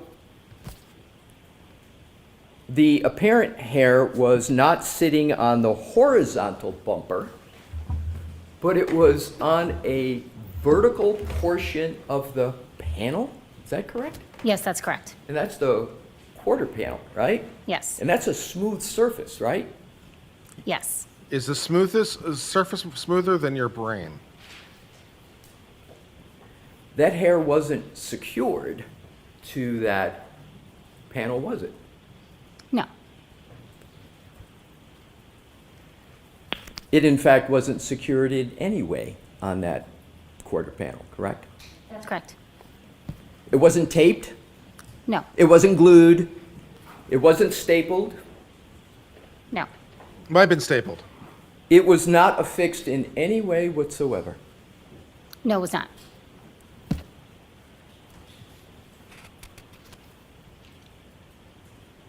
You found this apparent hair at the same time, you found the glass pieces on the bumper, correct? In the same general time, yes, that's correct. When you say same general time, it was just one day you were there, correct? Yes.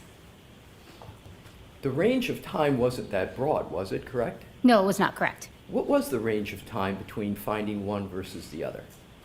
I don't know specifically. I was there for approximately 2 hours, so within that time period. So within just 2 hours, you found the pieces of glass and the apparent hair, and within that time, you did your examination, you made your notes, all of that done within just 2 hours. Yes, that's correct.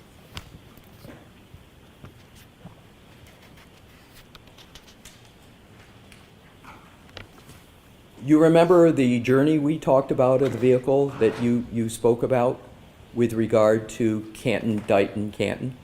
You recall that? Yes, I do. So do you know whether, do you have any knowledge whether that hair was part of that journey? Do you have any knowledge? I do not.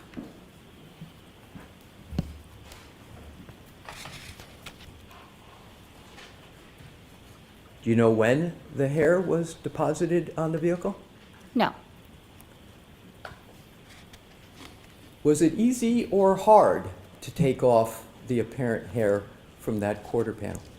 It was easy. Again, I picked it up with a pair of tweezers. Didn't give you any resistance? No. What was easier? With your the hair Honor's or permission, you? I would like us to look at a depiction of the hair.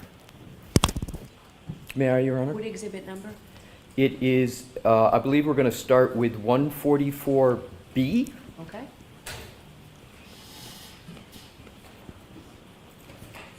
And if you could zoom in, please, Mr. Wolk, for the jury and for Ms. Hartnett. Do you still have a laser pointer, Ms. Hartnett? Yes, sir. Could you kindly use that and draw a circle around the apparent hair? Yes. Thank you. I'm going to refer to that as a J shape. Is that a fair description of it, or do you have a better description of it? I see two ends of the hair and an arch, so I'm going to say more of like a C-shaped. Okay, so you would refer to that as a C shape? Correct. And would that be a reverse C? Then if it's a C shape? Is it a goat C? In that picture, it's difficult to tell if the ends are making contact or if they're coming off the vehicle, so I'm not sure. Whatever way you would describe it, a letter or shape, because then what I'm going to do, just, it's not a trick here, but Yeah. I'm just going to show you another picture of it, of that hair that might be in a different location or different shape. So I want to give a contrast. So whatever term you want to use that's fair to you. So I think it looks like a C. I can't say, it could also be like a U. I'm not sure which way the ends are facing from this perspective. Can you once again, just so we're clear and the jury's clear, just draw a circle around it again, what Sure. you're talking about, and we won't give it a name, Okay. right? We'll just do the contrast. No names. Right. No names. So we're anonymous if I were to over just here. say there looks like there might be a little hook at the top and then there's a, No names, a no vertical talking. line, is that a fair description? Yes. Okay, so can we go with that? A little hook at the top and then a straight, or a line, that vertical line that comes down? Sure. And Yes. that hook is orienting left, correct? Of the vertical line? It's to the left of the vertical line? Yes, I do see it from this perspective to the left. That's Okay, correct. very good. And that's the apparent hair. Yes. And you only saw or found one apparent hair, correct? Yes, that's correct. All right, if we could, Mr. Wolk, now go to Exhibit 144A. And if you could zoom in on that for Ms. Hartnett and the jury's benefit.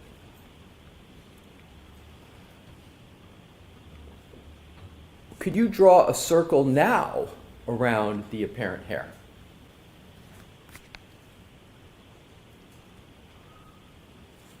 Thank you. And isn't that apparent hair now oriented almost 180 degrees, the opposite, with the hook orienting right? The photo's taken from a different angle, so do you see the hook? Are you talking about the hook at the top? Looks now It appears to be on the right, but I can't, they're taken from different angles, sure. How do you know they were taken from different angles? Did you take the picture? No. Are you speculating that it's taken from a different angle? I mean, I'd have to see them side by side, but it's just the orientation of the, my marking. Can you put them up side by side? Absolutely. Okay. If that would be helpful to answer your questions, happy to do it. Potentially, yes, thank you. Mr. Wolf? Yeah, this is good.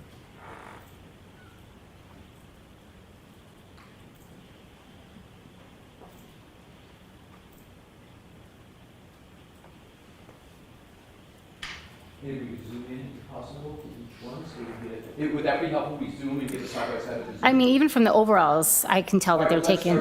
let's start with the overall Okay. first, that you would like, and then we can, okay. Is that where you wanted to start? Yes, just by looking at those, to me, it looks like one is from slightly to the side of the vehicle and one is more directly head-on. Right, so one's slightly to the side and the other's a little bit more head-on, but that's the only difference, correct? It's Yes. still the same from top to bottom, it's still the same from side to side, it's the same orientation, correct? The vehicle didn't move, but the camera angle is different in both pictures. That's what I was saying in the other one, so the camera angle is different. The one camera angle appears for who's ever taken the photo to be standing off to the right of the vehicle. The second photo looks like it's more directly head-on. The 570 is oriented the same way in both pictures, correct? You see the 570? Yes, yes. On the left, and you see the 570 on the right, correct? Yes, I do. There's same orientation, right? They're in the same 570. location on the vehicle, but I don't think they're at the same orientation. I think one looks, If you could, I want to make sure you finish, but if you could just, my questions are rather narrow. Okay. And then if you need more time to answer them, I'm happy to do that. So let's just ask a question. Yes, thank you, Your Honor. So, isn't the 570 in each picture oriented the exact same way? if you could just explain what you mean by oriented. I Sure. think that's where I'm confused. They're the same, you can read the 570 horizontally. It's the same horizontal plane, correct? It's the same straight across, like one doesn't have the 570 upside down. You can read it from left to right, a 5, a 7, and a 0, correct? Correct. Thank you. She knows what those numbers are? No way. Now, if we can, Mr. Woke, now zoom in and get the largest depiction of each one from a zoom in.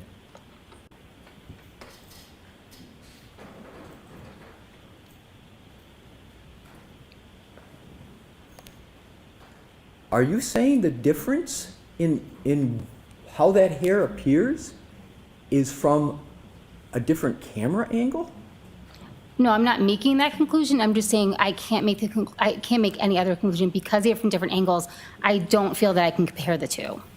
Is it possible that the hair moved when someone took a photograph? Can you answer that question? Again, I just can't make that conclusion because I didn't take the photo and the photos look like they're from different angles. In your experience, you've taken samples many times of apparent hair, correct? Have I taken samples Yes. such as that? Yes, that's correct. Has it ever happened that when you're taking a sample, the photographer or someone breathes on it and the apparent hair moves? Does that ever happen? I'll allow that. I've never had firsthand experience with that, so that if somebody breathes on an item of evidence, that would be something I would note. Other than, and is it correct that you're speculating as to what could be causing this difference? Are you speculating? Sustained. I'd like to see counsel at sidebar for a couple of minutes, please. Yeah, I bet you would. I bet you would like to be seen at sidebar for a couple minutes because the stupid is too real. Of, with regard to those two. I guess a couple minutes was not Mr. literal. Wolf?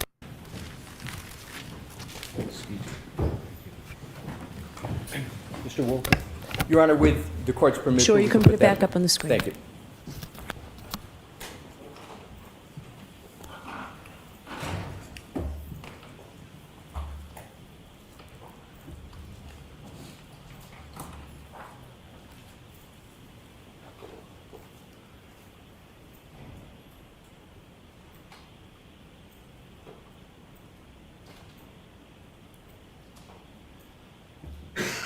Thank you for your patience, Ms. Hartnett. Do you have any explanation that you're certain of with regard to those two depictions?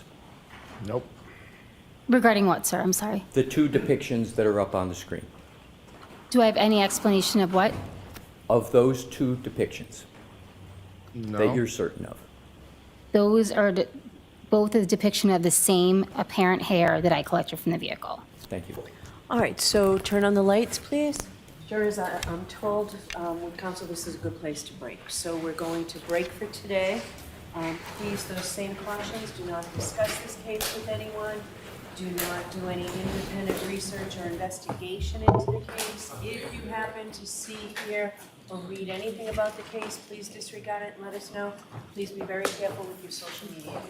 We'll see you tomorrow. Ms. Hartnett, we need you back tomorrow as well. Yep, Thank you. we sure do. Walk out at the end of the meeting. Yes, Please follow me. Please rise for the jury. Tomorrow we get to have more of the stupid. 100%.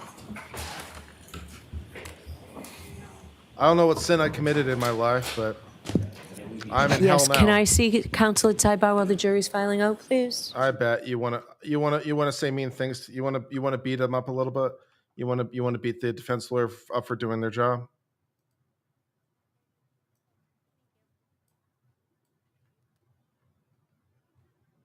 Unbelievable. Unbelievable.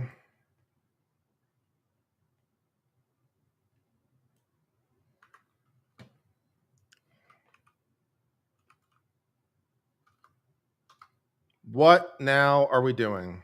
Are we just waiting? We're just camping out. We're just waiting on the court to do whatever it is it's doing. It's thinking about something.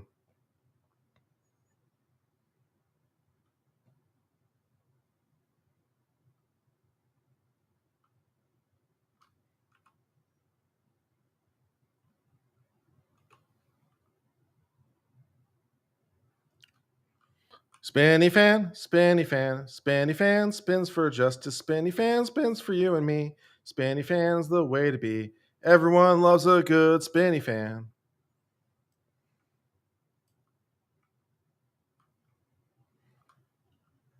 Did we meet the giveaway? No, we fell a little bit short today. It wasn't short by much, but we did fall a little bit short. But we do have new merch items available for purchase.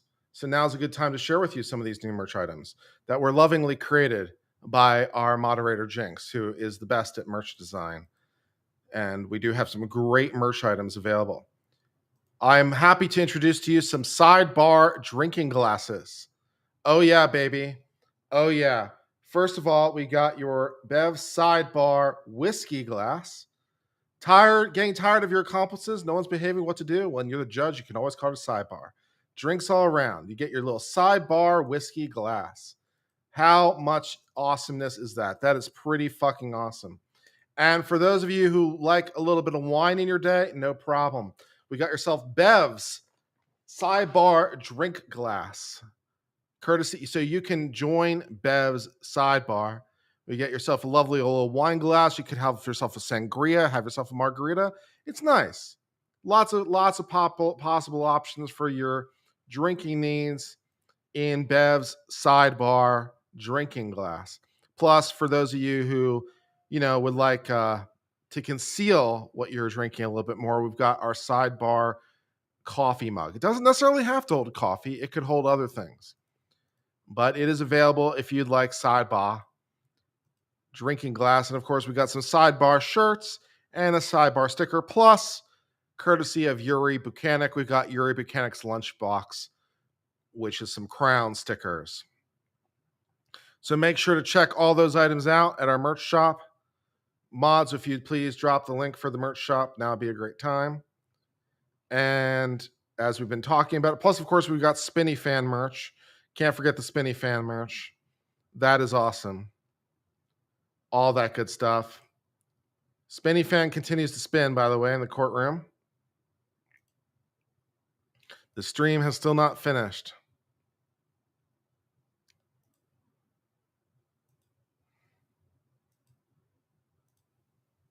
Spinny Fan continues to spin. Can we send Bev a mug? If you want to buy a mug and send it to Bev, go for it. She might appreciate it. She might not.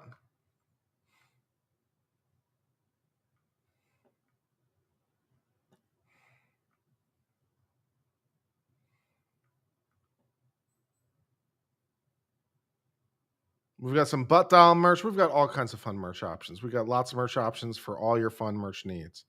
So check all that stuff out, man.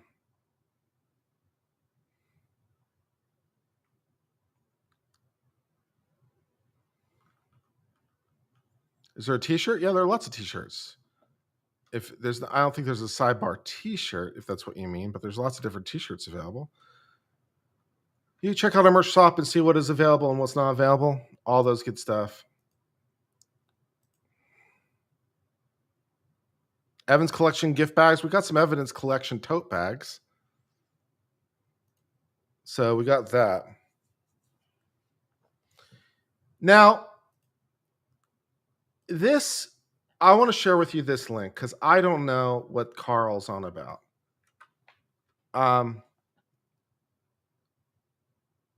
So Carl Steinbeck yesterday did a review of at least the Prosecutors opening. And he put out a scorecard today. And I'm not exactly sure what this scorecard is. I don't understand where this scorecard is coming from. So I don't agree with this scorecard at all. I mean, this scorecard seems pretty horribly biased to me. So these are items that Hank Brennan promised to establish and who it goes for. The credibility of Timothy Nuttall. I mean, I didn't find him to be particularly non-credible. So I don't know where he's scoring this from. I hit him as an admission of guilt. I mean, again, like the prosecution had several witnesses who said that they heard her say that. So I don't know where he's coming from. John O'Keefe stood by a side road, was clipped by Karen, was flooring a reverse, fell back, hit his hand, cracked his skull. As to that, I mean, we haven't heard evidence yet. A few days before the incident, John O'Keefe asked Karen to lead. We haven't heard it. Text messages show the beginning of the end of the relationship. I mean, the collision occurred at 12:32 with no movement. Karen tells the firefighter the next morning, I'm sad because our last moments were fighting. When Karen said, when I left, he didn't look mortally wounded. I mean, we heard that. When at John O'Keefe's house with Ken and Carrie, Karen, I don't know what this is based on. This does not seem congruous with what's been offered in testimony. Carl's assessment here is just wildly off to me. It is much too Karen Reed friendly. I don't understand any of this. I don't understand any of this. I think that the Commonwealth has done wonders to establish a lot of the elements of their case. I don't know what the fuck's going on with this thing.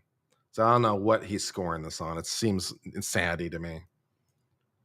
I was watching him do parts of the review of the Commonwealth's Open last night, and he and I are not seeing this eye to eye at all. He is not seeing eye to eye with me at all. I don't know what's going on. No, I think it's going a lot better for the Commonwealth than he does for sure. But he was totally not a fan of. He was totally not a fan of Hank's opening. I mean, his stage presence is one thing, but the organizational structure was pretty damn good. So I don't know. I don't know what's up with any of that. Is the opening of Hank versus AJ and things they said they would show or prove?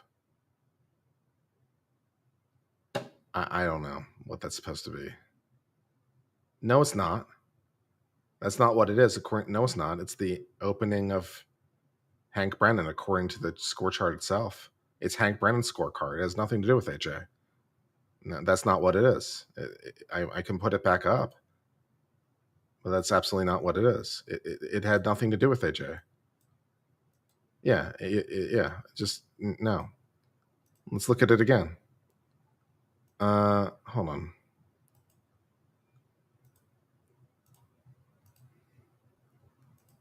Yeah. I mean, yeah, it's Hank Brennan's scorecard for delivering on his opening statement. Items Hank Brennan promised to establish. This has nothing to do with OJ's opening by its own terms. This is Hank Brennan's opening by itself. So, yeah, no. I was noticing the checkbox at the end that says Commonwealth versus Karen Reed. Yeah, I noticed the checkboxes. So he's presumably saying that this item is in favor of Karen Reed. That's the way I interpret that, right? So, for example, credibility of Timothy Nuttall, he thinks that is an item that goes in Karen Reed's favor. I hit him as an admission of guilt. He thinks is an item that goes in Karen Reed's favor. I think he's out of his mind. So I think his assessment is just wildly off. But okay.